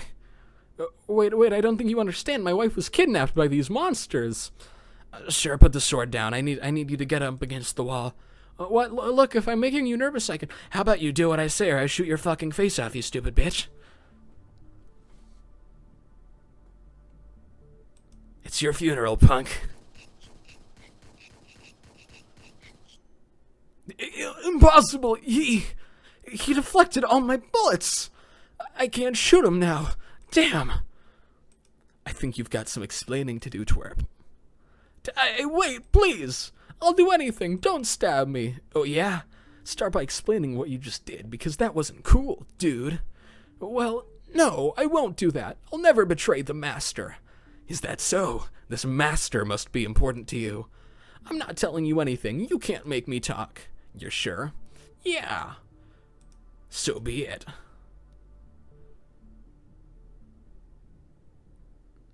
Nothing personal, kid. Ah, fuck! My guts! You slashed my stomach open! Fuck! Well. It looks like you should have brought some more bullets with you. This is nothing compared to what'll happen to you and your friends. And besides, he's already scanned me. There's nothing you can do now. Oh yeah? 'Cause I'm pretty sure I haven't even cut your face open yet. You wouldn't dare! God, I should have predicted this. It's always easy to assume you could have done better when looking back. But maybe you're too stupid to do even that. Ah, damn you, Evan. If I'd known it would have come to this, I'd have killed you when first we met. That's another line out of Yakuza 3. Well, I can't believe you'd betray us. Us and the rest of Florida.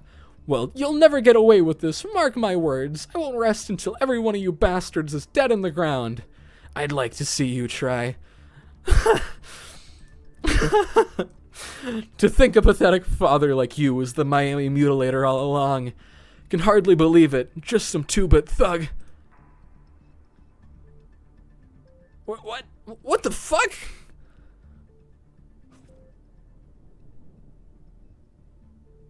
Hey, Evan. You called? What the fuck? No, I don't remember calling for you. Oh, well, Evan, I've got some bad news. The SWAT leader is... Holy fucking shit. This guy tried to shoot me a couple times. And that's why you did this. God damn, that's some fucked up shit right there. Kinda reminds me of the factory safety videos my uncle used to make me watch. Hey, I was here. I can confirm it was self-defense. I'm a cop. I always act in defense of others, and I never abuse my power. Why is he missing both his arms? Because I cut him with my machete? Wait, I thought he fought Evan. Well, he did. Then why did you cut his arms off? It was just a precaution, sir. He could have tried to punch us. I really think we need to talk about some of this. I think we glossed over the whole my dad aspect of this thing. Actually, I think there's a whole lot that needs to be explained here.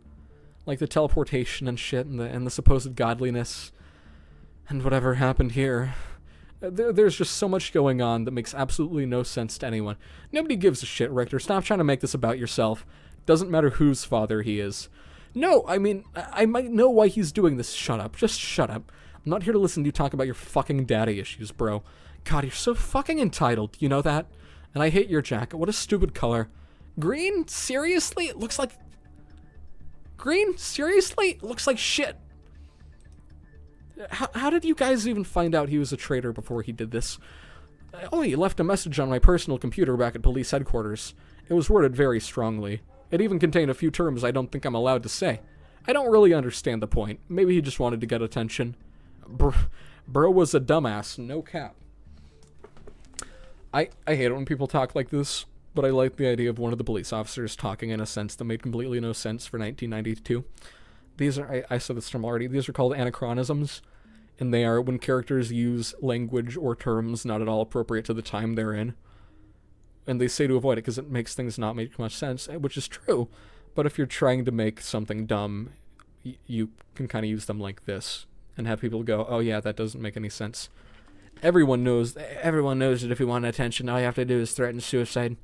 That's actually a really bad idea, Mike. I don't know why you'd say that. Hey, hold on. What happened to the one we were here with? Did anyone accidentally shoot him? I don't think so. I remember all my victims. And by victims, I mean the people I'm forced to kill in order to maintain peace. So we still don't know where he is. Weird. Yeah, maybe we should look for him.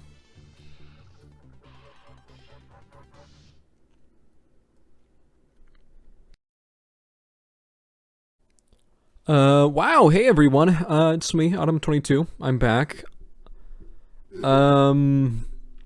So in case you weren't aware, the last videos for the KLONE KRISIS, developer commentary thing, those were recorded, I think, a year... Yeah, around a year ago. Basically, I had to leave my home for a long time for medical reasons, and I wasn't able to put together the video. I've recently been going through the footage, right? I never finished it either. I never got through all of Act 3. In fact, I only played through the first level of Act 3. So I still have the secret act and the final act to play through. Wait, no, there's... Yeah, there's Act 1, 2, and 3, then the final act. Which isn't the final act, because I added in another act. But that's aside from the point. Anyways, I never got around to finishing that. Really, it's been on hold, because I've had a lot of other things that I've been doing. But recently, a friend of mine played through KLONE KRISIS. And someone else mentioned it and kind of expressed a desire to, see this. So I thought, oh, that's a great opportunity to actually do this. So...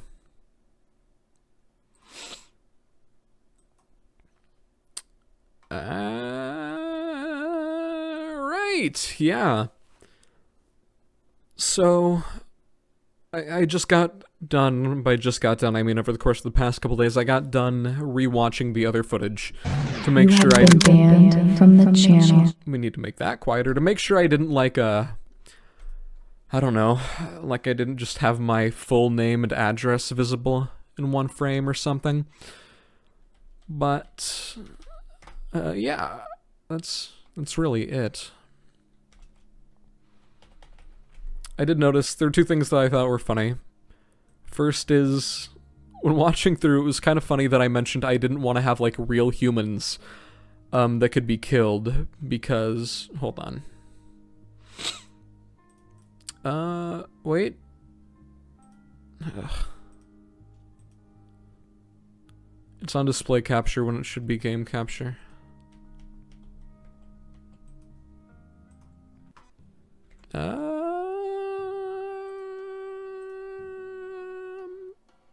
Oh, fantastic.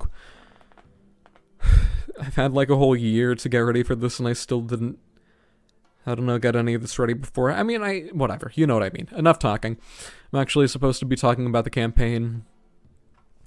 Oh, but I thought it was funny. Because I kind of thought that could come off as implying that, like, the Irish mob are, like, less than human. Because I'm like, oh, we're not gonna have any humans, because that's not funny, right? You can't justify the killing of humans in a comedy thing, and then here's this level where he literally shoots 50, whatever. I also, Evan's whole thing with the cutscene where he's talking to Richter at the river / waterway, whatever, was supposed to be him not realizing he talked to... I got it confused. I thought he talked to both of Richter and his mom over the phone. And that same bit in the level, Unbound was also that same thing where it was supposed to be him realizing, oh wait, I know this Richter guy. We talked on the phone. He was the guy I bought the plane tickets for. But that really wasn't conveyed too well. And I forgot that there is a bit in the main game where Evan does just, like, meet up with Richter's mom. So it doesn't make sense that he'd have completely forgotten her, but I digress. This bit's funny, because we actually get to see some clone-to-clone interaction. I had to replace another face sprite with this guy, because if it was just the one, it just wouldn't switch. But I had to very clearly show that this is just two different identical-looking guys. There's the really loud car crash, yeah. Another thing, I mixed the sound effects whenever I play Hotline Miami 2. Oh, I can't pause because we're in a cutscene right now. But I always play with the audio pretty high, and I've noticed a lot of people play with it lower. But I added on all the sound effects, and they were played and tested with the higher volume, so when a lot of people said that they were really loud, that's because I wasn't aware of that. I like the concept of going back to earlier levels and, like, getting to a spot that was previously inaccessible. One thing I should mention is I had to have another guy. I had to make someone invisible and also have their death sprites invisible. And the moment you get to this floor, there is an invisible NPC just dies. Because obviously you can't have sections of floor carry over. This is just a floor with identical bits to the first section because I just copied them over, basically. I don't know. I can't remember what the idea was specifically, but I thought it'd be nice if there was a hint or something. So this is, of course, a hint as to how you access the secret campaign, which many people didn't want to actually look at. And I think people... I don't know how people found it, actually, but I know some people found it. It's not necessarily like you need a hint. It's easy enough to just say, oh, what happens if I go back into this elevator? But it's just like on the final night, which means, you know, in the final level, those who choose to return to where they came from, show an act of mercy, whatever, because it's the hospital, right? Hospitals are associated with typically do no harm, but not really in this campaign. But it says pretty much go back to the elevator, and you'll find a campaign that documents what happens. And oh, I forgot about this. This just says say Gex a bunch. So that's fun. The grinder. One thing I mentioned, I wanted to have a secondary lab level, basically. And originally, I thought it was going to be... I wanted it to be like an Arctic lab. Hi. That was weird. Somehow it took me until...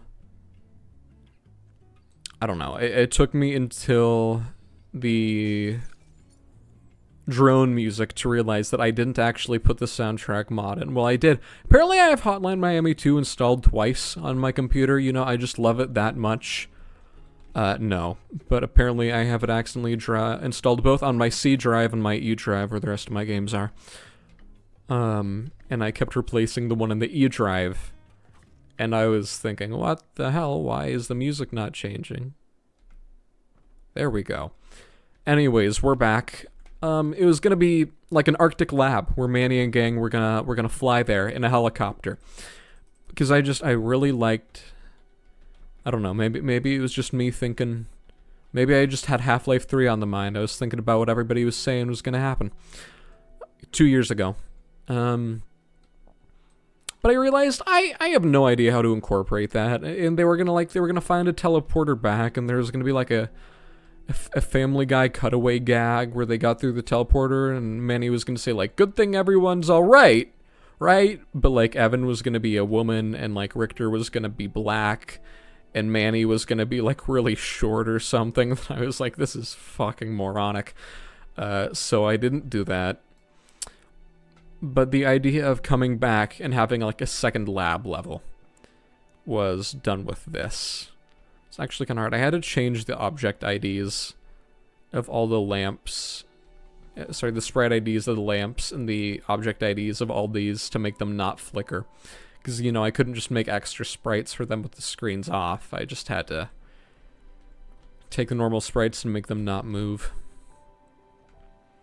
Another fun fact is that the floorboard hatch opening up is literally just a face sprite, because there's nothing else I could replace to get it to move like that. But that is just a character face sprite that I made look like that, so. I do not know if I had more to talk about this than I thought I did. I remember, oh, that's, of course, immediately that's a reference. That is a lyric from the song Hibana by Catalina, who I mentioned before here. But I remember thinking, when I was watching the video of me playing through the first bits, I remember thinking, oh my god, look at all the stuff this guy is saying. I don't know if I still know that much about this campaign. I'm gonna turn the music a little bit quieter. There we go. Because, really, yeah, that's what I was thinking. Like, do I even remember this? But, really, I'm kind of blanking. The only reason I'm doing this now is because, I don't know. There are probably like 2 people that are going to watch this because they've actually played Clone Crisis. But all my videos on YouTube, I end with a string of text that says something like, come back next time for blank. And I foolishly, despite the fact that I really wanted to work on another video that is much more time-bound than this one, wrote text that said, come back next time to bear witness to a crisis, or something like that. So I'm just doing that now. I don't even have much time right now. Actually, I have something important I need to get to in like 40 minutes, but my thought was I could at least, even with my brain fog, I could at least get like an hour of recording done, maybe do 1-2 levels, or maybe just 1, you know, depending on how poorly I perform here. Oh yeah. It's the funny thing is, if I get too focused on like doing commentary, I forget to actually talk about this. This level is heavily inspired by a level from the video game Dusk called The Infernal Machine. And also, there are a lot of games that have like industrial aesthetics and just like a bunch of blood, basically. Like, here's the Gore Factory. That was kind of like the first level of Ultra Kill, pretty much. And by first level, I mean the entire Prelude. And that was only reinforced when they did an update to the Prelude, adding in a bunch of more visuals. But I liked that whole kind of like fucked up blood dungeon aesthetic, you know?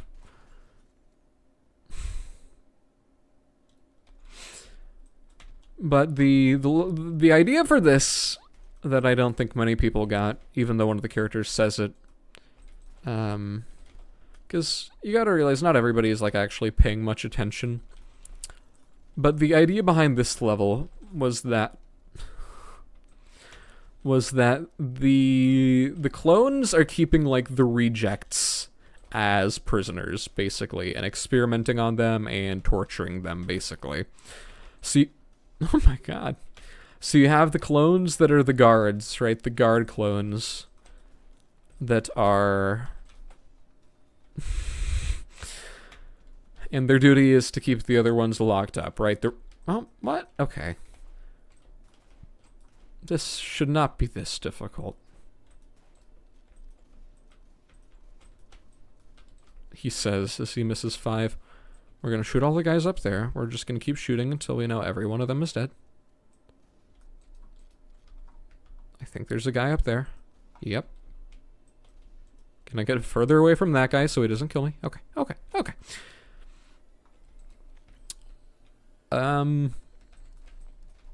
Yeah, so I don't know why they're like torturing them. Oh, that is the album Electric Larryland by Butthole Surfers.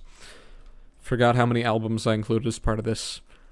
Oh, but the whole thing is that when you go in and you press the buttons, you go beep beep boop boop, and you set off the alarm. That was like overriding the containment procedures or whatever. So effectively, you break out all the reject clones, and they kind of form a riot, basically, and start killing the ones that were keeping them hostage. I can't remember how I came up with that. I don't know if this is another case of like blurred lines where it was originally just going to be the one idea, but I very quickly realized how repetitive and unfun it is to fight the guards. So I said, okay, we're going to go back and we're going to have the other ones. This is not a good situation. That's basically the gist of it.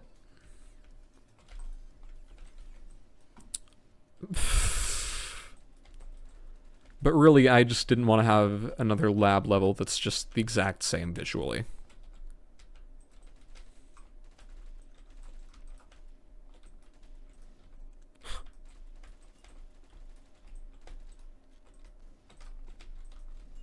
But yes, I'm rusty.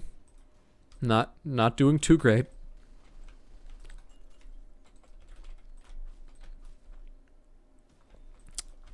Is there anything else I'm thinking of? Not really. I don't know, like, why I decided to, like, add, like, horrendous torture to it.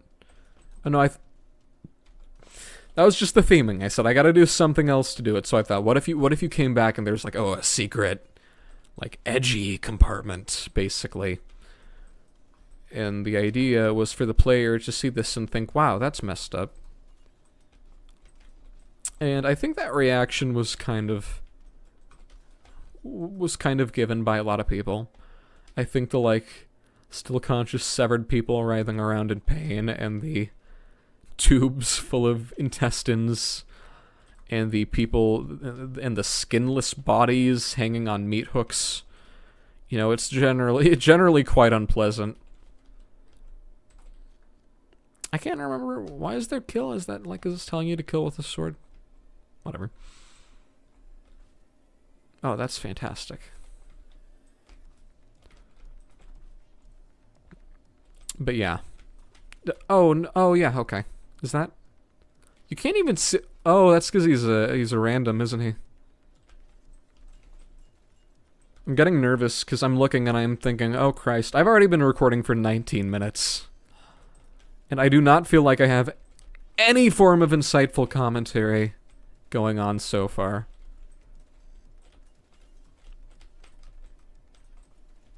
I'm looking at everything going on here. What else is there to comment on?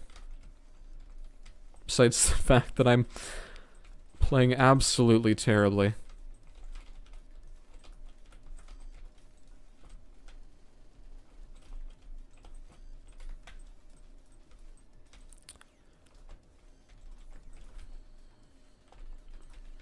Yeah, that's practically all there is to this level. Thought it'd be neat if there's a level where you get to play as the clone. I can't remember why. But I ended up doing it. And it exists.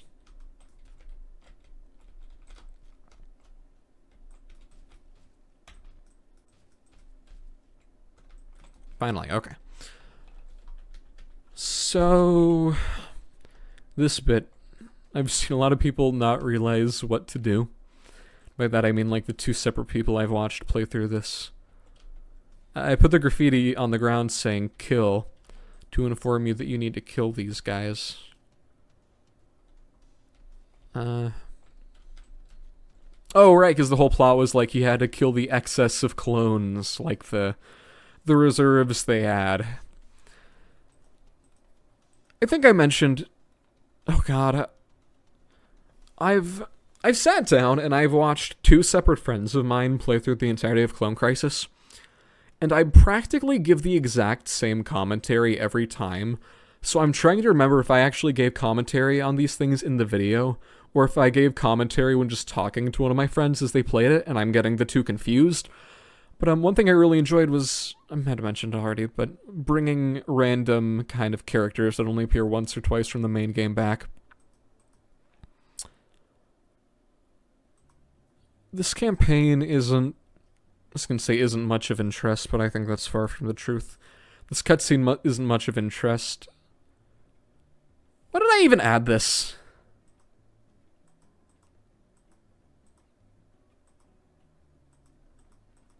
Like, what purpose does this even serve? Why did I add this guy here? But he's like, oh wow, this is weird. What's going on? Hey, his pupils are in the wrong place when he blinks. Whatever. But I liked it's basically a lore dump.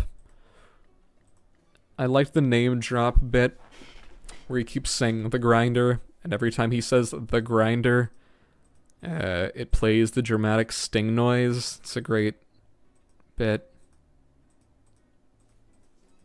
And it happens like 3 times. My right foot has gone numb, and it's really tingly, and it's kind of distracting me.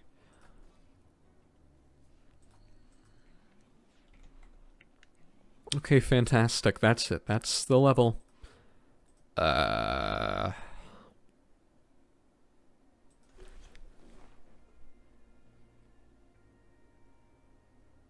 do I even Was there something I...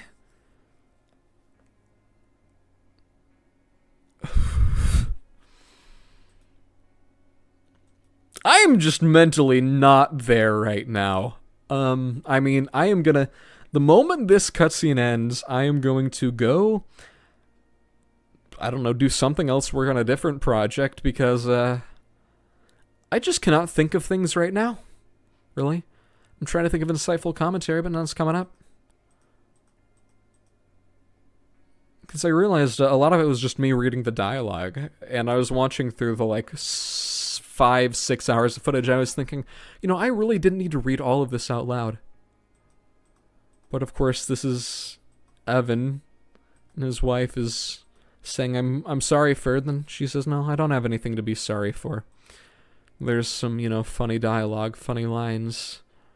Now we can see the return of the overly loud van crash. It's another one of my favorite recurring bits.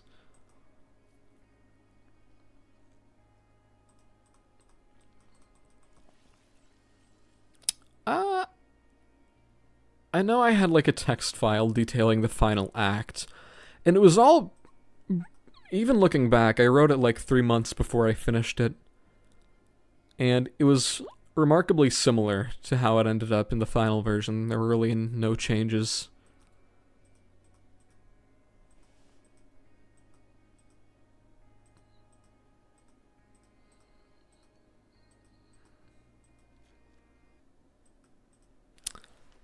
Yeah, it's... What do I say?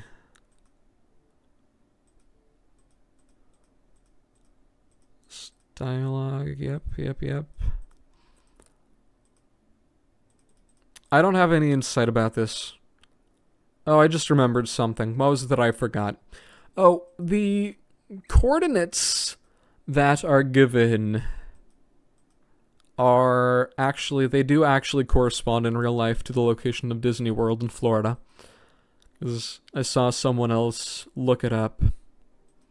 And this is what I mentioned earlier. Where the entire thing is, these are the rejects, these are the clones that were the failed ones, even though they look perfectly fine, really, and have absolutely nothing different from them gameplay-wise, but in story mode, in the lore, canonically, they are just the broken ones, basically. And it does make sense that, spoiler, I'm going to reveal the twist that the clones do practice eugenics, since it is revealed that they were created by the Ku Klux Klan. That was another, I know I mentioned that already, but I just spelled it with...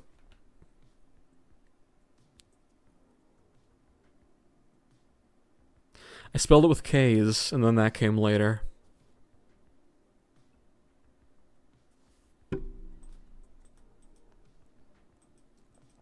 Oh yeah, and clone energy. This is something that is introduced now, and then never touched on again the entire campaign. Because I had these ideas for the final levels. I thought, I want a hospital level, because I could do an elaborate reference to Yakuza 3. I want an amusement park level, and I want like a missile silo level, but I couldn't think of any way to actually string them together. So I just said, oh, there's clone energy radiating from these buildings. And yeah, I don't know. Not even the people in the campaign know what clone energy is. Yeah. No insight here. I'm not just gonna read the dialogue, because we wasted like 4 hours doing that.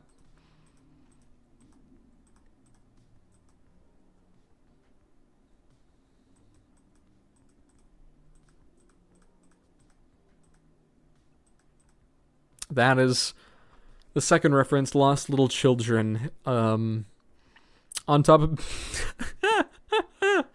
I actually really like this joke. Manny, why do you keep talking about Lost Little Children? This is the third or so time that you've brought it up recently. That is a reference to the song Strangers by Heavens as featured in Hatsune Miku Project Eva X. But it also works as an in-universe joke, implying that Manny Pardo canonically kidnaps and murders little children. Fun fact. A little bit of a... I mean, it doesn't directly show that, but I mean, I see no other reason why he'd be so anxious about being asked why he keeps using a metaphor revolving lost little children. But, you know, I don't want to canonize Manny being a child kidnapper. I don't really want to make that, you know, part of the plot. Okay, good fucking riddance. I need to go pee. Wow, wonderful. It's funny because I started recording this, like a year ago. And then once life resumed as normal, I got back to it. I think that was in April. I have a feeling by the time I finish this, it's actually going to be the second anniversary of Clone Krisis. It's one of those things where it ends up being so late, it almost wraps around to seeming timely, because it fits the schedule just the year ahead. Anyways, we're back. I don't know what to say. Oh boy, this cutscene. Let me think. Developer insights. Handicap parking spots don't look like that anymore. That's how you know this took place in the 90s. I mean, not every parking lot space. Most parking lot spaces don't actually have it like that with the blue background. Why did I make the blue background? I can't remember. But, see, we've been here only a minute, but we've already got good developer commentary going on. Yes, but I really liked trying to characterize and give the characters more personality outside of what they're established to have in the main game was kind of fun. And at some point, I got the concept to make Evan... Oh my god. I have been recording OBS the whole time. So this cutscene, as you can see, it's the handicap signs, Anyways, I really like the concept of, for some reason, Evan being really, really, really far left-leaning for no particular reason, to the point where it just comes across randomly in really unexpected ways, in situations where it really doesn't make any sense. This bit, I think this was another thing where this entire cutscene came from an idea where I'd have a text file, and it would just say something like, handicap parking lot cutscene. And then typically all the dialogue was done on the fly for pretty much most... Is that DeLorean? Are the lights flashing? That's interesting. I don't think I've ever noticed that before. That's the fastest you can make people walk. It looks... because you can just make people... I'm so glad I have the audio sound effect volume maxed out. Yeah, and you can see it looks pretty fast when a guy is walking, but when you set the sprite to a car, it looks kind of slow because cars typically drive faster than people walk. I don't know how many of you know that, but even in a parking lot, if a truck is going, say, 10 miles an hour, most humans don't walk at 10 miles an hour. Most humans can't even run at 10 miles an hour. So... Ooh, I got another trying to think if there's anything interesting in the dialogue that I might be glancing over. Yeah, nothing of interest here. Ballin'. I don't know if people said that in that context back in the 90s. Back in 1991. Oh god, this is the level with the awful royalty-free rock music. This level, fun fact about this level, this parking lot is based on a real parking lot I went to in real life. Well, I say a parking lot I went to. It's not like I specifically just decided, hey, I'd love to go to this parking lot. I was in the parking lot and I thought, wow, this feels like this feels like a level for Hotline Miami 2 wrong number. Specifically just because this was like a 2-tier parking lot. One of those where it looks like one floor, but it's built on a hill. And there's a stairway, and I thought, wow, that's so fascinating.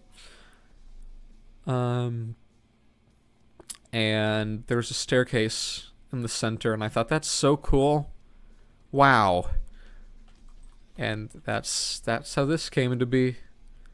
So it's a very interesting Clone Crisis fact.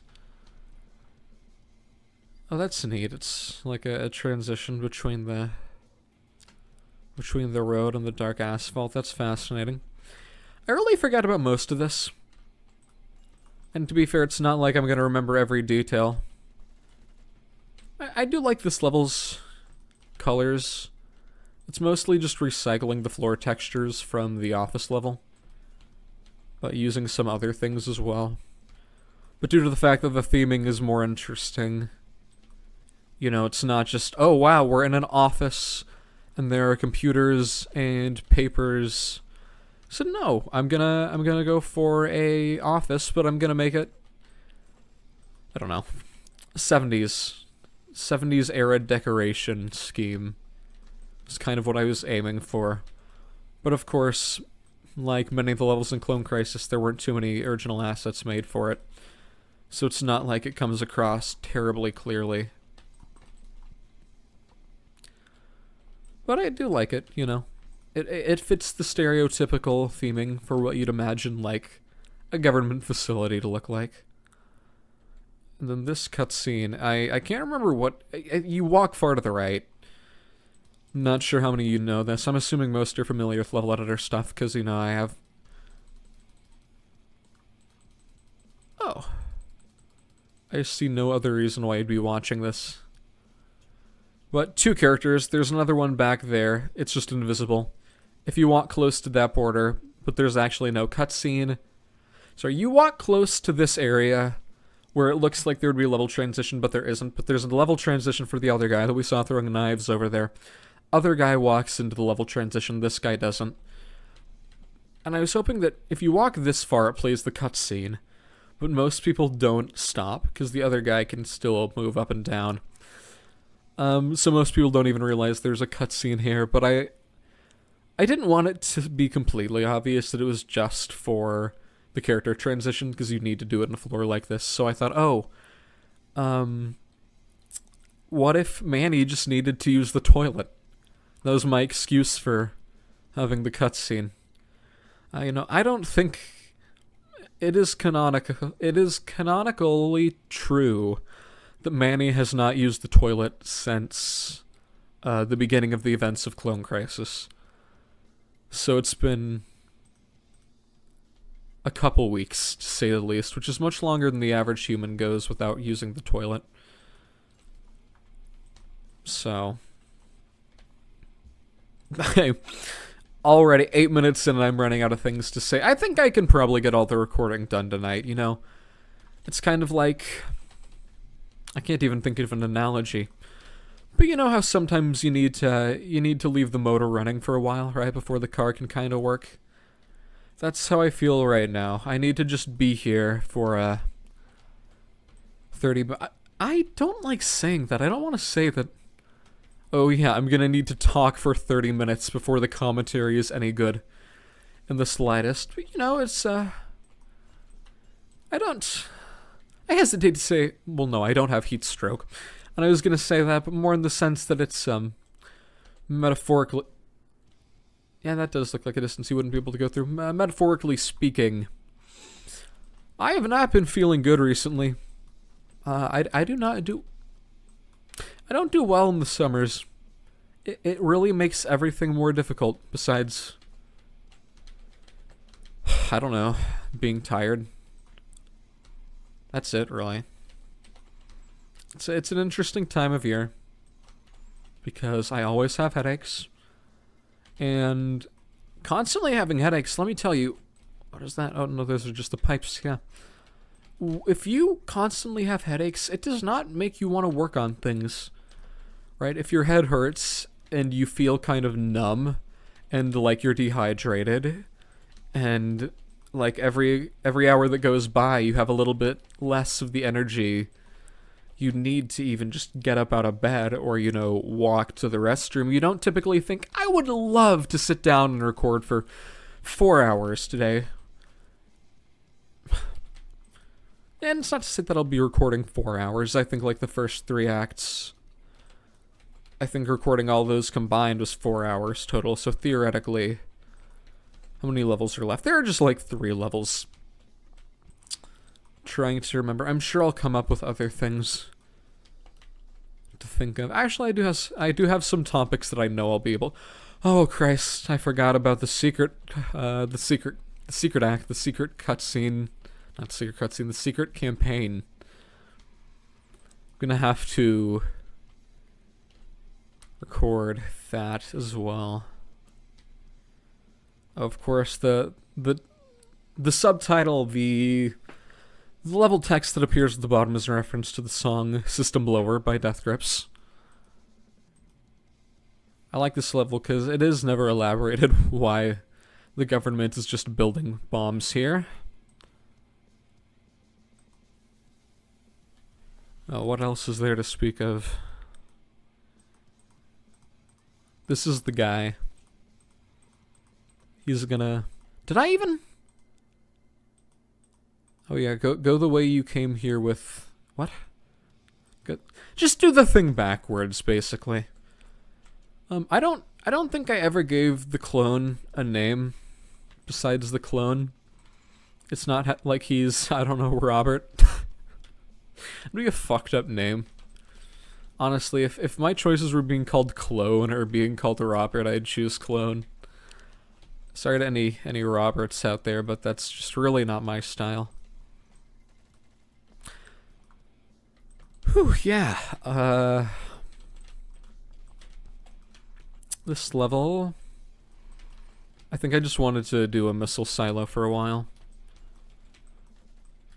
I think, typically in an action movie, I feel like a more common use of a setting like this would be stopping a missile from being launched.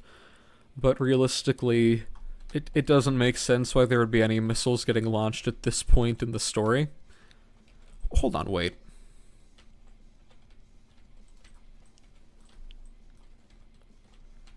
I think if you hold click... I thought for a second you could make... If you press the knife button to swing... No, okay. I just did it at the same time to the point where it looked like holding click before pressing space to start the move actually caused him to attack instantly. Where was I? Oh yeah, and as much as I love the action movie staple of like, oh yeah, they gotta go in and stop the bomb from being sent, no, that's just not happening at this point. Let's see. I'm honest, I don't know if I already mentioned this, but I'm still thinking about when I finish this campaign, how for the next couple of months, every time I went into the Hotline Miami 2 level editor to edit levels, my heart rate would increase. Just because I had such a bad time working on so many parts of Clone Crisis, to the point where I would instinctually just feel sick. I would get this disgusted, sick feeling in my stomach every time. Yeah, that's what happened last time. Don't know why that wouldn't happen this time. But I just felt sick. And honestly, thinking about Clone Crisis now, maybe it's because it's the summer again, I feel sick thinking about it. Because I'm realizing it's one of those things where in the moment you're kind of... If you're like me, you can be in a really bad mood, but blinded by a sense of progress or a desire to finish something. But thinking back, I feel kind of sick, because I'm realizing I was really not in a good place when I made that. Not in the slightest, and thinking about the kind of... the situation that I was in and the amount of time I really forced myself to work on this project, definitely... Just thinking back, it is not a good situation to think about. Ooh, it's a good speedrun though, 0 seconds. This is a great cutscene. Really like this one.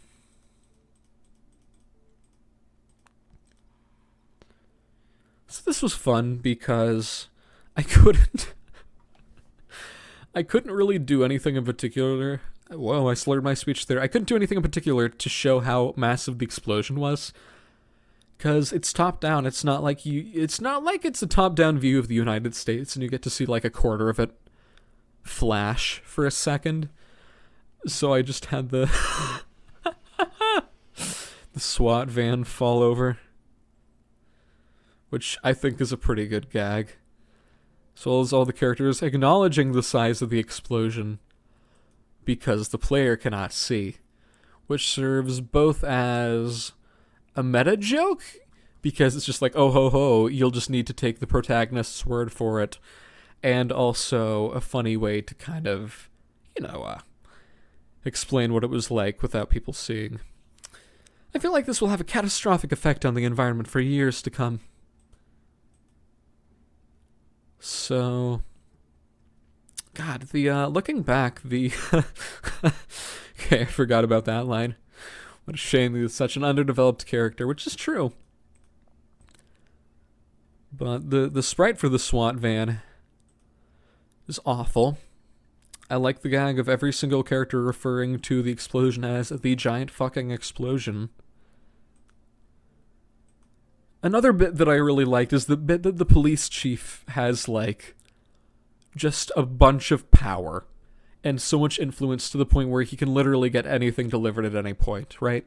He's so massively respected. He has so many resources available to the point where he can, in the middle of just a random field away from some nuclear power plant slash missile building location, to the point where he can call and say, hey guys, I need a new van airlifted in. Wait, did I? No, I didn't record this bit. Yeah, okay. I mentioned last time how I do the same commentary every time someone I know plays through this. I give the same insights, and I think, did I say this in the video or did I say this to them? And I'm actually getting a little bit of existential kind of dread. Because every time I go through one of these bits, I think, oh god, I swear I had something to say the last time. Did I forget something? Was there some commentary that I said then when I was talking to a friend that I forgot about now? To the point where I always feel like, is there something I missed? Is there something I missed? I'm mentally ill. I'm sorry. I was not expecting that aspect of me to come through so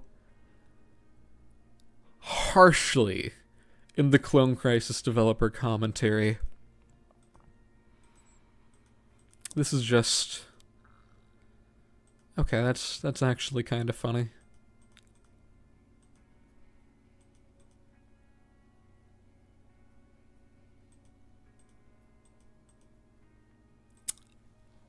Oh yeah, here's life advice.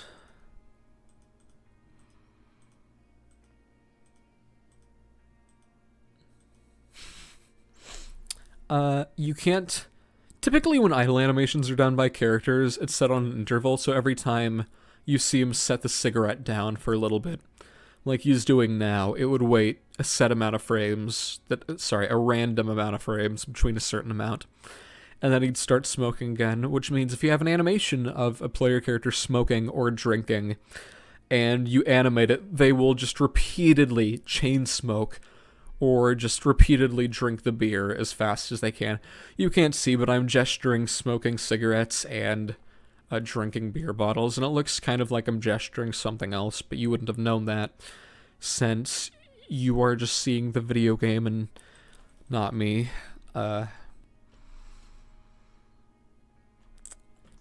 19 minutes recording. I can get this done tonight.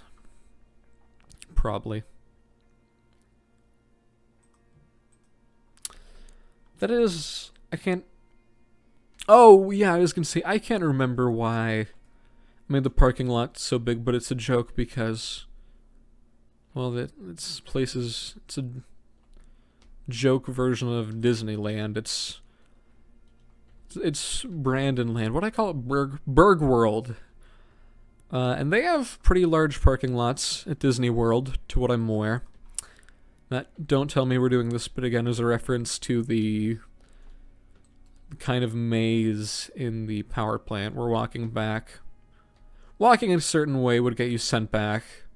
I thought, no, I'm not going to do that. As funny as it would be to have walking in random parts of the parking lot send you back, it wouldn't be as funny if it were done twice. Whoa, what? Okay. I remember spending, I think, 5 hours on the 4th of July of 2023 making all the assets for this level. I think it was like 7 hours.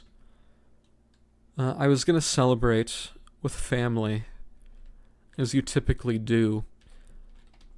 But my obsessive-compulsive disorder was much worse, to the point where I wouldn't even, like, step out of my room to go anywhere. So until I knew that I would have to get ready at the final moment, I just stayed in here. And I think I really worked maybe 7 hours, yeah. There were some days near the end of working on Clone Crisis where I worked, I think, probably 6 to 8 hours a day, pretty much every day. And it's not even like at that point I really enjoyed it as much as, if you're like me, you can't enjoy doing things that aren't a project when you haven't finished that project. Because even if I spent a week doing something else, just saying I'm not going to work on Clone Crisis, I'd still think of that time period as either working on Clone Crisis or, oh, I got nothing done. It's really odd. I liked the recurring Hammer character. I also like how Manny just shoots him dead for no real reason. Did I mention? Yeah, I mentioned the chief. His, center of not center of mass, whatever, his axis. The way in which he rotates isn't to the center of his character, so it looks like he spins around in an odd way. Oh boy, this makes me thankful. I think I stopped, oh, that's interesting. If you walk over there, the camera rotates and you can see the people. I think I stopped recording this video out of fear of having to voice all this, but at a certain point I said, no, I'm not going to record everything. Sorry, no, I'm not going to voice every single line of dialogue. And there's a lot of dialogue up here. Let's see, that's, yeah, they do have good churros at Disneyland. Did I make the, like, white person bar mitzvah joke here, or was that somewhere else? All this talk about tacos is fucking stupid. I don't even know I added it. This scene, one of my favorite media tropes in general, especially in games like RPGs or whatever, is the scene where the main protagonist and their traveling party or whatever, they say, oh, we're gonna do something. But then every random side character over the course of the entire series, franchise, game, whatever, shows up and says, we're here to help you! Because that was just perfectly tropey and cheesy enough for me to really want to add it. But I don't know. I thought it was funny. Like most of the things in this campaign. Most of the things in this campaign were solely added because I thought they were funny, including this guy. I mentioned to a friend that I don't like killing off people. Like, I do not like killing off innocent characters in projects of mine. So I brought this so I brought this guy back. I don't realistically, oh my back. Realistically, I don't see how taking deer piss tablets would. This is really loud. I don't see how taking deer piss tablets would actually help save you from a gunshot wound. Nice handlebar, by the way. That is a joke because the handlebar mustache that he has is the writer's handlebar mustache. And I copy and pasted it off his off his face to the other guy's face.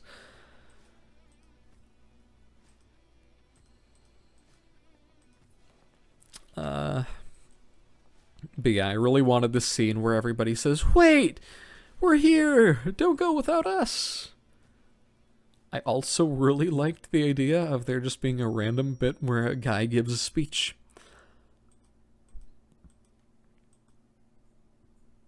A really interesting speech. I guess I might as well voice this part. I really like this part of the cutscene. The fact that you are all here right now means one thing, that you are willing to fight tooth and nail to set things right. I and many others have came here today to fight for a better... I remember that line being fight for a better future. But it is my duty, not just as an officer, but as an American, to fight injustice in whatever forms it may manifest as, for as how long as it takes to end it. More applause, even though everyone's standing perfectly still. That's one of my favorite bits, so I'm going to need to add that in some next project. And we will not stop trying to end this blight on our society until it is gone. Yes, you get it. And there's... Ooh, improper grammar.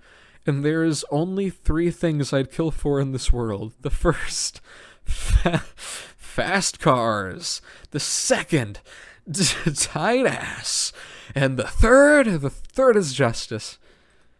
Cannot believe I actually wrote this. The third, well... right. Injustice will stop it, and evil, and that's why we're here.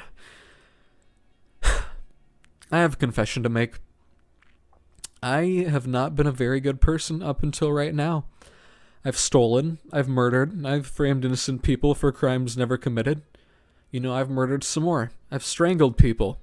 I've shot them. I've gutted them. What? That's right, I've even skinned some. All just to be known. But I don't need that anymore, because now I can be known for something much, much more important than violence. Doing the right thing. Pardo, what the fuck are you talking about? And it's better to do the right thing and die unknown than to be known for brutality. I too have a confession to make. I've met a lot of new people recently, but none of you know who I really am. I think now is the time to come clean and tell you all the truth as well. My real name is Bob. Richter isn't my real name. I just thought it sounded cool. It's German for judge. Did you know that? Pretty badass, right?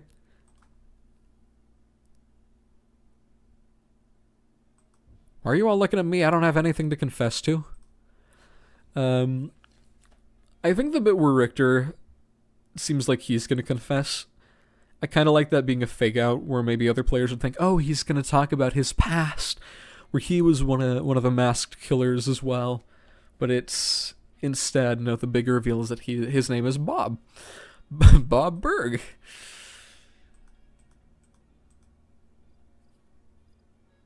This level, one thing I got obsessed with at later points in life was detailing the exact times and dates I was working on everything. But I sadly don't have that. But I think the levels that took the longest time to work on, even those, I think, were made within a span of like 2 weeks. And it was one of those things where instead of...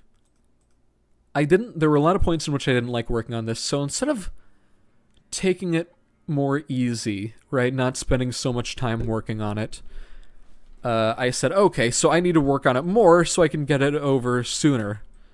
And that's not a great way to work on things. But no, there were some points when I really enjoyed working on it, like this level I really had fun working on. But some bits, like the secret act, I absolutely hated working on. These are characters from San Francisco Shakedown. I should probably... hey Autumn, when you're editing this later today, superimpose an image of the characters from San Francisco Shakedown onto the screen right now. And I'm just going to stand here. And that's gonna be great. Those are not San Francisco Shakedown characters. I could just put the other two guys up there. This level was fun. I really had no idea what I wanted to do for a layout. And I think I've already said this. As long as I'm alive and capable of making levels, I want to make a successor to Clone Crisis. And a concept I really like is revisiting some levels that I really liked the theming of in Clone Crisis, but just feel didn't get enough effort, really? Because one of those is a jungle level. I would love to do a jungle level. But like actual jungle, because what is it, Rush, the one that takes place on the beach of Georgia, well, through the beaches of Georgia. It's kind of jungly, but not really.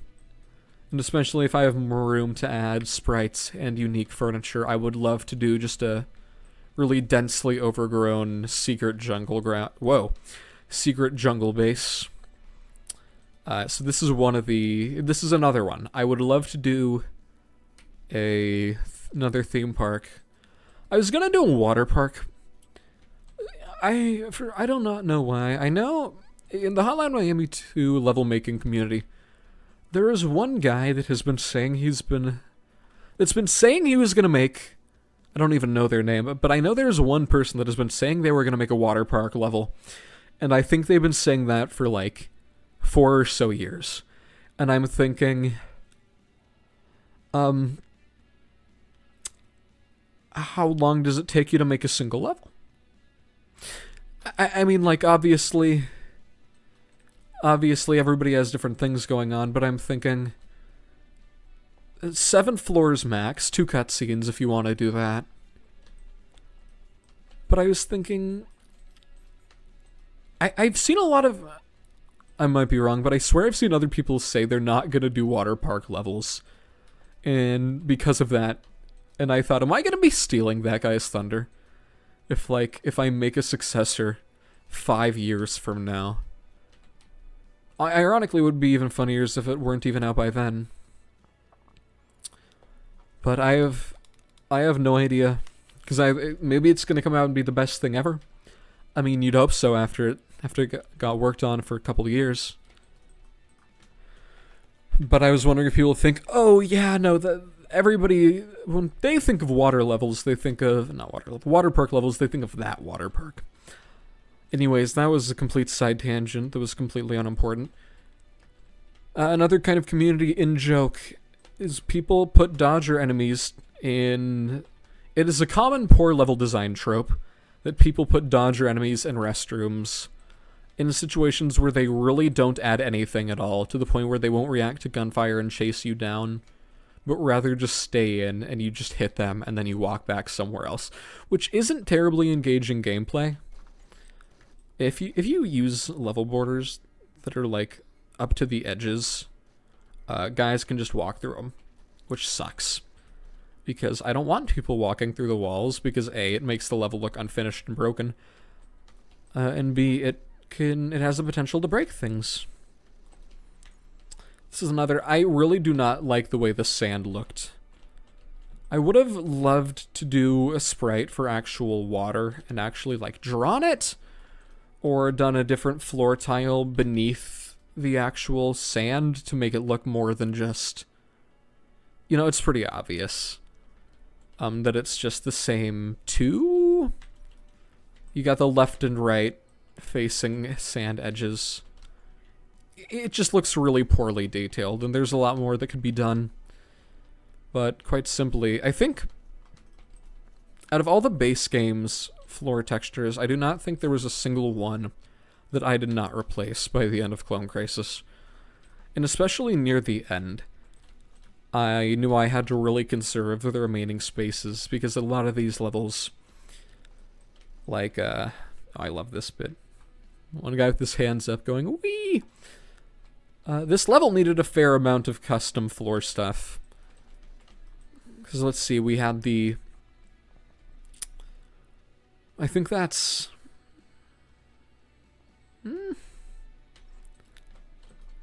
I think that is... like 6 unique floor edge tiles. We have 2 unique floor tiles for the asphalts here. We'll see if there are more. I tried to add a little bit of the level before the bit with the train. Because I didn't want the player to, like, have to wait. Because that would get really aggravating. Also, I really like the bit of this walkway going over the train tracks. And of course, there is no really surface depth in Hotline Miami. It just cuts off the sprites there. And what you don't see is that the train sprite goes over everything. But the bridge is far enough away from the start of the level to the point where even if you try and look there, if you move the camera as far as you possibly can... Oh, wait. You'll see it a little bit. Yeah. It goes over all the tiles, but not the walls. Because this is also something that's a major pain in the ass to work with. Everything in Hotline Miami has an assigned, like, level or depth, basically. And I think floors are like the bottom. They render below everything else, followed by, like, some sprites, and then on top of sprite... Oh, wait, no. It's floor tiles, edges, sprites, walls, wall corners. And if you're trying to add in things that are items that you're trying to make look like floor tiles or other things, it can make it difficult because certain things will overwrite other things and you'll need to edit the IDs and adjust the values to actually get it to display the way you want it to. Which again is another frustrating thing to work with. I don't even know what half of these are supposed to be. Oh, right, no, this is like the reception. This is where people are buying tickets to the zoo. Right. I also liked the A World of Hurt, because it's Disney World. Thanks, I'll be here all week. Actually, the zoo logo is pretty nice. You got, you know, the sky, the river.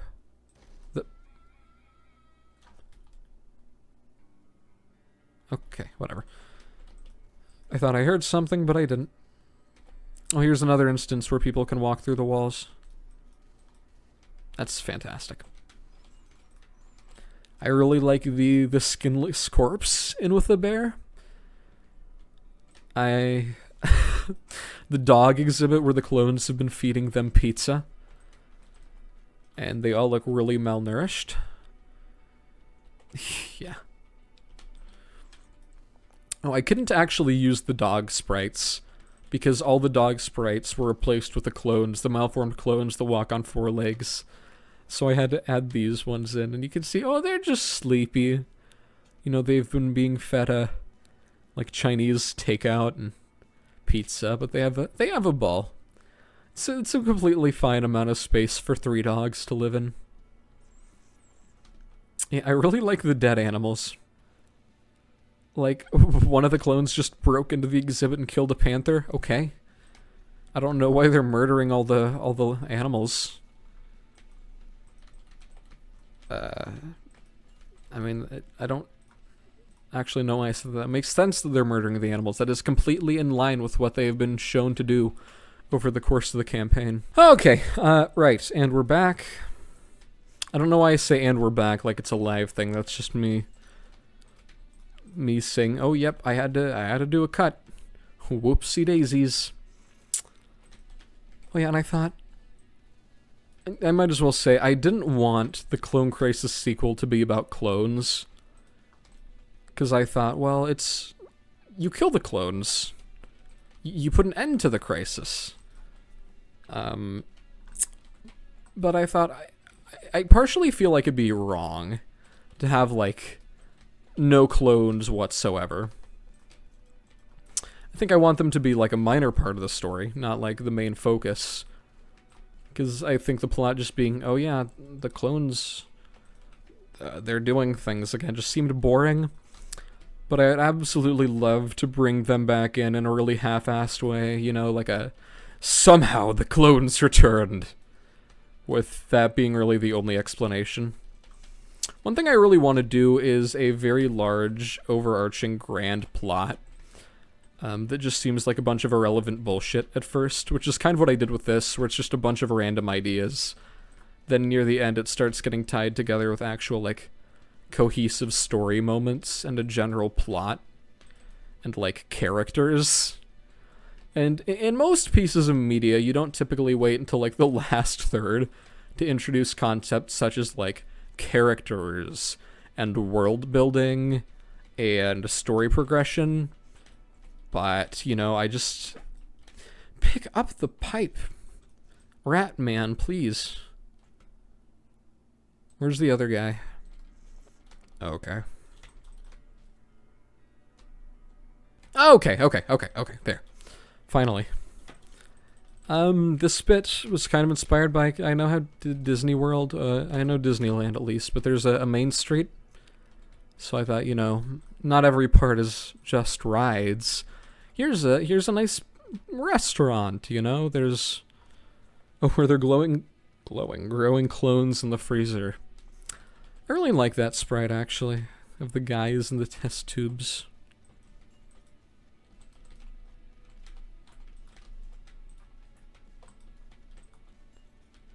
See, there's a candy store.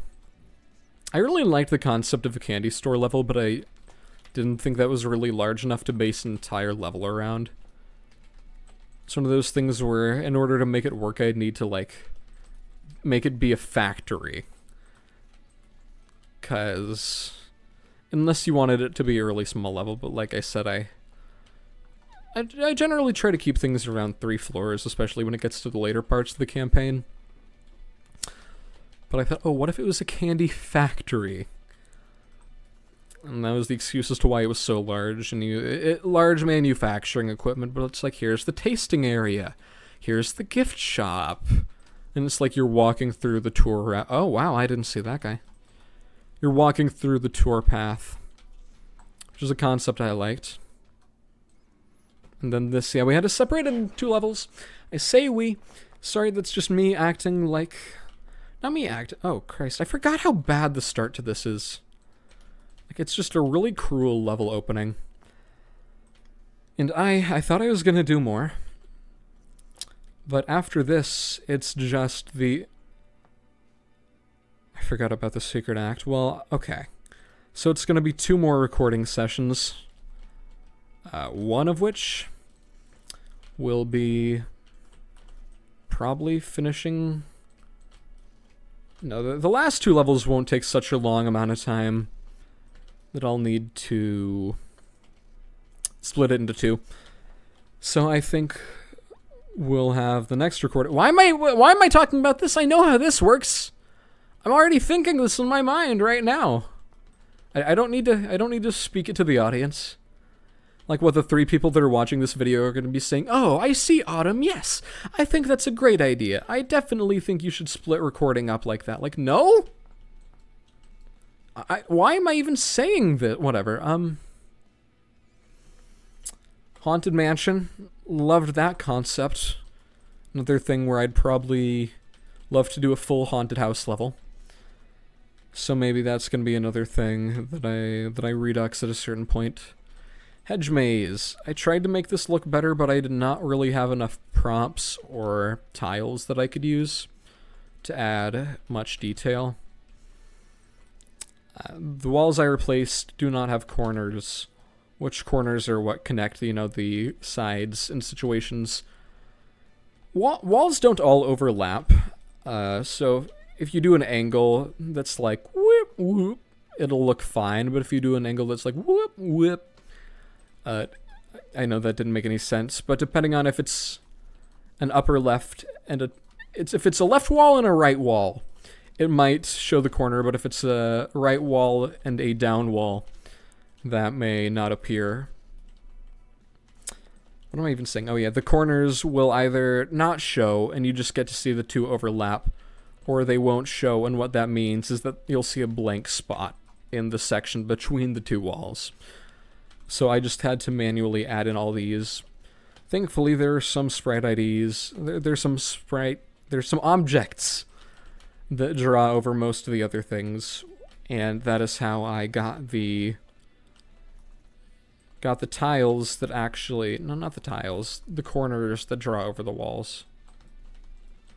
This is not good level design. Putting this at the end of the level was just a shitty move.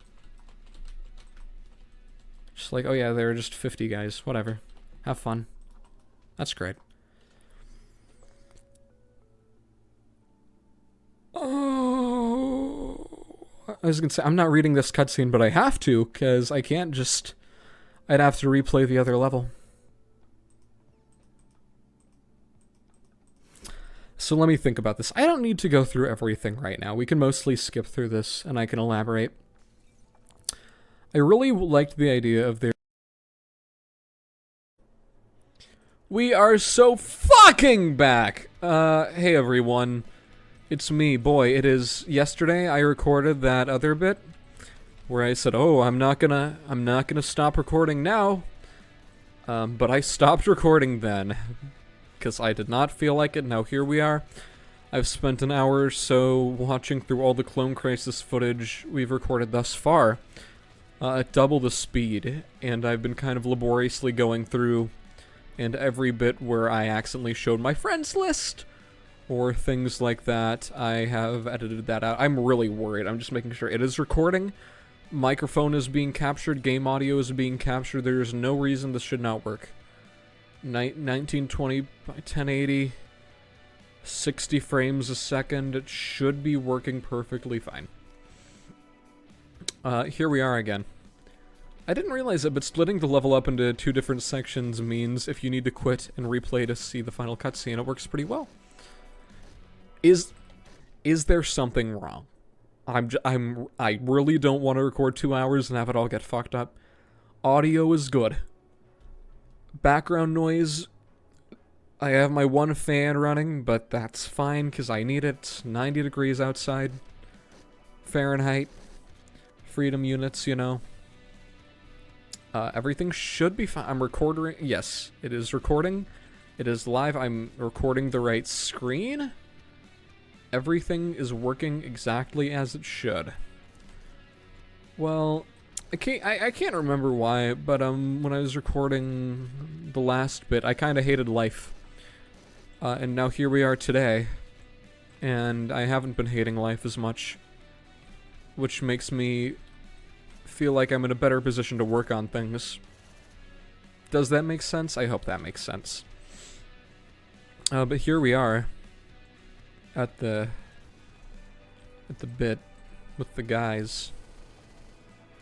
There's a hint that there's a submachine gun in here because there's a bunch of ammo. Yeah, that was a fun little trick. Anyways, here we go. Wow, that was quick. 0 seconds. Oh, didn't I already make a joke about that? Whatever. So let me think. Where did we leave off? I know we left off here. Did I have something interesting to say? I thought I had something interesting to say. But I am really not sure. But we have... I've just said, nope. You're using the rest of the day. You're gonna get this done. And hopefully I will get this done, because we have really the final level divided into 2 levels in the Secret Act, which shouldn't take too long. Because the levels are pretty short for the most part.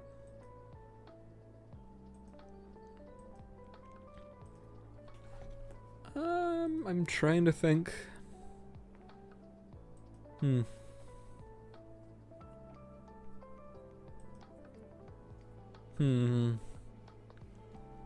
pretty sure I saw... I already mispronouncing things. That's great.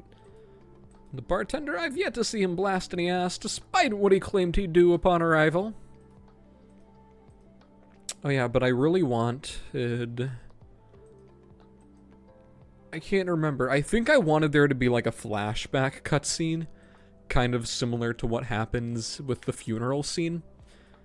But that proved too hard to do, so I thought, what if there was just a museum that the protagonists go through that explains the events of the campaign? So I don't know if Disneyland has a museum in it. I'm sure it does somewhere. I like this bit where Richter is yelling at the speaker system. Oh, sorry, Bob. I forgot that bit. Bob, you're talking to a speaker. It can't hear you.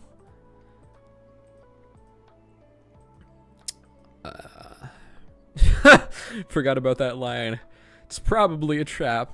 Maybe, but it's a fun trap.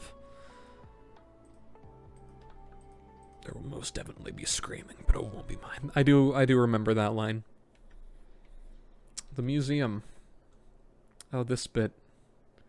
Oh yeah, we're gonna need you to leave any weapons on your person behind. We take safety very seriously here. You can just use that trash can. I promise you can get them later.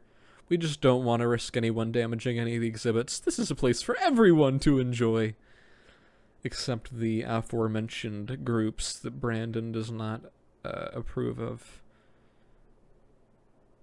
Is it ever mentioned what groups... Oh wait, he's in the KKK, right? I was gonna say, I don't know if it's ever explicitly listed in the campaign, which... Do I need to go into detail about that? Whatever. But I couldn't remember...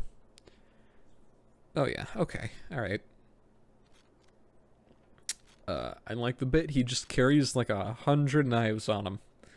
Because, you know, when you're killing a lot of people, you just need to have a lot of knives.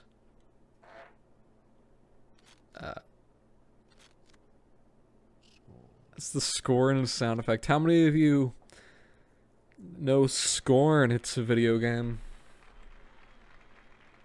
made by people that got off to watching torture videos on bestgore.com. And Jerma played it. And how did that bit even work? Oh, to those of you who don't know, someone said, I don't know if, I think it was him actually, where he said, sorry, just remembering this is so funny, where he said, wouldn't it be like really atmospheric if at random points throughout the video, if at random points throughout the game, there was just a voice in the background that said, Scorn. So he recorded himself saying, Scorn, and he put all these filters over it, and then at random points throughout the video, he would just play the sound effect.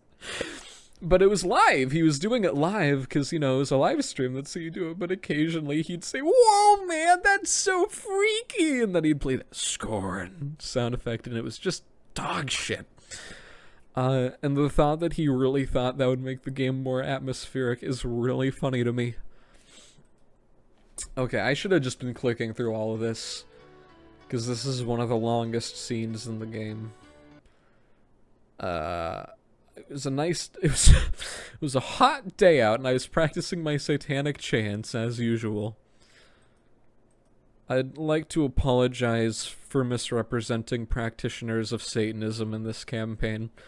I understand that they do not all do, like... They don't all kill dogs and work for the KKK. In fact, I'd argue that, like, an overwhelmingly overwhelmingly large majority of them don't do either of those things. Isn't that... Oh, that's a bit that we'll get to later, because that's actually touched upon in the Secret Act. Wow, so cool! Ah! Wow, that's crazy! Oh! That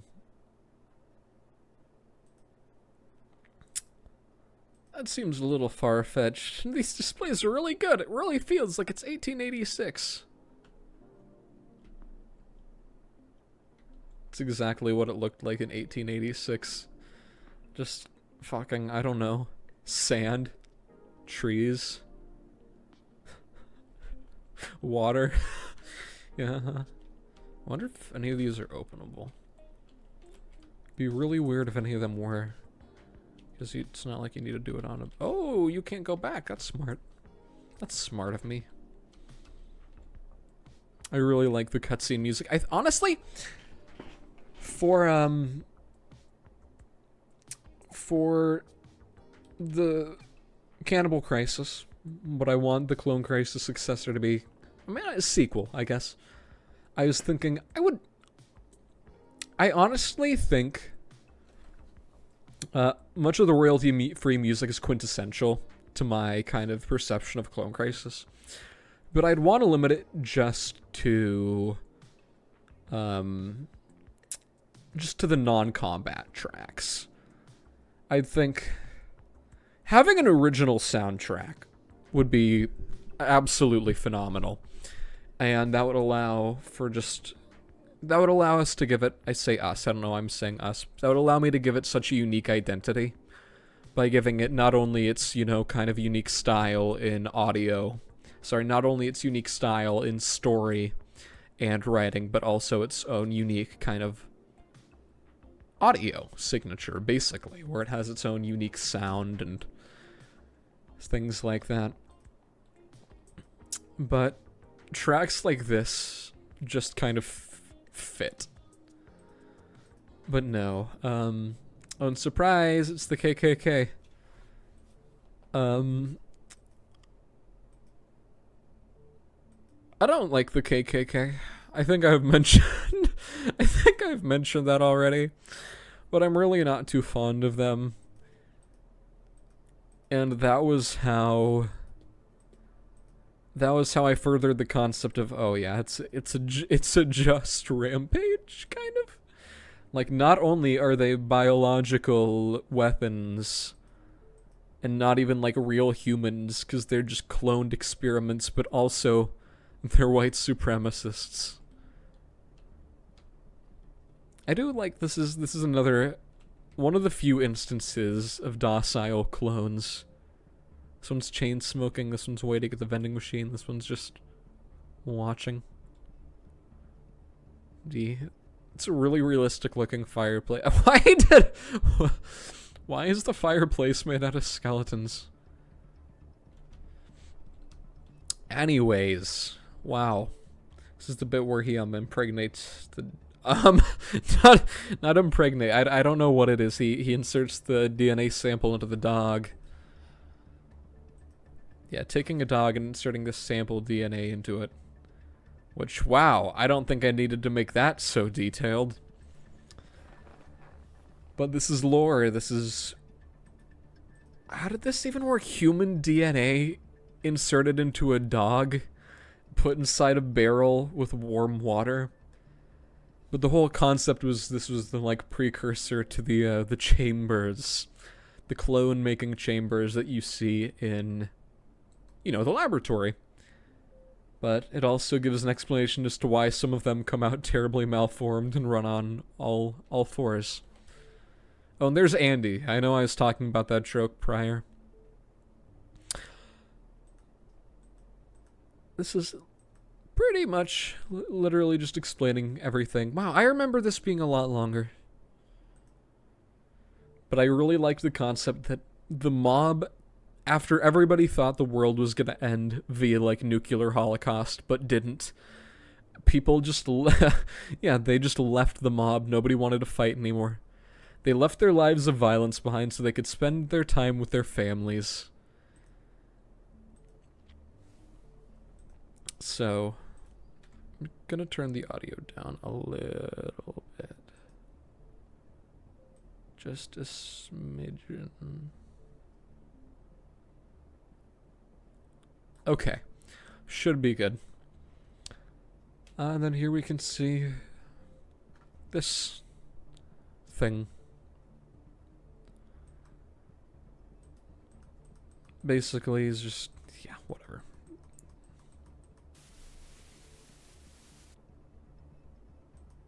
We need to get out of here. This place is fucked!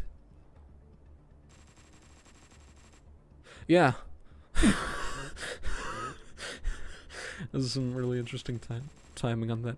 Man, this has been a wild part of my life. No, audio's maxed out. And this bit, he's like, oh, it's supposed to be he's like remembering that they knew or whatever. Chief, what are you doing here? I really like this animation because we actually get to see. Honestly, I'm thinking I wanted to do new protagonists for Cannibal Crisis. Like I said, it's not really, that is still a faraway plan, but I'm conceptualizing it, right? And I wanted to have a new trio of characters, or at least like different protagonists. But I was thinking prototype that the 3 playable characters would be the actor lady, Rachel Ward, that you see in the tutorial, who isn't actually a playable character, but I thought she could have interesting dynamic, whatever. Biker, because he's cool, and then I'd like to have Evan return for a major role. But I was thinking having some other characters return for like a one-off level would be kind of interesting. Because one concept that I loved is you get to play as Manny for a single level, and he is just absolutely ripped, like twice the size of the average human. Just extremely buff. Is it supposed to be like, yeah, he's been in... It's gonna take place like 5 or 6 years after the events of Clone Crisis. And I love the idea of him just working out every day in prison. And then they have to like release him in some segment to fight. And he just, you know, rips everybody in half with his bare hands. Throws people across the room, stuff like that. But I would love to have the Chief as a playable character in all his submachine gun wielding glory. I can barely keep them off me. It's a miracle you're not injured. Yeah. I do like this animation though. It looks pretty good actually. Wait, Manny, what happened to him? I need you to... Look, I need you to get him out of his handcuffs. He is at the speaker area. I don't think there's anyone on the path, but you still need to hurry. Handcuffs? Bob, I couldn't let him stay free. He's a homicidal maniac. I can't, as a police officer, let him go running around the place. He's a danger to us all. But we need him. He's our last hope. I found this message. We'll see what we can do. I need you to help killing this... I need your help killing this guy that's around the corner here. I can't seem to hit him. You got it.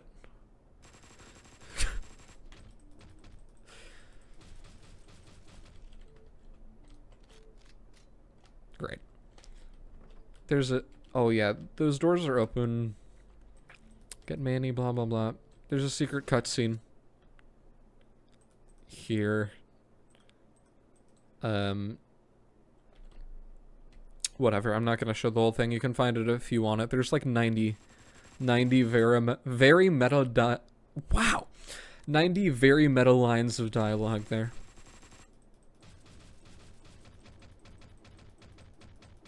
I wish you could hit them in the head like at least 10 or so more times before they run out of blood. Oh, here we go.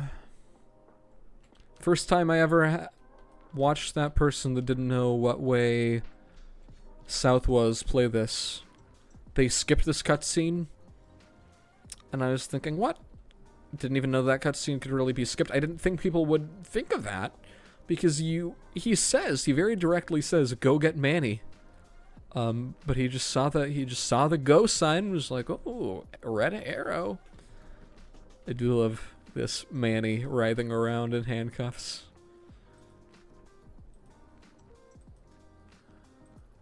Yeah, I washed off as a sink.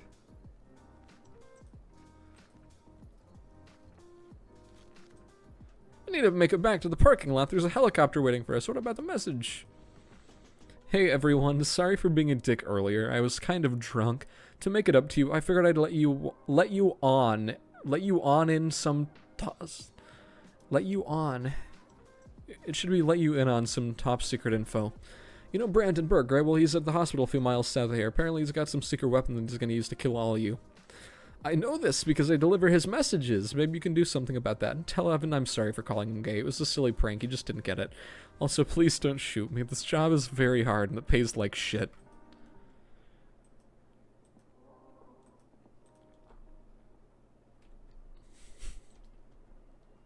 Hey, and my favorite song again. I do really like this scene, the way it's dark. The triage, is that the right term? Whatever, but they've all regrouped. It's like the mission's gone to hell, all is seeming hopeless, but then they get a message saying that no, we know where you can go.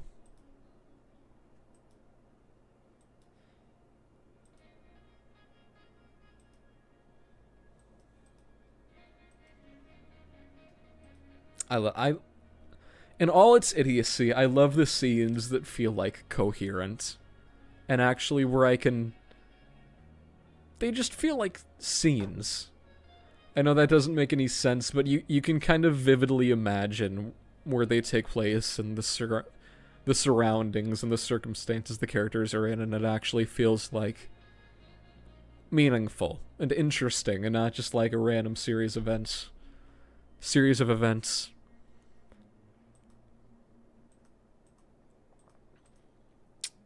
And put the pedal to the metal. This is an emergency. Bitch, this is a helicopter. I don't think you understand how these things work. And there are like 20 lines of dialogue. I don't even know. I can pull those up and I can put them there. In post.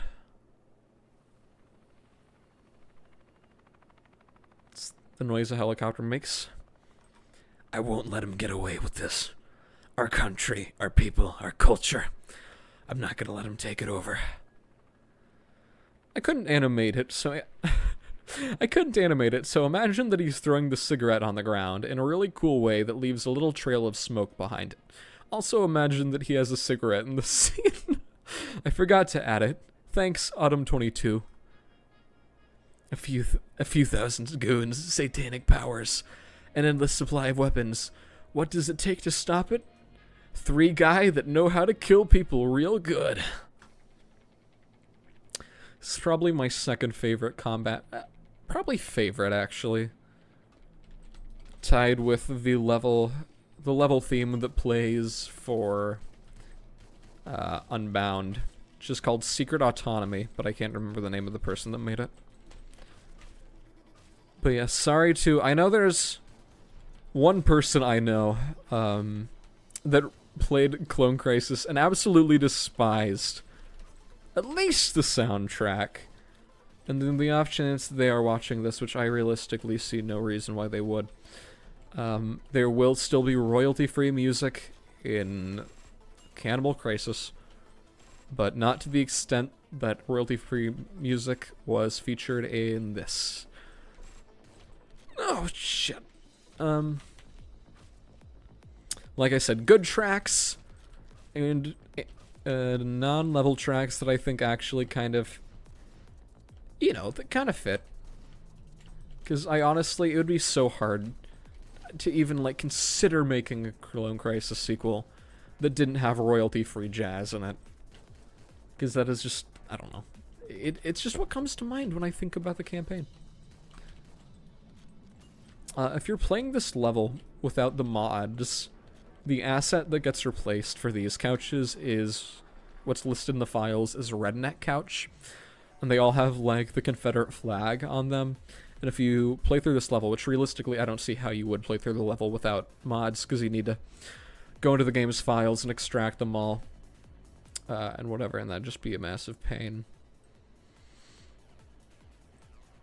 But it's really funny walking into a hospital and seeing just, like, 20 couches with the Confederate flag on them, because you're thinking, like, that's not something that'd be in a hospital.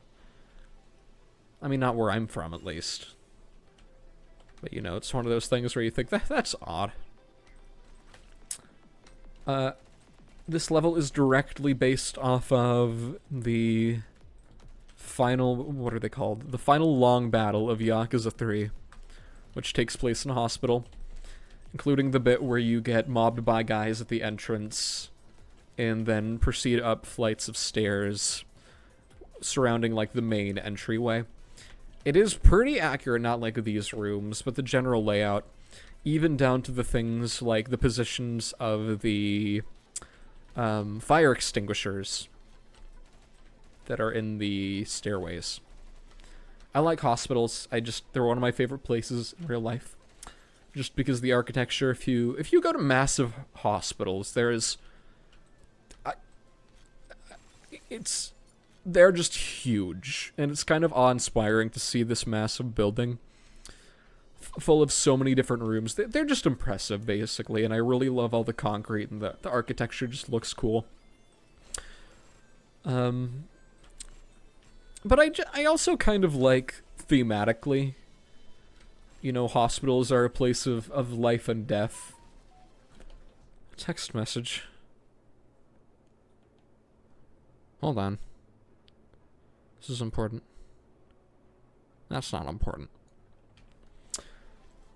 You know, it is where people are born, it is where people die, it is, you know, as I said, it's the start to stories and it's the end to others, basically. You know.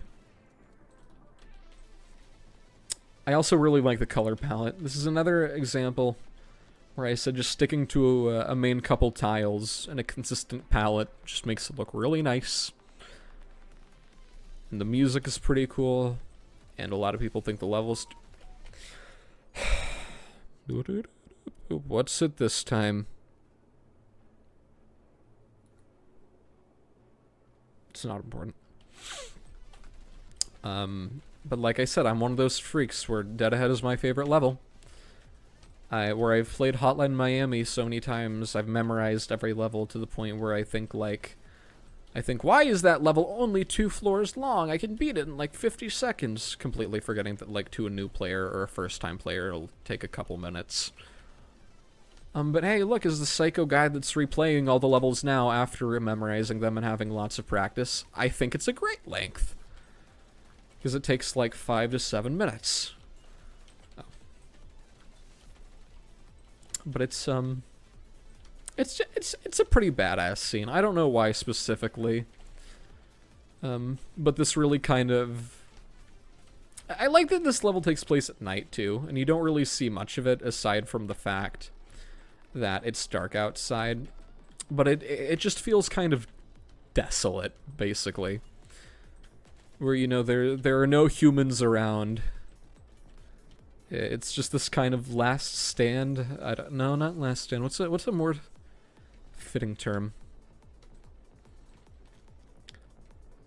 I don't know. But it feels like the final rush, basically. That guy is a replacement. In the prison level, there are guys that shoot at the player. And I reskinned those guys to look like... What's his name? I can't remember. I think he's just called, like, Antagonist. Because he's, like, the antagonist to Pardo. Or is it, like, Boss? I can't remember. It's not terribly important. I also really like this bit where it looks like you're taking, you know, the maintenance stairway. How it gets gradually more... Also, hospitals are massive. I'm sure you know, especially if you're at night, hospitals just have this weird feeling to them. Where even in the middle of the day, they're so large, there are often bits where you see no natural light. And if... Hospitals, time just flows differently in hospitals, whether you're waiting for someone, whether you're waiting for, like, the doctor, whether you're waiting to get an exam. Time just flows differently. You can be there for 6 hours and you won't know. Because your mind generally, unless you're like in a waiting room on your phone, you're not really thinking, oh man, what time is it right now? And suddenly you'll come out and you'll think, whoa, it's dark. Or, wow, if you get there at like 3 a.m. for an emergency, as I've had happen in the past, you come out and it's like 9 a.m. There's sunlight. But it just feels desolate. I'm trying to remember the phrase for that feeling of isolation that's just unnerving, where you're in a place that looks like it should have people there, but that isn't. when you can tell they're definitely kind of like understaffed for the time period, and it just gets eerily quiet, you know, in a place normally as busy and packed as a hospital. Especially if you're like me and live in a large city and the hospitals are almost always filled with people, or at least have a large amount of people there. When you just you take like one different corner where you walk down one aisle more than you need to, and it's just dead silent. You just look down the entire hallway and there's nobody there, and you think that feels concerning. And I really like that setting. Anyways, wow, hey look, that didn't take too long, because I'm good at the game, he says as he gets an F rank. This is Rosa's, sorry, this is Richter's mom.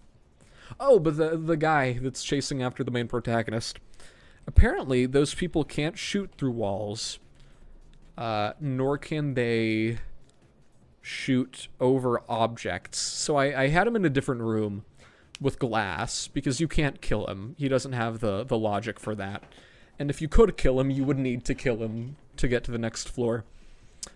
So I said, okay, I'll just put barbed wire in front of him to make it so you can't walk to him. But that blocks him off too. And no matter what I did, I couldn't get that to work. And I don't know if it's anything that restricts movement, but I replaced one of the face mask sprites and just put that on the floor and made it so you can walk over it. So you can walk up with a baseball bat and swing at him. You can walk over the fence. But nobody would think to do that, obviously. I really need to... I'm not going to say what I need to do, but you probably know what it is. I will be back in 1 second. Okay.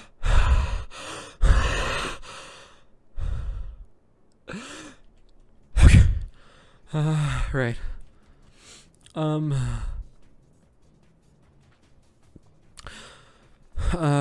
Right. So, there's the grave here. Because the joke is his mom died in the hospital here. And there were the flowers and the plushie for when she was injured, but then she died. So they put a gravestone here. And there were no others. Well, there were no other props I could replace, so this is also a face sprite. I came up with a really shitty joke for, like, a thing. And I can't remember if it was something I had planned, but like, Manny's at the hospital, and he's like, "Oh, Evan, fancy seeing you here. Like, me and Richter were just trying to pick up some chicks at the mental hospital. It's like there's this bipolar girl I really like." No, what was? Oh, it's like, it's like there's this woman with dementia. I'm trying to convince her that I'm a family member so I can check her out. And we can go live together somewhere. It's like, no. You can't fucking make that joke. That is just not okay. This is also a direct recreation of a room from Yakuza 3. Can't remember. I will put up... No, I can find it right now. Hold on. Hold on.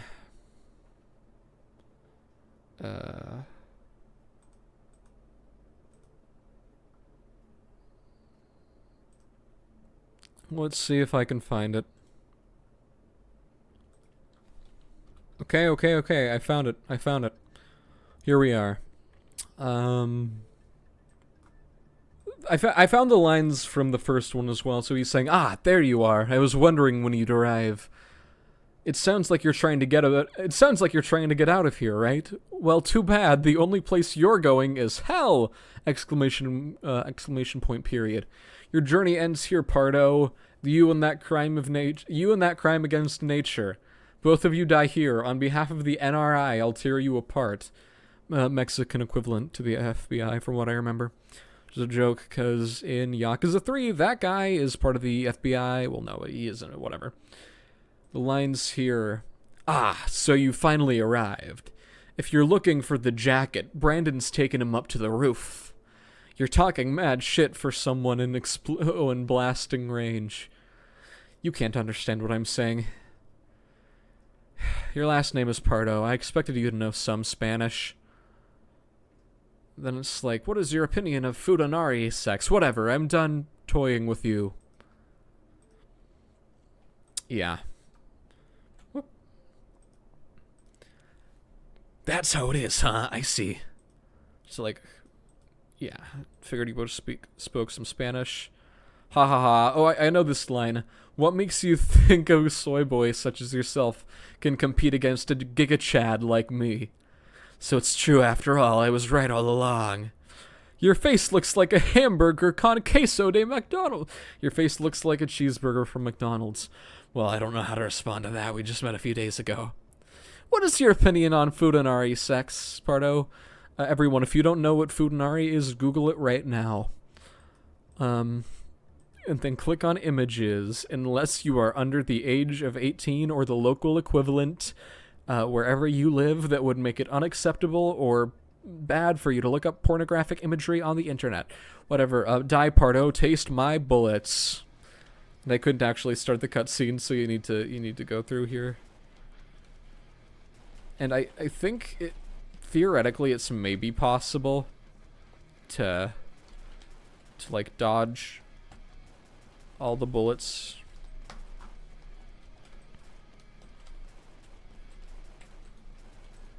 That you can throw. So really you just bait him back here and then you rip his head off. We're gonna go back here because this is how you get the secret act. Oh, do you look at that? Pretty nice office, honestly. Some kind of private penthouse office. Looks pretty fancy. Whoever worked here must have been a big shot millionaire or something. Not too surprising given how much healthcare costs here. Good thing that'll never get worse. Ha! Forgot about that line. Hey, what's this? Looks like some sort of... I don't really know, actually. I've never seen anything like it. It looks kind of like one of those things they scan on your food at the store. Maybe I should take note of this. Who knows what it could be for. Then yeah, cool, honestly sweet office. Like literally just a random floor. That's also kind of creepy. Imagine just going to a random floor in an office. And then you find in a hospital and you find a secret office. I remember I watched another friend play through this, and they were like, oh, which weapon do I take? It's like, I think I should use the shotgun, and I said if you were supposed to use the shotgun, I would have titled the level Shotgun Light. But it's not, it's Firelight. So, what do you think based on that? Normally you could just start out with a flamethrower, but the way it works is kind of lame. And that, oh, that's fun. You can make him get jiggy with it. The way the bullets at the bottom move on the machine gun normally looks really bad.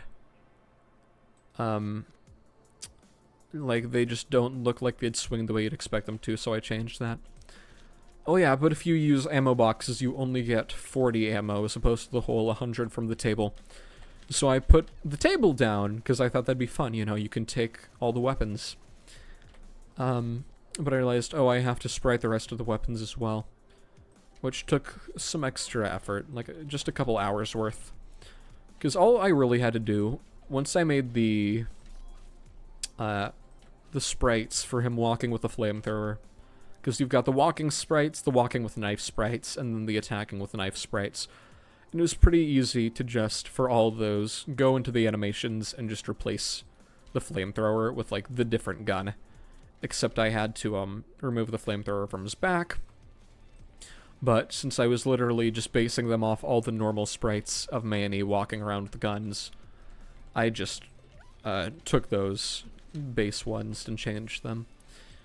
But it's really fun, honestly. The level's a lot better than it would have been if you weren't actually able to use the other weapons, because it's, you know, it's just variety, it's fun. But the whole concept of this, I originally wanted the entire final level to be played with a flamethrower. But I realized you don't get to play as Pardo. You don't just have a normal Manny Pardo level. Since I think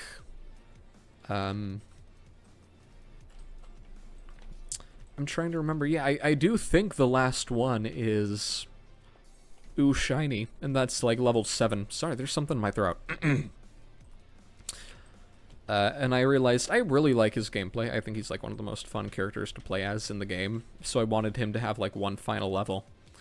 So I separated it into 2, so there's the final level of the hospital. Basically, yeah. And when he goes into the Fist of Rage, he wasn't always going to have that bandana that he wears, the headband. Originally, he was going to wear the headband in the finale when he has the flamethrower, because the flamethrower has an idle animation where if you're standing still, it still animates.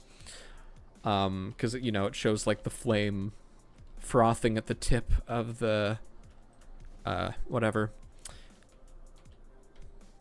The thing. You know what I mean? So I thought, oh, it'd be cool because I could like give him a headband, and if he stands still, I could make it look like it was, you know, moving in the wind. But I ended up not doing that. I can't remember why. I think it was just, oh yeah, because if you pull out the knife and stand still like this, it's still perfectly still. And honestly, it might have worked. It might have just been difficult to animate. I don't know. I can't remember my exact reason, but I just thought, it's not worth it. So, as you can see, the blue filter applies to everything except the corners, because as I said, those are the, those have the highest draw value or whatever. These things, these walls, the building walls. Also, I don't know why there are random buildings right next to the hospital that just have, like, things like this on top. It doesn't make any sense, really. But I like the idea of a rooftops level. I just thought it'd be fun. Oh yeah, but I took the sprites for, like, a blackjack table and just replaced the blackjack table to this, and then I just placed them down a bunch. And it was a royal pain in the ass, because you might notice they're all aligned perfectly. Literally all in an exact row. You know, and placing things pixel perfect is a royal pain in the ass, because there isn't actually a zoom function in the editor. So I just need to get real close, needed to get real close to the screen, squint my eyes. I like this bit, because the spectacle of you running through this hallway. Because the distance at which this guy shoots at you from, it's not like the bullets are honestly gonna hit you. So you're just running and then you're like, whoa, I'm getting shot from the other building. It's kind of like a set piece. Anyways, you can't fire the flamethrower through windows, even if you destroy the windows, but if you get close enough, you can. I'm 100% sure that is not intentional, and just like an oversight / bug. Oh yeah, same thing for the filter. Not an actual filter. Oh, you can see these ones. No, wait, still all perfect. But that one, that was another thing that I had to place over it. So I can say, oh yeah, I just had to align them. And they were massive pain in the ass, because there's these there are these massive sprites, where I just took the biggest sprites in the game, and then I had to put them in place. But the thing is, only like 20 or 30 pixels of the image that covers like 1/5 of the level is actually able to be grabbed, and you have no indication what that bit is. So I'd have to hold down the delete button, like rub the delete cursor over the entire thing to find the bit where it actually interacts with. And of course I'd be going by really fast. And then I'd have to try and grab that specific bit. And then I'd have to, you know, do that and actually get that specific bit and place 4 of those down and still align them the same way. And if they ended up being aligned wrong, like, oh, 2 of them overlap, you'd see, because there'd be like a string of pixels or a section where the darkness would be twice as intense, because you literally have 2 semi-transparent images overlaying. And that was just so fucking unfun. That's partially why I wanted to do the developer commentary.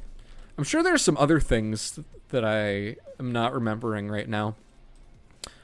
But I just wanted to discuss how insanely aggravating it was to work on this.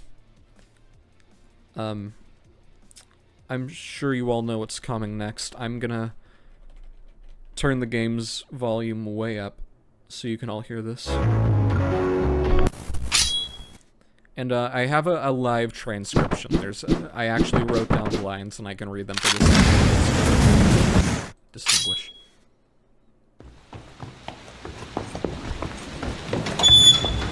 Oh fuck, wrong bank.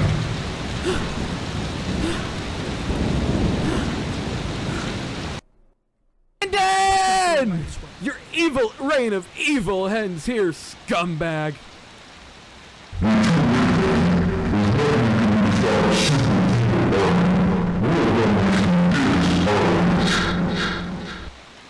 You make me sick! To think someone like you could do this to our country! You're an evil beast of a human! Best performance.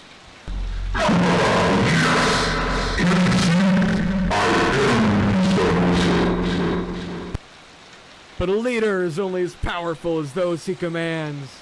And if I kill you here, your army will fall apart at the seams without your guidance.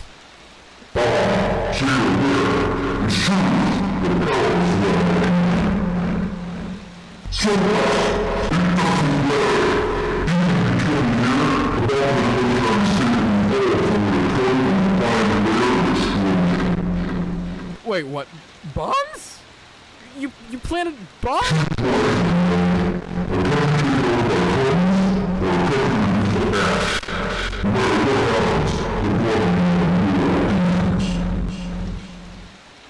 Not cool, man. Domestic terrorism? In my country?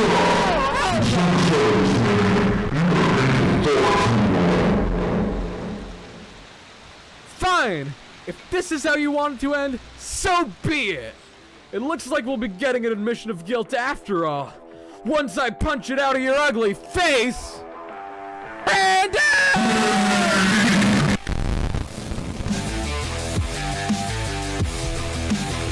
now I gotta turn it down because it's way too loud. That was so funny. I had to keep them far away. Of course, that's a reference.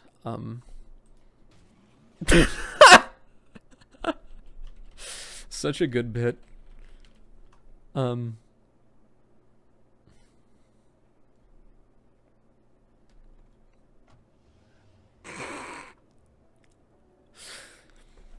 might as well talk over this. I loved the very odd, like, traditional Chinese music in the background that's completely not fitting at all. What was I going to say? Oh yeah, the like 3 minutes of build-up only for him to get his head punched off. Absolutely fantastic. But oh yeah, I liked all the setup just for it to end immediately with nothing else. I thought that was hilarious. I'm trying to think, is there anything else? For the most part, I had fun working on it, save for the bits that fucking sucked to work on.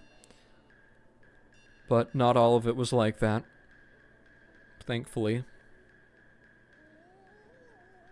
What else was I gonna say?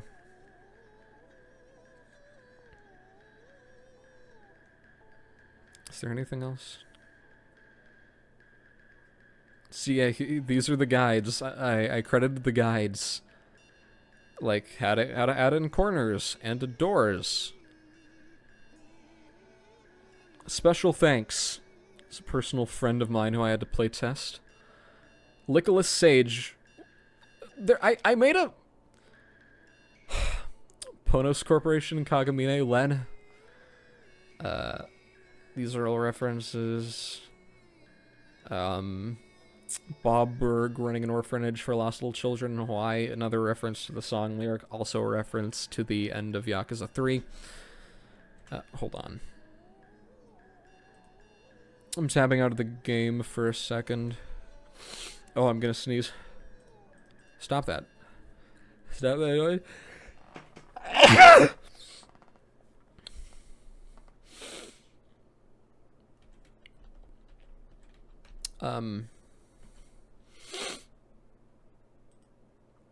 Oh, right. Where was I? I sneezed out like my thoughts.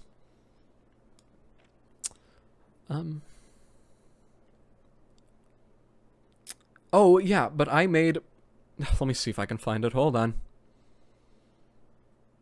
Okay, I found it. Here we go. Post by Bagel. Game dead? Nobody playing workshop mods. Front page are hands like only 100.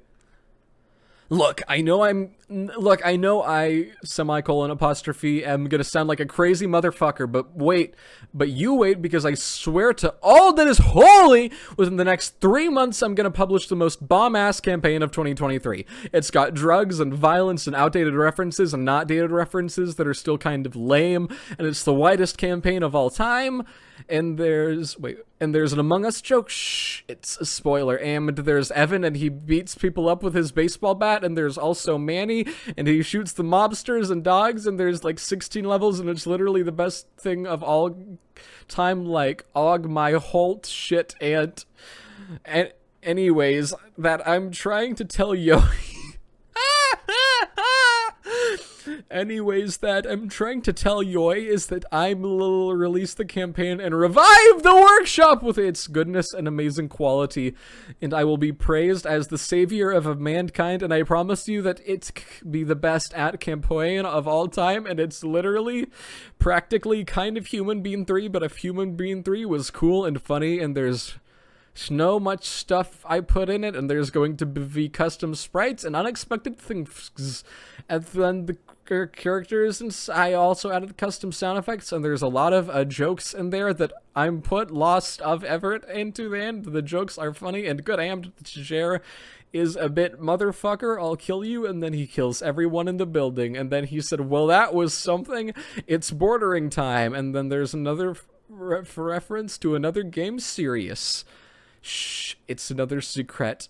In a nutshell, I think it's going to be an interesting campaign. I put a lot of work into it, and I'm sure that it will shock, entertain, and delight players worldwide, with a surprisingly intricate plot, humor everywhere, well-designed levels, and variety in locations. I'm sure everyone that plays it will fondly remember at least one section of it. Bagel, I think they used to be Big Bagel. They said, I really hope this is serious. I bet your ass it is. It looks like this person is going by a different name. Oh shit, did I use that? Said, I'm putting you in the credits for believing in me. I might need to update that. And then Bagel said, put me into! So if you're wondering why there's the person called Big Bagel, and it says, ask to be in the credits, it's because I made this post.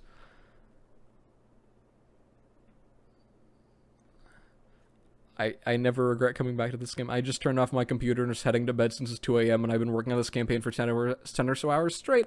But I got back up since I remembered I told you all I'd posted here when it was finished. Yes, I kept my promise. 2 of you are in the credits. I'm going to sleep now. I'm tired as hell. And I'm just going to play video games all day tomorrow since I haven't touched a game besides Hotline Miami 2 in over 10 days. Make a sequel. Yeah, get on that immediately. Don't rest at all. You should overwork yourself to death. So that is why that's there. Anyways, without further ado, let's get to the secret act, folks. I do think I'm going to finish this tonight. Bloody Reunion is the first level. Can't remember why I thought I should put in a secret level. I just thought it'd be cool because nobody had done it before. February 11th, 1992, on a beach in Florida. I really like this bit where Richter emerges from the ocean, wearing nothing but a scuba mask. Alright, this is Bob Berg. I'm making a mental note here. I'm on the coast of Florida, and if my calculations are correct, the place I'm looking for should be here. I just need head east, then I look for a hole in the cliffs. This is actually a pretty cool scene. Because it actually looks pretty decent. And I imagine if you found a secret campaign, you first loaded into this, you're like, what? What? And you're walking, and there's the caves. That is so interesting. I had a friend play through it, and the cave was all one tile off, and it looked terrible. But it's supposed to be cool. Like, you're thinking, what? What is this? Right, I said there would be more Satan or something like that earlier. Hello?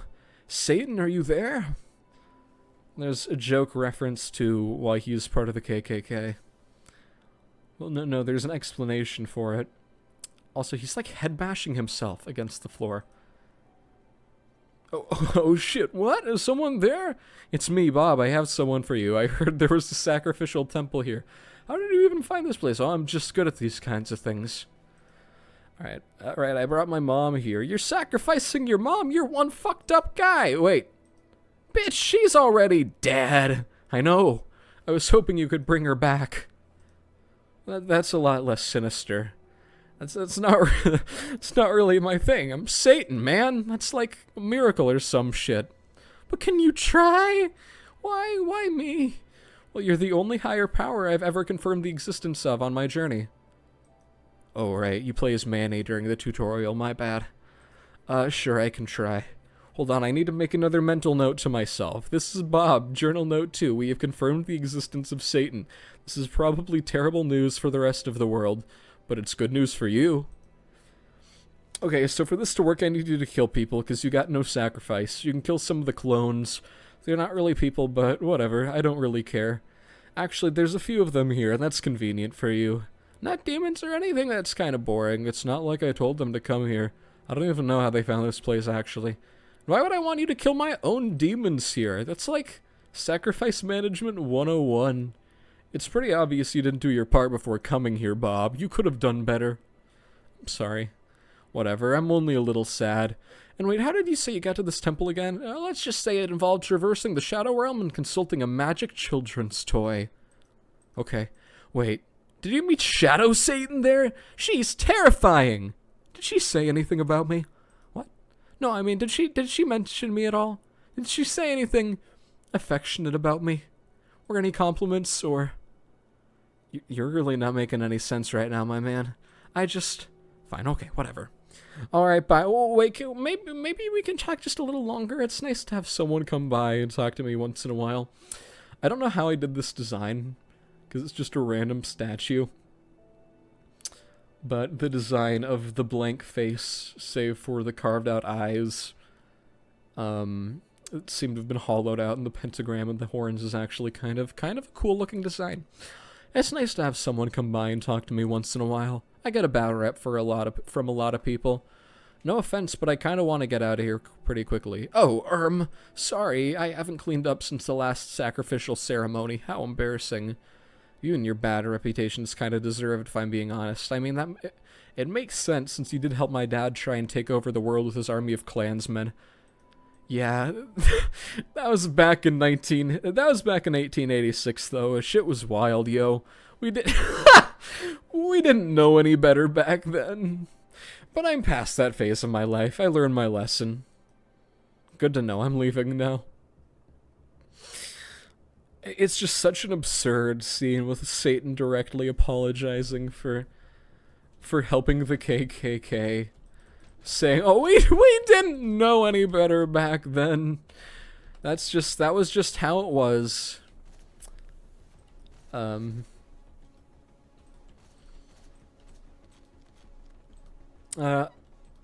that album there is Trilogy by Carpenter Brut. I think it's pronounced Brut.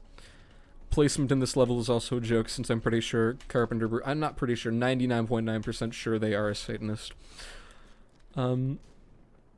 But I really liked the bit of having, like, Satan, who is often, like, in media featured as, like, the embodiment of evil, directly apologize for, working with the KKK. It's like, I'm sorry, you know. That was really uncool, and I've changed, you know, since then. I'm a changed man. I also wanted to explore the Shadow Realm as a plot point for the sequel. So we had a little bit more talking about it there. It's like, who's Shadow Satan? And here I got to do some more wacky level design things that I thought I wouldn't typically do in the main levels. This one mostly makes usage of the assets Actually, no, it's mostly unique assets. All the interestingly colored tiles are left over from a level in San Francisco Shakedown. And of course, the blood. The blood river is just from the grinder.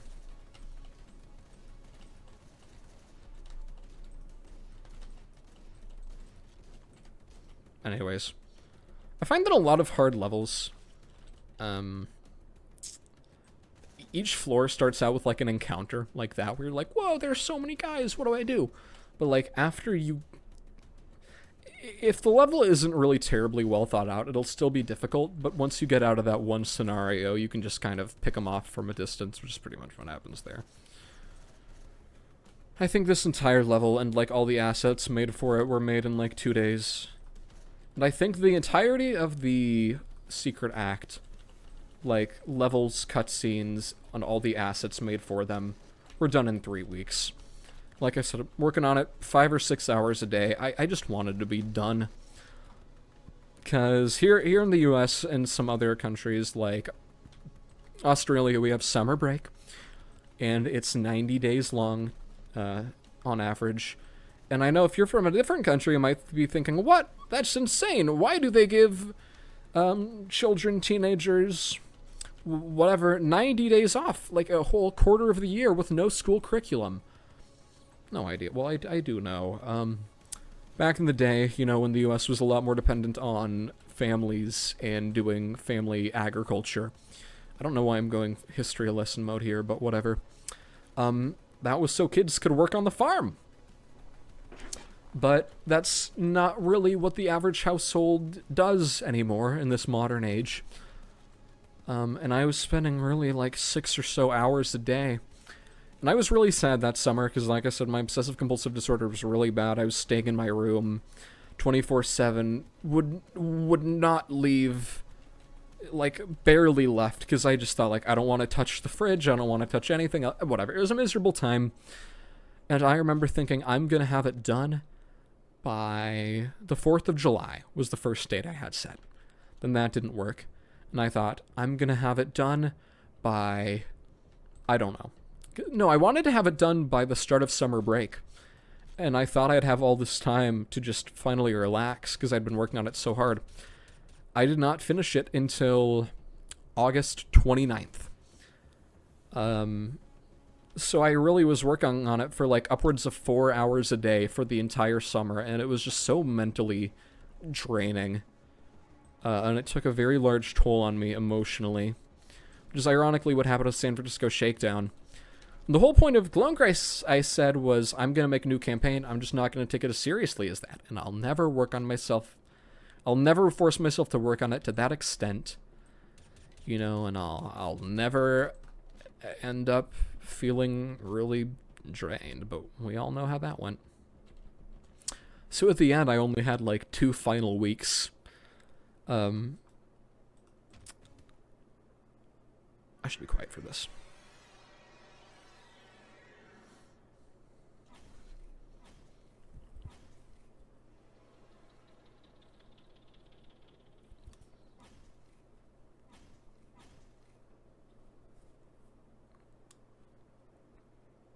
Those are all sounds from the LSD boss fight, but I replaced all those to make use for other sounds, because I thought we're not going to need all those. Why would we need, like, horse neighing sounds?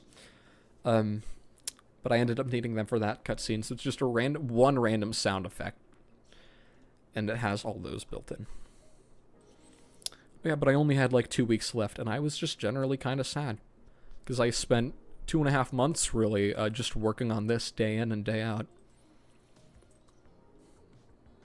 Comedy club level was an idea I've had for a long time. When San Francisco Shakedown's first iterations... Oh, sorry, my nose is awfully itchy. In its first iterations, or even before San Francisco Shakedown, whatever, there was a comedy club level, and I just thought that'd be fun. And I couldn't think of anywhere else to use it, so I used it here. I also like The cool thing about not wanting to make new assets and reusing characters is that sometimes people will go, whoa, a recurring character, that's so cool. I love Stephanie, she's my favorite Clone Crisis character. I have a body pillow of her. But in reality, it's just like, I don't want to make a new character, but it's just like, oh look, it's this person. You know, I can't believe the stuff they're putting in games now. She's, you know, watching her language because she's in front of a kid. Did you hear about the one where you hit the guys with your car? This is a reference to an actual, arcade game I remember being controversial around the time called, like, Death Race or it was like an Atari thing, and you just run over guys, and they go like, "Wah." And there were news reports like horrendous violence in media. And I loved the irony of people talking about how horrendous violent video games are. In a game where you bludgeon people to death with clubs and, like, behead people. I can't imagine anyone working on a game like that contributing anything to society. You're probably right. Anyways, we're gonna leave now. Take care. Please remember to feed the baby. You got it. Oh, and can you maybe pay me in gasoline? I kinda need to drive 400 miles back to my hometown in Georgia. What's up with everyone wanting me to pay them so they can go to places? You're not on the run from the law or anything, right? No, what a silly thing to say. I just forgot how much most things cost. Me and my boyfriend just need to get home. Whatever. Alright, whatever you do, don't touch the trash bag in the closet across the wall, okay? Okay. Yeah. I just want to make it perfectly clear. Under no circumstances should you ever open the trash bag in the closet. Don't even think about it. Okay? Have fun on your trip. You too! Reminds me, I was at a restaurant a couple days ago, and the waiter said, "Thanks for eating here," as we were leaving, and I said, "You too." And they weren't eating there.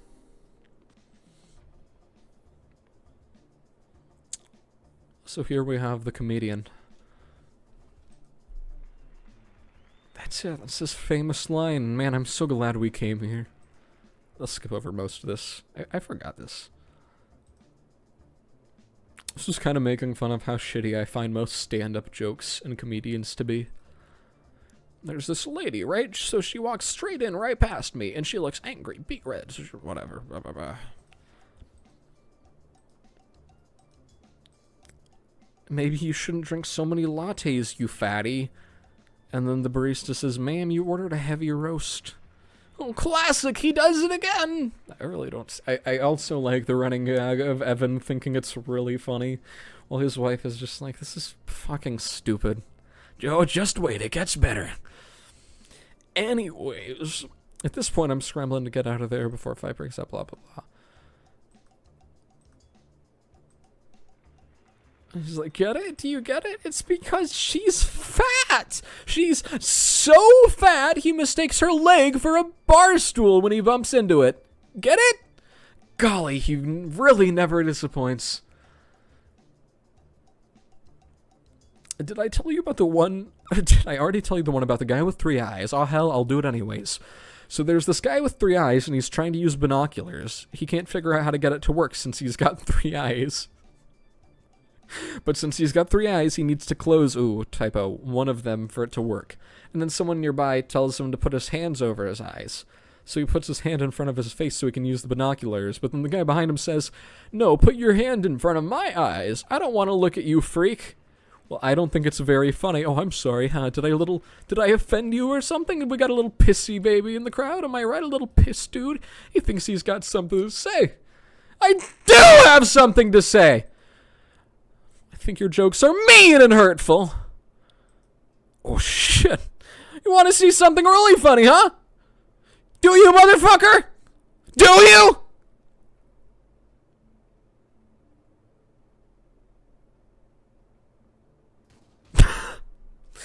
Love the really long delay.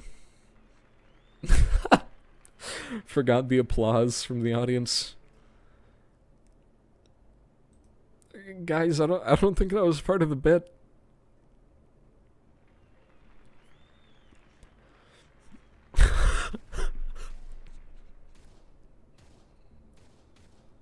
He gets shot 7 times. Maybe if I stop this guy, I'll be able to gain my wife's respect.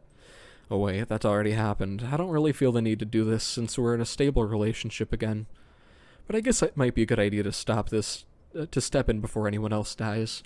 Holy shit, the funny. So yeah, for all those things where it needed to be timed up, where it's two characters interacting, the way it works is one character turns invisible, and then the other character walks and switches to a sprite, and that sprite animates like both of them. That way I didn't need to sync it up or whatever. So it's like that guy walks up, guy with the gun turns invisible, turns to the sprite that's the two of them. He gets shot in cold blood. I just realized how weird it is that everybody else is still sitting here. This is a classic. How many of you know One Man, One Jar? One Man, One Jar is a classic internet shock video where a guy sticks a mason jar up his, you know what hole that is, and I'll say it's not either of the ear holes, and it's not the pee-pee hole, it's not the mouth hole, and it's not the nose holes either. So, take a wild guess. Oh, but it shatters, halfway through. And that's what makes it a shock video. I mean, it probably would have been pretty shocking, like, if you watch a video, like, it's kind of funny to imagine, like, someone getting off to it, thinking, like, I don't know why everybody else thinks this is a shock video, but I don't get why everyone else thinks this is a shock video. This is highly thrilling. I can really get off to this. And then, it shatters, and there's just blood everywhere. And they're like, oh, that's why it's a shock video. Ha Ha Ha Bitch is a line from the song Ha Ha Ha by Death Grips out of their album Year the Snitch. That's the cover art. The cover arts for the Carpenter Brute album and the Death Grips album, the rest were like hand-drawn. Hand-sprited at least, but I was just so sick and tired of working on them that I just took the sprites and shrunk them down. Anyways, this is the history of humor. This is like a museum. This is the first this is the first instance of comedy. And this is prehistoric times when one caveman has beaten another caveman to death with a rock.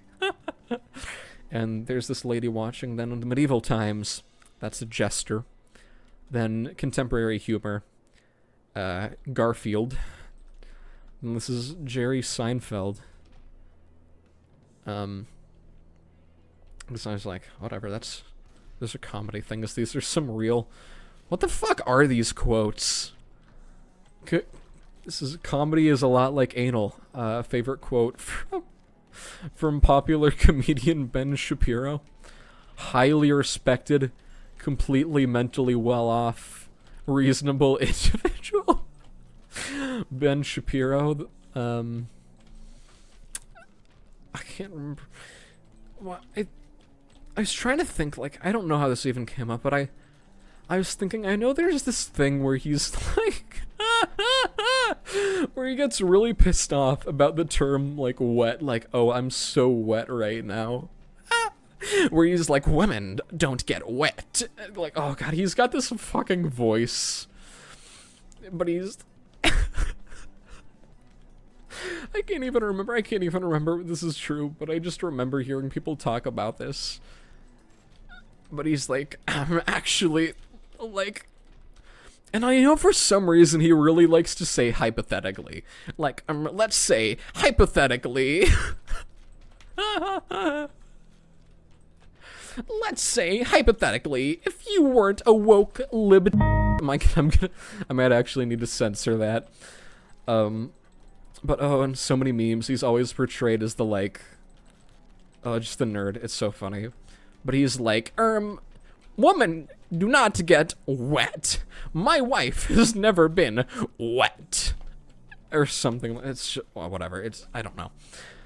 But then in modern humor, we have more references. This is Acid Bath. Those of you that play Hotline Miami 2 editor content know that there was a campaign called Jacket that came out around 2015 that was intentionally shitty. It was a, shit post. It was shitty, as the title would imply. And it made liberal usage by placing acid baths everywhere. And that kind of became a staple. Is kind of a trope where a lot of people put them in levels where they didn't need to be, or they just spammed them like that. This is a marijuana plant. Weed is funny. This is Jacket with his pot of boiling water. Boiling water was a staple of Jacket's campaigns. There's only one, but I mean, like, they made... Other people were inspired and made similar things. And that's Hammerin is featured in many other comedy campaigns. So... I always feel sad, because I had this really... I learned a lot about level design working on Clone Crisis, but I had this really bad idea.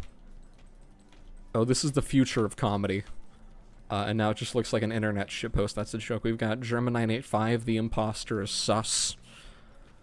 Here we have one guy shaving his head on the burning stove. But there's a guy sitting down there, and it looks like he's filleting that other person. You got, like, 13 people writhing about in pain as their face melts off. But I had this really bad idea that, like... Also, there are, like, 20 dogs right there. Yeah. Sus! He vented! He's sus! He vented! He's sus! Sussy! Kill! Imposter! I can't fucking take it anymore! This shit bussin' for real. JFK, I like the smiley face written in scribbled 50 blessings logos. We have Fumos. How many of you know Fumos? It's a character called... I thought it was pronounced Cerno. Apparently it's pronounced Cherno, I think. Anyways, we can go over the rest of these. This is Clone Crisis. It's just there. There's this one person called Sniper Stalker, and they made all these really buff homosexual drawings of the Team Fortress 2 characters, and they got really popular for some reason. And I said, I'm pretty sure they still exist on the internet. I really want, for the sequel to Clone Crisis, I want to commission them to draw, like, an extremely erotic image of either Manny Pardo or Evan Wright for the sequel in the same style. We're just, like, glistening pecs. His chest is just, like, so massive, it's bulging, and he's just, like, covered in sweat. Because I thought that'd be a great promotional material. Here's an image of a cat going gah, and here's the internet's favorite webcomic about a stillbirth. How many of you know I put the new 4Gs on the Jeep? This is that. This is... I didn't know this at first, but I put the new 4Gs on the Jeep as a meme. It's like this guy's walking down the street with a big ass, and all these other guys are going like, whoa! That was also from a gay porno called Axel in Harlem. You can find it for free on Reddit, actually. I didn't know that. But... there was like a subreddit. There's this weird, like... I don't know, some politicians, they're trying to, like... They're trying to give Jesus a new image for the modern age. They ran all these fucking ads, like a bunch at the Super Bowl, where it's like, this is what Jesus did, whatever. They're just like, we need a new Jesus. It's a rebranding thing. I don't know. It's fucking weird. But I remember saying, why are they making ads for Jesus? Doesn't everybody know who this guy is? I mean, we've been talking about him for thousands of years. But on a subreddit dedicated to talking about that movement, someone uploaded the entirety of Axel in Harlem. I'm pretty sure uncensored. I wouldn't know, because I didn't watch it.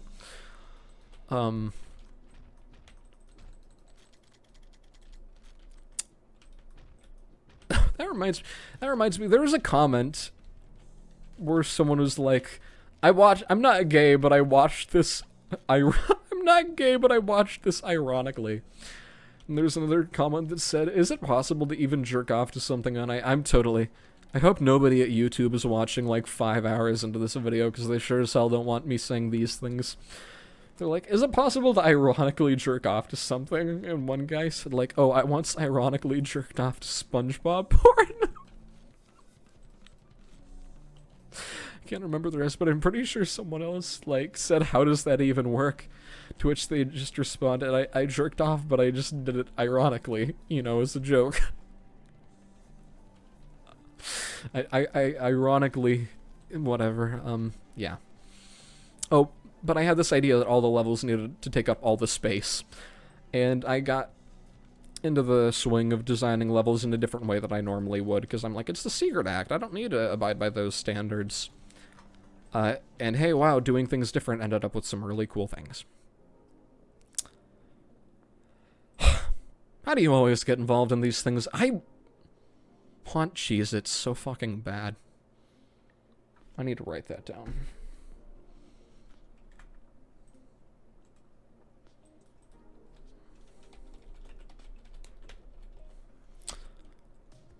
Was there something else I wanted from the story?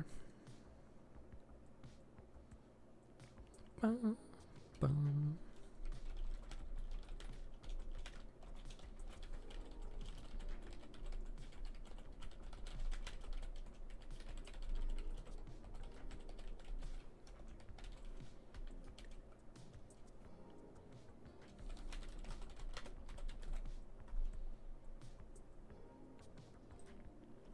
Right, I was hoping the amusement park would be the last time I saw you. Not that you're a bad person or anything.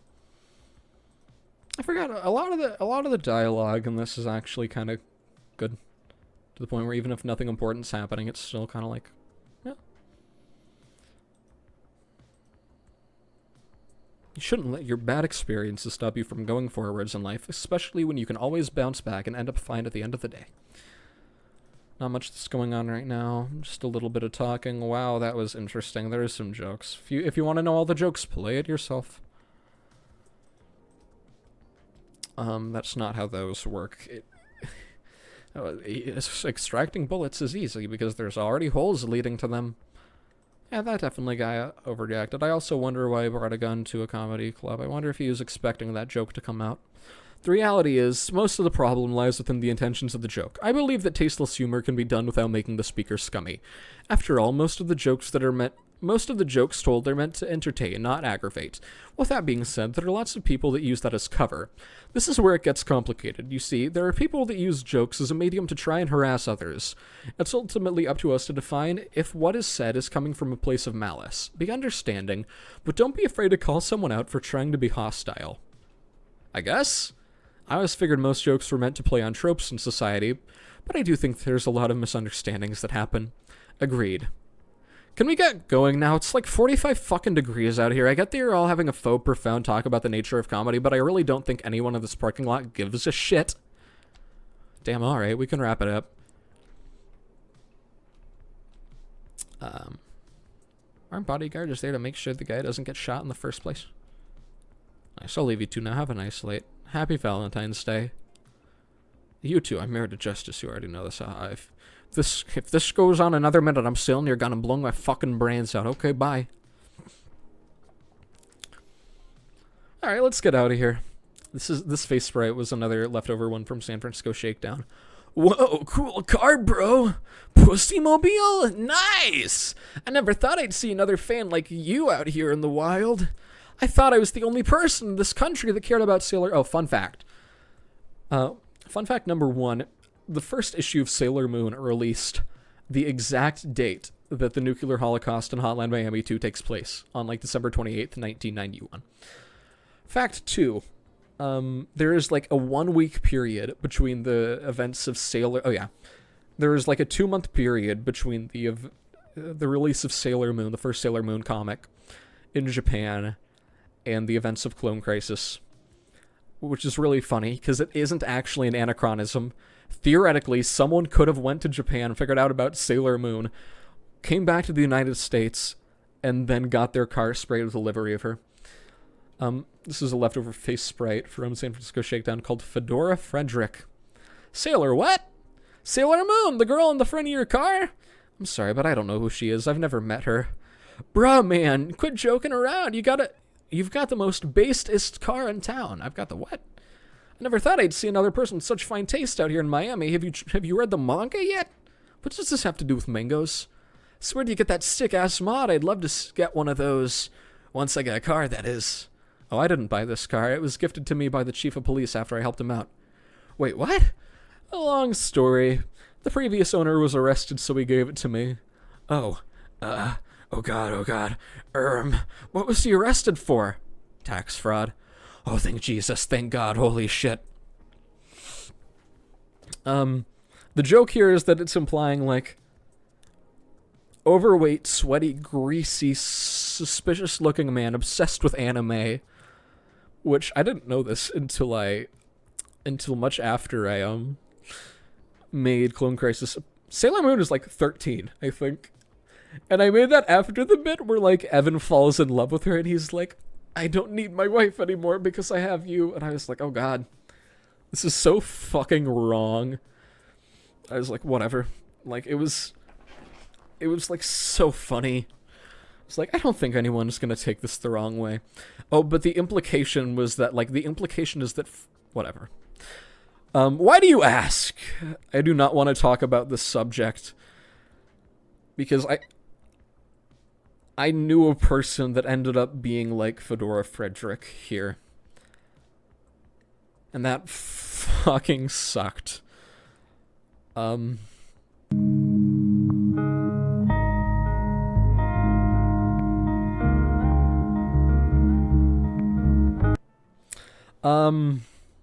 Crazy three-eyed bandit and his goons.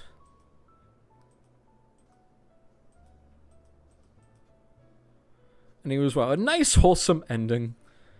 Well, what a wacky Valentine's Day.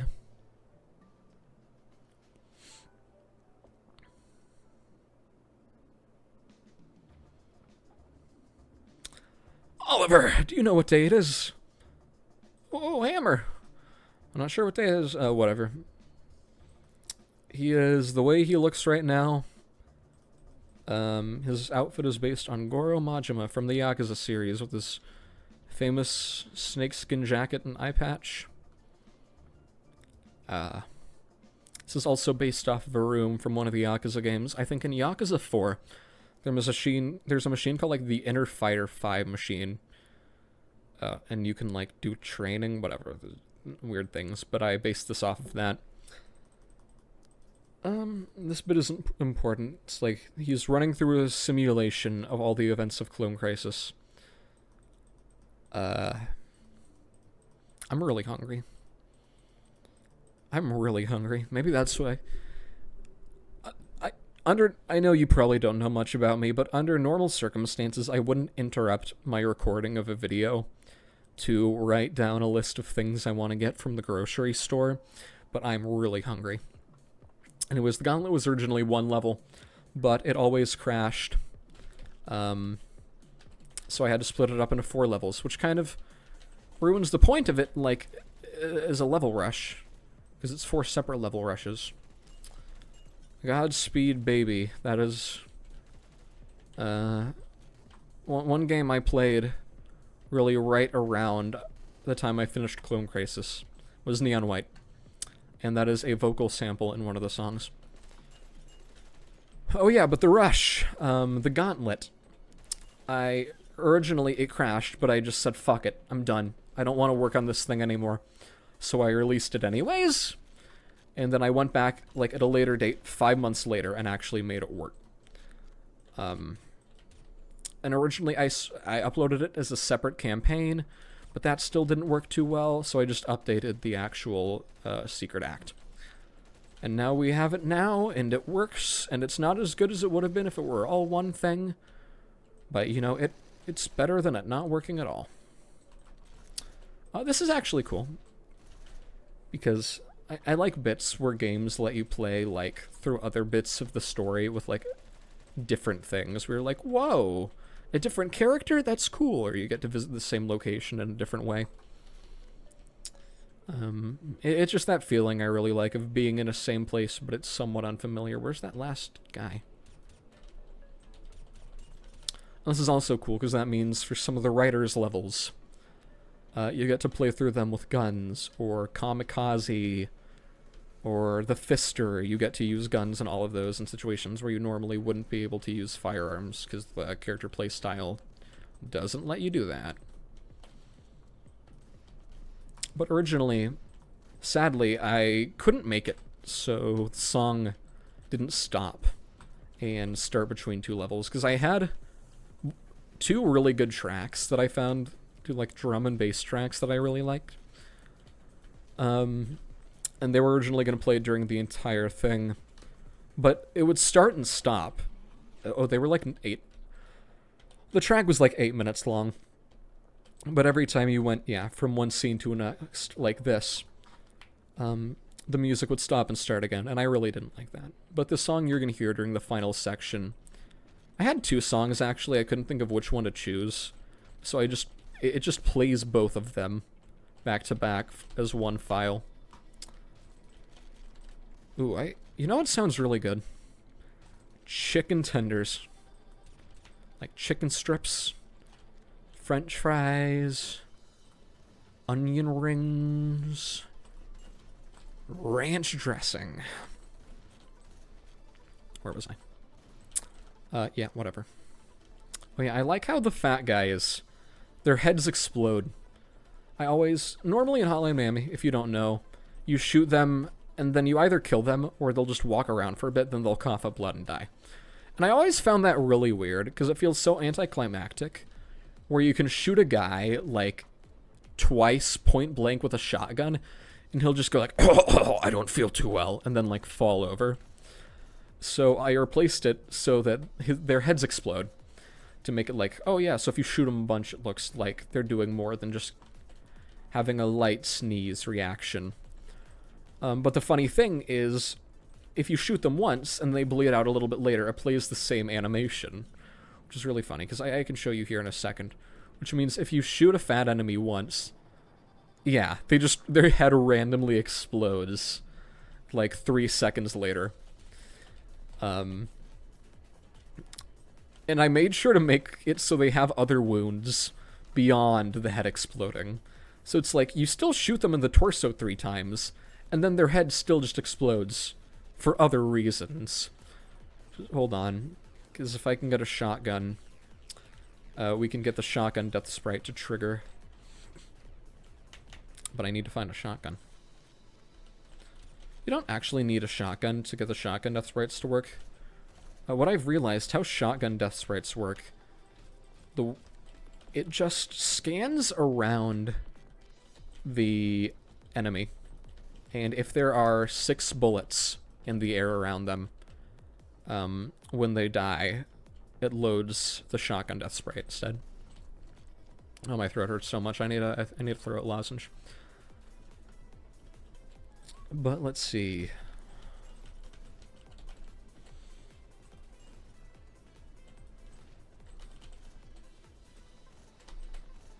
Oh yeah, here we go. Oh, it's out of bullets. Oh, this room! I might have already said that. No, I don't think so, because I watched all the footage. The campaign from earlier.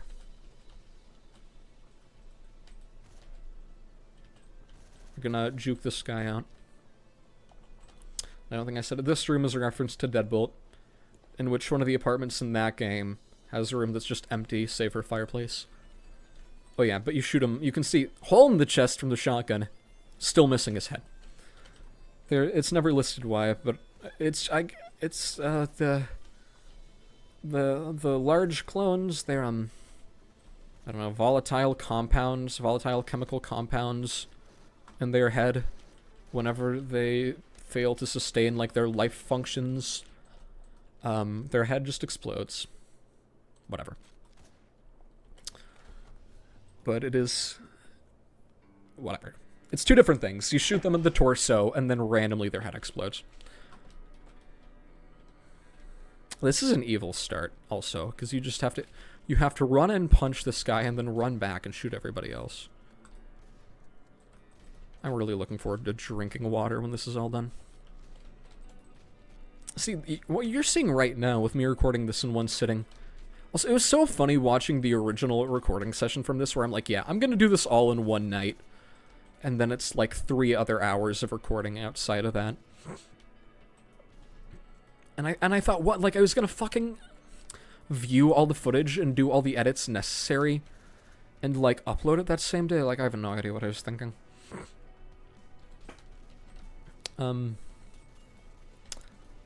But yeah, it was funny looking back, and I was just thinking, oh, you beautiful, beautiful moron.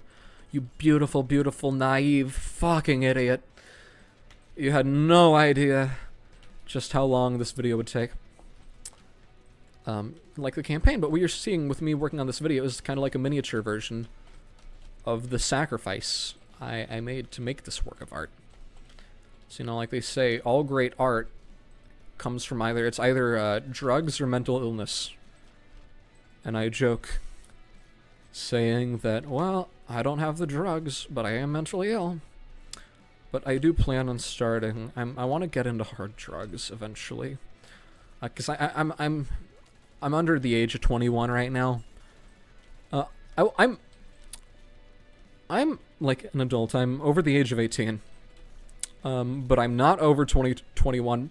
I know this sounds weird, but I'm not going to say the specific age I am, because I get really nervous saying anything, really, about my personal details. And if my thought is, like, say theoretically, if I were born in, like, the year 1996, people would be thinking, oh, well, I know Autumn they were born in this year, and they live in this state.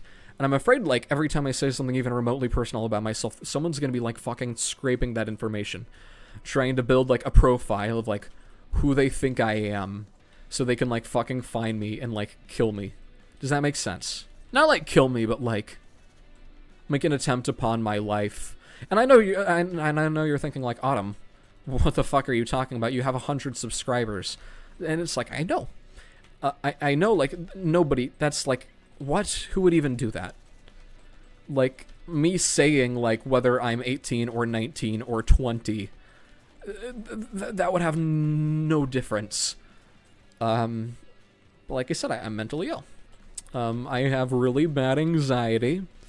And on top of that, I have generally what I'd call just, senseless paranoia. So anyways. How did I even get to that topic? What the hell was I even talking about?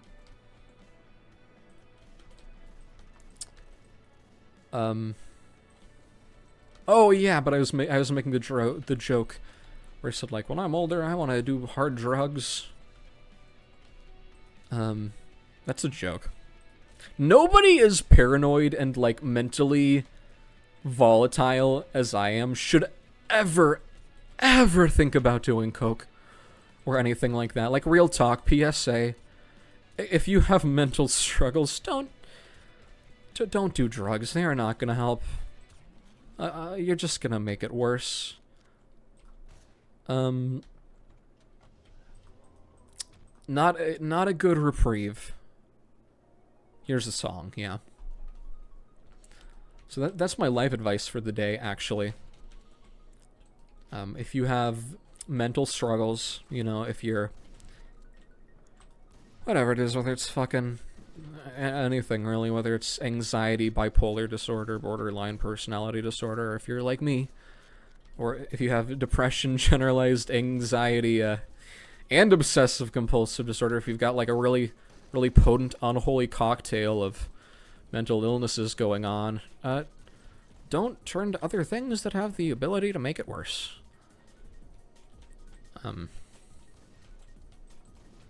Yeah. Really. I know this might seem completely out of field, but I know if... well, I mean, if you're out here, if you play Hotline Miami 2 custom campaigns and like them enough to the point where you're watching YouTube videos about them, there's already something mentally wrong with you. I jest, but, you know, it's a good message. What else was I gonna say? Oh yeah, because I know there are a lot of people like me in similar conditions. I've found that in these smaller, like, more niche communities, you tend to find more people that are, like, have mental struggles. And I don't really know what it is, but it's just these smaller communities where you find a lot of people like myself. There's a specific message like that in the credits of the custom, in the credits of the Secret Act, that I wrote for that same reason. Because a lot of people, like me, even if we're going through bad things, we can kind of find refuge in projects like this. And that's why I wrote that thing at the end, because I was not expecting I was expecting Clone Crisis to just be like fucking idiotic and stupid and terrible. But near the end, I ended up working on it a bunch. And it ended up meaning a lot to me. And that kind of was important to me because I realized just how much a seemingly completely pointless, moronic project like this could actually mean to someone. To the point where, in a really horrible time of my life, Clone Crisis really was one of the few things I had going on that legitimately kind of made me happy. And when I wasn't happy working on it, I can at the very least say I was fulfilled. But that feeling of really coming from a horrible point in your life and finding meaning in something completely random is something I kind of wanted to go off of. And that's why there are some completely random pretentious segments where Evan talks about whatever. Because I grew up on the internet, and there were a lot of completely random pieces of media, or YouTube videos, or just mods, or whatever, where I will go in expecting them to be completely irreverent and moronic. And they are, but they just end up kind of speaking to you. Or you just find that they resonate with you in some way. And I had this thought where, Autumn, you could be the person that makes that seemingly idiotic, dumb thing that ends up actually kind of having an impact on other people. And I had someone talk to me, I don't know when it was, but it was a couple days ago. It was probably a couple weeks at this point, I think like a month. But they said, like, Clone Crisis is what got me into making campaigns. I never really thought I could figure it out, but I played this and it made me think I should try that. That really got to me. Because that was kind of really what I ended up hoping for near the end. So I want to make something dumb like this. I want to create something dumb that other people will still be able to find meaning in. The point where they can say, wow, this is fun and dumb, but part of it resonated with me. One thing that I mentioned when playing with friends, I love... A small detail that I really like are the decorations in the hospital rooms. Like the box of... God, I want chocolate so fucking bad. Like just an actual box of chocolates. But like the roses and the pizza, it's like these are all places by humans. But this is one of those places, it's like everything in a flash. Like in a flash, everything was gone and life was taken over, basically, by the clones. But you still see these things, like the porno magazine. But the boxes of chocolates and the roses and the pizza showing, like, that there were people living here before everything happened, you know? It's one of the few kind of traces you get showing, like, oh yeah, no, these were humans. These were places people lived in, you know? One moment everybody was living life as normal, but then suddenly everything shot to hell over the course of like a single moment when the clones took over. The reason these guys are turning into teenage black men is because... Another phone notification. It's from eBay.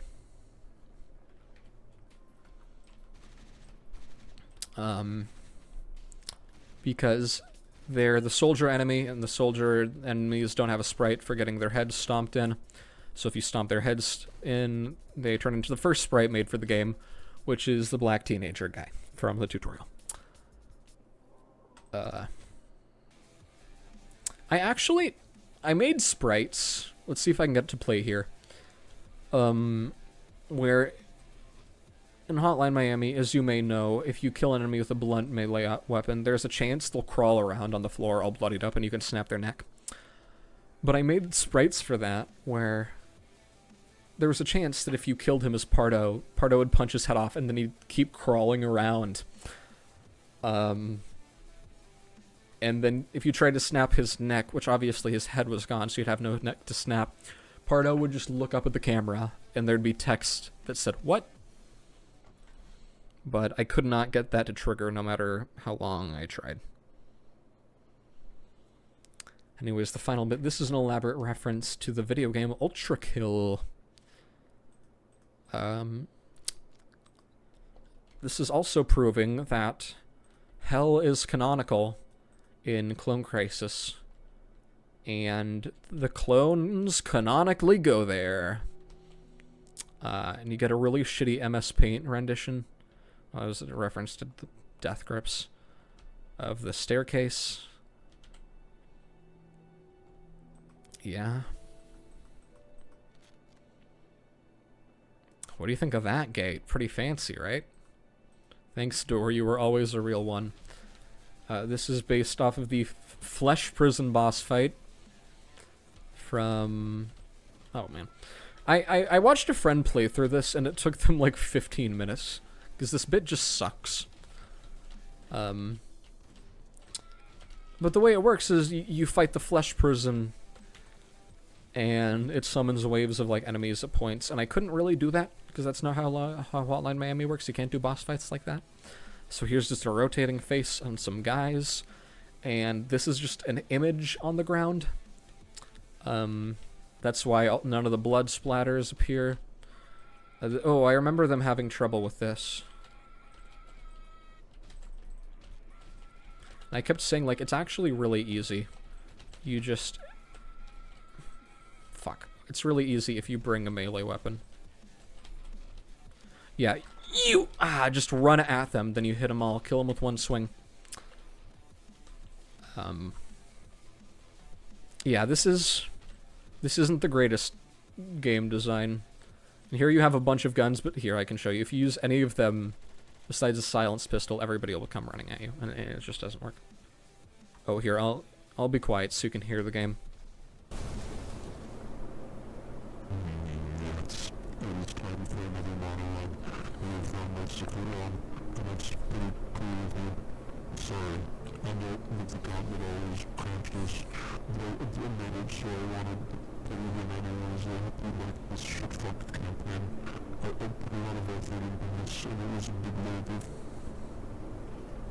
This is the wrong script. You fucking bastard, son, I'm gonna kill you now. Since you found out I'm the most powerful being in the universe, so I'm gonna beat the shit out of you. Great. Hole Destroyer is kind of a joke because the level name in Ultra Kill is Soul Survivor, and Hole Destroyer sounds vaguely similar to Soul Survivor. But Hole Destroyer could be interpreted as something very naughty. This is another case. The boss makes a bunch of random sounds because I replaced all the LSD boss sound effects. Wasn't expecting them to do that. You know, I wasn't expecting to have to add them, which is why they play guitar and microphone sounds. Anyways, that's it. These are the... Yeah, I feel like a wild stallion going for platinum wearing a Stetson. A Wrangler wild stallion. Many a wild Broncos I have ridden. Bronco riding Norseman, love being a horseman. Own me a big ranch near Houston, off Galveston, out on my 300-foot yacht. Yeah, it's the one I bought. Yeah, bro, I'm self-taught. For everything I have fought, with forethought, it's hard wrought, hard fought. Yeah, I feel like a wild stallion going for platinum wearing a Stetson. A Wrangler wild stallion, many a wild Broncos I have ridden. Those are the lyrics to Wild Stallion by Graham McDonald. Holy shit, final intro.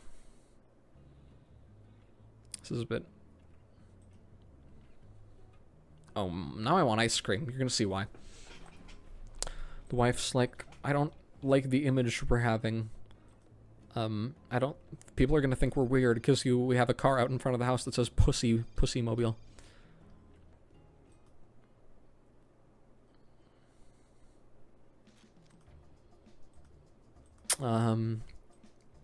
Yeah, and now I'm thinking, man, I want Dairy Queen.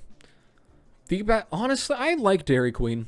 I don't know if I've ever had one of their burgers, but their soft serve and their fries and their pretzel sticks and their cheese curds, oh, fucking phenomenal. Oh yeah, but it's like a fake out, because like, uh-oh, Evan's gonna have to do something, but it's like, nope, here's ice cream. Everything is alright. I'll just sit here the next hour or so. I think I put the sun at the table with his video games, because the only sprite I have of that sun is him sitting down playing video games. Hello, it's me. The joke is that's Richard, because every time Richard appeared in the campaign, he would introduce himself by saying, "It's me." But Evan just hangs up. He just says no. Hey, Hammer? Yeah, what is it? Keith is getting out of prison today. He needs you to pick him up. Normally I'd tell him to hotwire another car, but that's kind of what got him locked up. This isn't a reference to anything.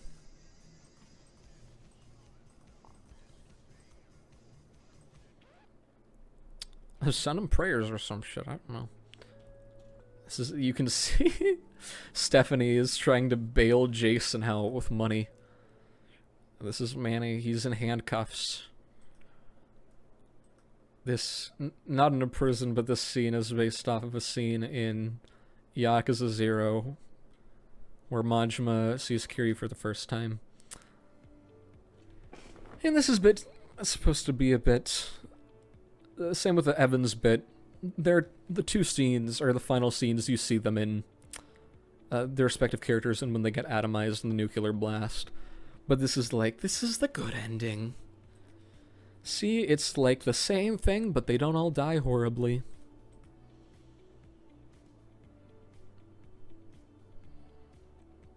But that's also like how it ends. It's like, oh, see, everything ends up just fine. It's the happy ending, you know?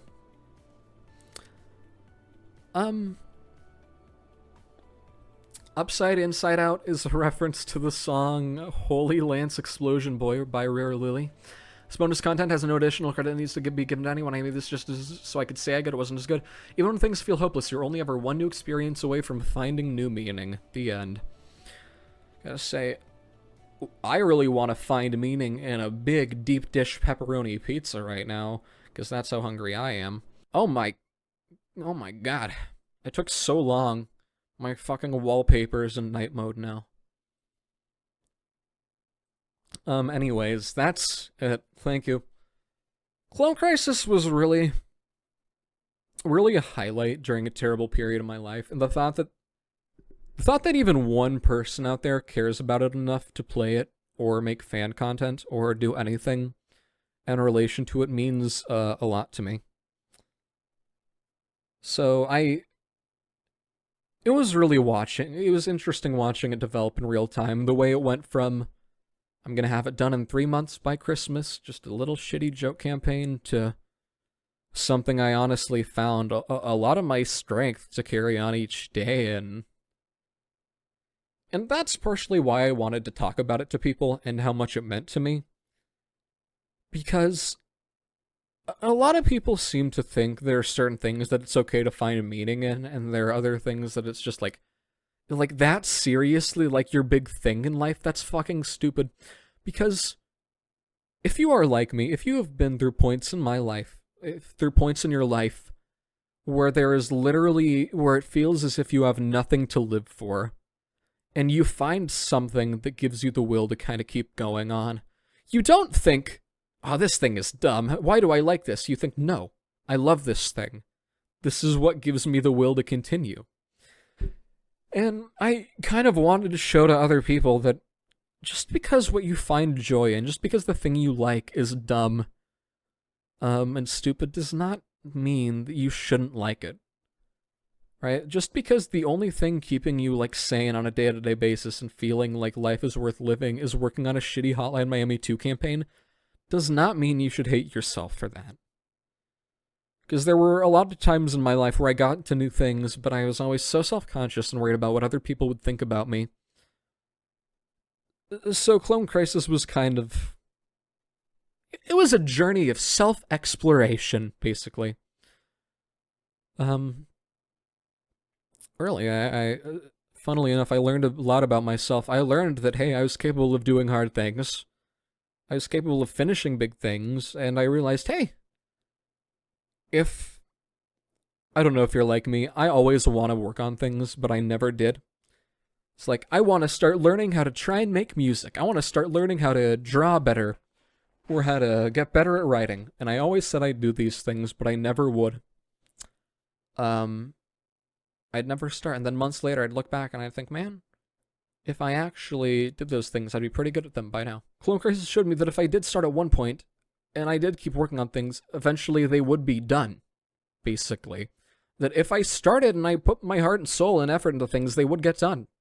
And here I am now, and I'm better at drawing, and I'm better at writing, and I have started taking music courses. So really, it kind of taught me to get a move on, to work on things, basically. It was an inspirational story to myself, basically. Anyways, I'm sure that's more than enough. I'm sure I think, like, out of the 10 people are gonna watch this, I know that, like, 2 people care enough to watch this all the way through. So thank you. You might have had no idea how much KLONE KRISIS meant to me going into it, or going into the start of this video, but you may know now. And thank you for being a part of that, because whether you played through it, whether you're a relative of mine, watching this because of that, and you're just about to find out what kind of filth your nephew works on in his free time, or you actually like this, or whether you're one of the people that played it and left a comment saying this shit sucks, thank you for being a part of this, because KLONE KRISIS ended up meaning a lot to me. So, yeah. I feel like I'm gonna vomit now, or pass out. My throat is really, it hurts a lot. My head really hurts too. I'm gonna go eat. Bye-bye. Meow.